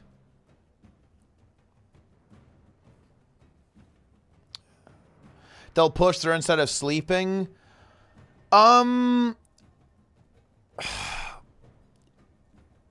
they won't push through. I don't think they're in range of a kill today, even if they do a big push. I'm not sure if anyone is, to be frank. I think it's Liquid. Ooh, they could get it low. Liquid have a full fresh day starting from about, what is it, like 77% or 73%, I think, right? In phase 3. Wait, let me actually just check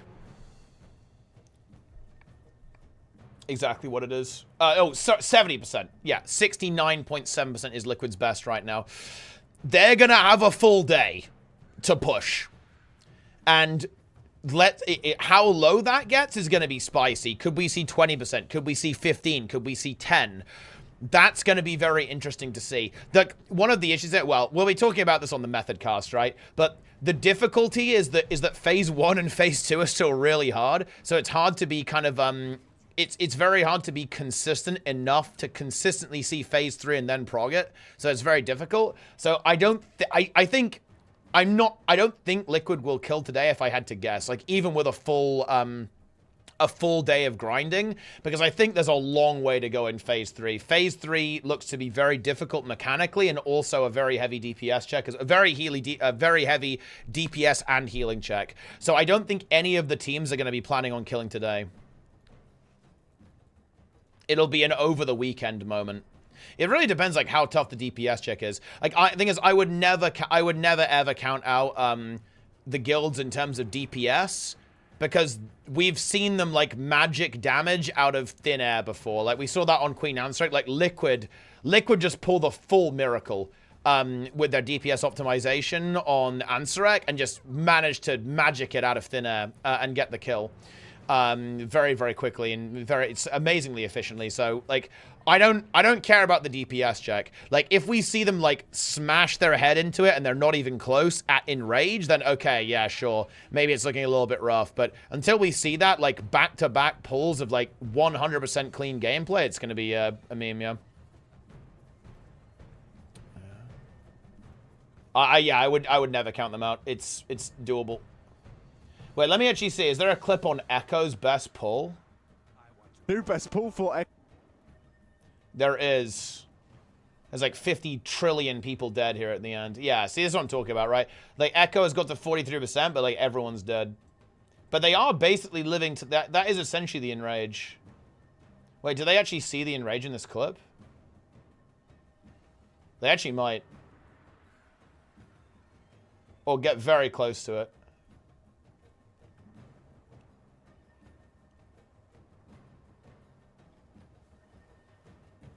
They died basically 10 seconds away from the enrage at 40%. Favorite X-Pack, bro? Heart of Thorns. I watch over this place.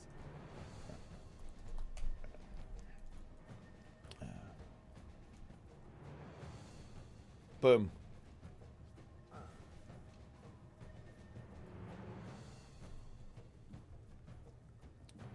Huge. I kind of rolled out Method earlier. I mean, look, it is my responsibility as a commentator to not overhype you, I think, to an extent. I do think they're still fairly behind, but yeah, they've really caught up today, like, massively, I think, in terms of their progression. This is incredibly impressive from Method. Still need to keep delivering on that. Like, you know, they're, what, 30% behind Echo? That's a long way in that phase. But the fact that they're actually, like, you know, we're going, like, blow to blow with Liquid almost. It's very impressive. But what you do have to consider, guys, is that we're at kind of, like, halfway through towards the end of Method's progress, and Liquid are about to start. That's what you've always got to bear in mind with, like, EU and NA progress, is that there's this inherent, like, leapfrog effect. Echo's getting through pretty consistently. Yeah, that's like what they need to be. That's what you need to really get good at. And that's, of course, what Method is now going to have to start to optimize as well, is like getting that efficiency. That efficiency needs to happen. It needs to happen. Think Echo goes to bed without killing it and it's Liquid's win? No, I don't think it dies today, if I had to guesstimate. Dude, I really like the music here, like the race music is so hype. It's one of my favorite songs in Guild Wars 2, actually. It's just got some good energy. Although this is actually, this is not the race music. This is, this music plays on, statues, right? Like, this plays on Eater of Souls. It's so hype, actually. Listen to this shit, guys.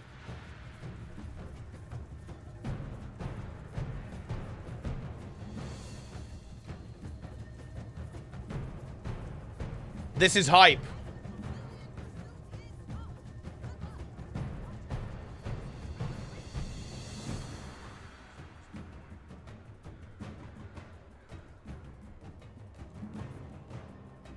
Max is some sick now. Of course they have sick nasty DPS. It's Team Liquid. Pampa! They have the literally most reformed mage in the game. Redeemful X. Reformed X. Or whatever his like mage's account names are. Dude, shout out Hopeful, by the way, guys. Fresh account to Worlds First in 2 weeks. That would be a pretty cool storyline, no?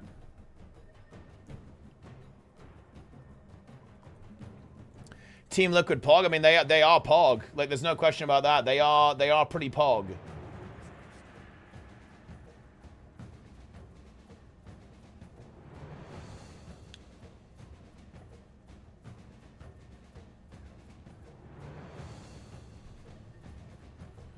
Is that bodybuilder playing in Race to Worlds First? He's retired, actually, from Race to Worlds First. But, yeah, he, even when he was in training for, you know, bodybuilding, was, like, very big into lifting. Yeah, he was playing in, yeah, Lorgok played in multiple Worlds Firsts, while also, yeah, being a bodybuilder. Yeah. I think, yeah, he played in... Well, I know for a fact, I don't know what his latest Race to Worlds First. He played with Method for a couple of tiers, but with Echo, he did Jailer Worlds First, right? Like, Lorgok was, yeah, Lorgok was on Race to Worlds First. He got Worlds First in, Jailer, yeah, for sure. I think he did end up going back to Method as well at some point, but I don't know the exact details of, like, every Race to Worlds First, yeah. Dude, took a, wait, 11th birthday today? Dude, feels good, man. Happy birthday. On your character, I guess. Right, I'm going to do this boss splits, guys. I'm going to raid Method, and we're going to go do some casting. I'm going to give myself a little break. I need to go get some food and rest my voice a little bit. Then we've got 2 hours of casting on Method stream.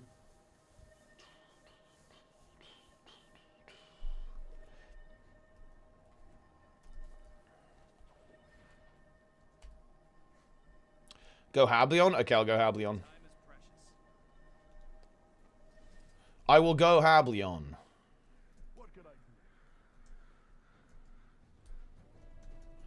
I feel like nobody's going to come here, though. Like, isn't doing this one first kind of troll?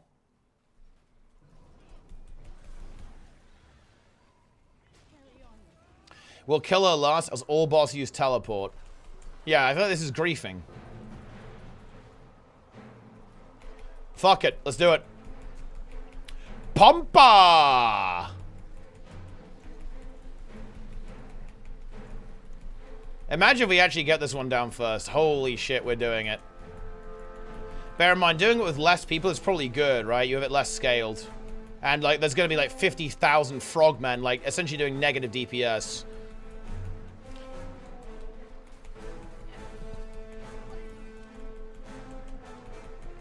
Also, guys, do you know one of the reasons why ArenaNet don't show boss HP in-game? Because you'd be able to see that some players do negative DPS. Bear in mind, guys, because bosses scale up, if you don't do a certain amount of DPS, you are essentially healing the boss unironically.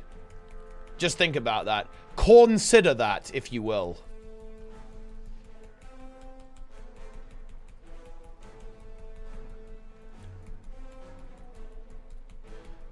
Consider this, correct. Also, I will not stop DPS. Awesomeness is telling me to stop DPS, but you don't pay my sub, my brother.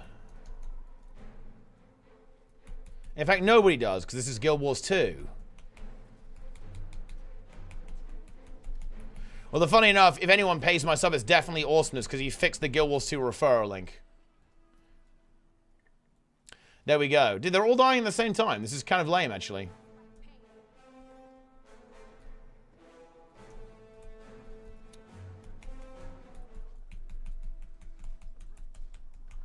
So you could argue that Awesomeness pays my sub to WoW with the referral link.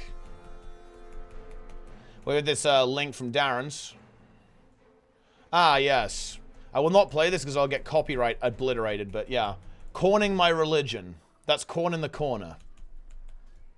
Man, I think they actually nerfed this way too. One, they nerfed this too hard. Two, power creep.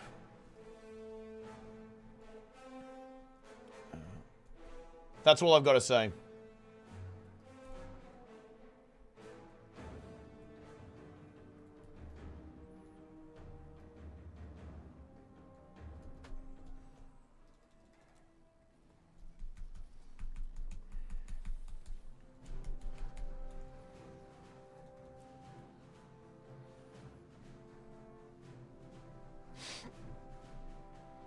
Got the first expansions, never finished them. What should I purchase now? Well, I mean, why not finish the expansions first? Boom. But yeah, you can, you know, the stuff's on sale right now. It's a good time to buy. If you think about getting to the game, you're having fun, I'll just buy all the expansions to be real. I'm going to be real with you. Like, if you think you're going to put some time into it, they're all worth it. They're on sale right now, so you can get them at a discounted price. It is worth it. The game is good.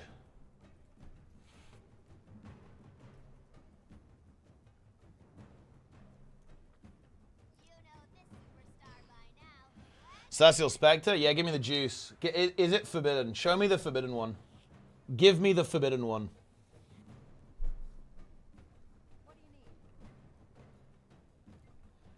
Dude, Pokey C.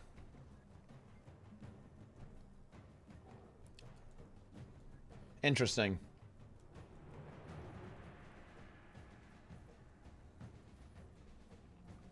Wait. What the fuck is this? Dude, Darren's has encountered like a lunatic in retail. Wow. Wait, is this normal? Is this normal, Darren's? Like, what have you joined?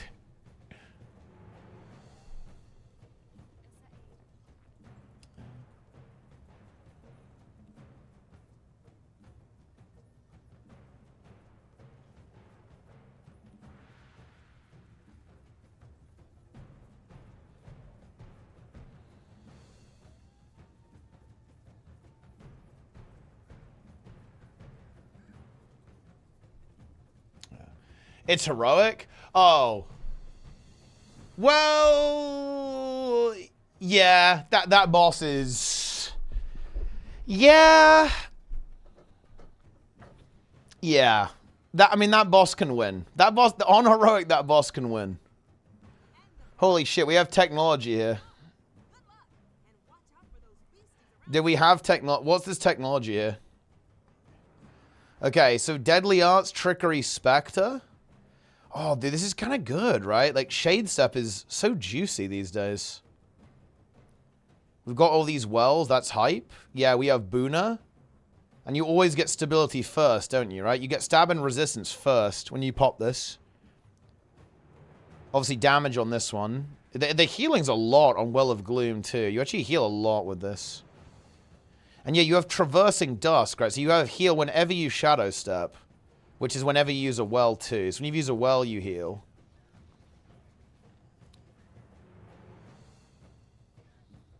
And yeah, you get extra healing power from this one. On Second Opinion. Yeah, and you get Trickery, too. Yeah, so Trickery, you're getting Bountiful Theft and Thrill of Crime, right? So you got... Ooh, dude, you got this going off? Dude, ooh. Oh, yes. Dude, 10 Might, Vigor, Fury and Swiftness, and Might there? That's kind of nice. And then you give AoE stab, right, don't you? Yeah. AoE stab on Mind Shock, and you give a little Aegis. And you give... Ooh, big heal, actually. Yeah, this is kind of legit. This has gotta be legit. It has to be legit. There's no way it's not legit. 77 watts of dweeb, tier 1. Wait, pokey legs, but massive sized. Where's the log?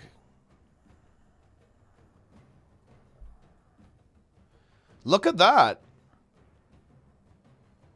25 might. I'm assuming this is, wait. Yeah, okay, Generation Self, yeah. 25 might, Fury, Alack, Prot.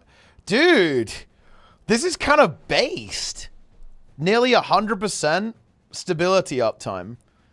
50% resistance uptime. Might, Fury, Alack, Prot, Regen, Vigor, Aegis. Obviously, it gets removed, right? Stab uptime is actually really nice. Swiftness uptime as well. And yeah, this is kind of based build. And what do you do the rotation with? Use Wells, Thousand Needles, Scepter 2, Shroud 2, 4, filler, random shit. Yeah. And yeah, you can obviously sack DPS and get Transference Sigil on here or something. And yeah, wait, you have Omega C, you have Hyper CC, because you have Pistol. So you just, boom, swap over there, Paralyzation on the Pistol, boom. And that's just how it is.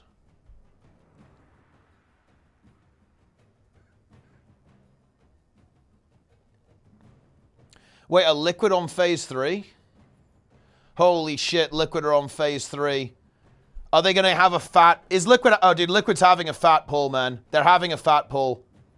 They're having an absolutely massive pull. They're having an American-sized pull. Already 75%, literally first pull of the day. Oh, shit.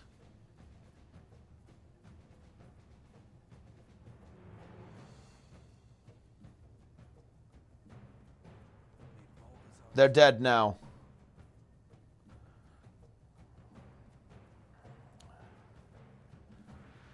First pull of the day, 68%. Basilisk Venom. Liquid kills today. Dude, I wonder if they push for it. I wonder if they actually grind. Maybe they grind it. Maybe they kill it today. It's honestly possible. It could be doable. Yeah, Basi Venom. Yeah. You can do Basilisk Venom and have like Omega CC, like a massive blast. And dude, it's 40 seconds too. Man, this build actually might be like sleeper. This is a sleeper OP build. This is a sleeper OP build, man.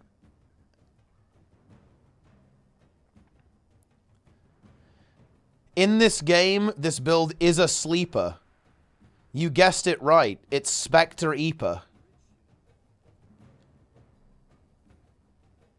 Ooh. And this is without the fact that you're also going to apply some of the... You're going to get a bit of DPS, right? Because you've got Dark Sentry. So you put the Venom on people as well. Yeah, whenever you give them Barrier, which you're going to do, right? Going to be... Yeah, you're like using this one. And obviously the tether as well, right? You're going to tether people and give them Barrier. So you get like a little bit of free damage from Dark Sentry. Yeah.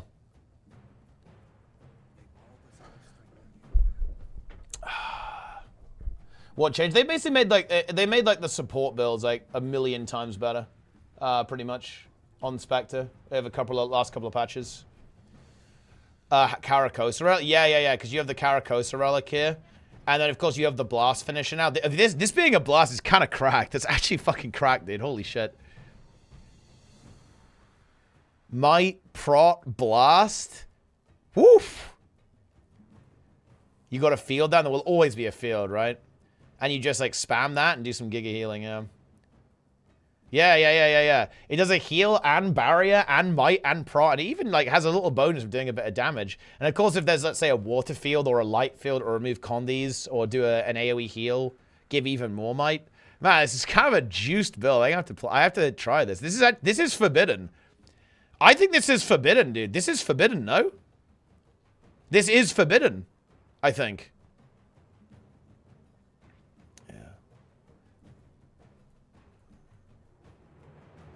Yeah, 2 condies removed there as well.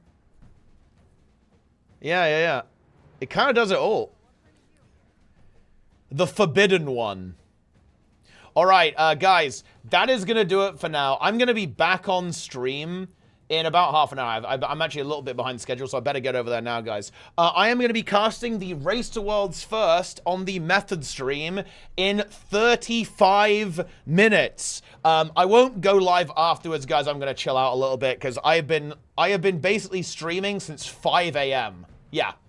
I streamed at 6:30 through to 11 on Method stream. Then we went live again. We've been streaming for 4.5 hours. We've got another 2 hours coming up in half an hour. So that's going to do it for me. I will not come back after this, but I will be back tomorrow. It's going to be, kind of a fun day today, guys. It will be more Guild Wars 2 drops, as you do. And we're going to do Embodiment of Sin with Plenix. That is on the agenda, basically. And then in the evening, I'll be on the Method stream for Race to Worlds First. So it'll be kind of similar now. We'll do like Guild Wars 2 into Race to Worlds First cast on the Method stream. So yeah. Stay tuned for that tomorrow. And, well, I'll be back on Sunday as well. I mean, that's all I've got. I don't know. Guys, games on sale. Buy Guild Wars 2. Follow my social media. I will be back to making YouTube. I bet not much YouTube content for a while. I will be back on YouTube content when the beta comes back. Obviously, I will try, and once the Race to Worlds First, once the Race to Worlds First is over, normal service will resume a little bit more, so I can actually have some time to make videos and maybe try some stuff out with, like, a new Scourge build, like new Forbidden Spectre. You guys get the drift, right? I'm gonna raid Method because we're gonna be over there in just a moment. Yep. Let's see who's on right now. Who's actually on right now? Let me see who you guys got. You guys have got, Sko and Sean. Good combo, actually. Of course, Method looking to push forwards into phase 3. Absolutely blasting so far. We love to see that. Yeah, 77.3% best in P3. Let's see if they can do anything over there. I will be on that stream in 32 minutes. So I will see you there, guys. I'm going to quickly grab some food, get a cup of tea. You know how it is. Juice up a little bit, get energized, and recover a bit, and then we'll be playing. And yeah, back on this stream tomorrow, guys. No more stream on this channel until tomorrow, because I want to rest up a little bit after this. That's it, guys. Take it easy. I'll see you next time, yeah?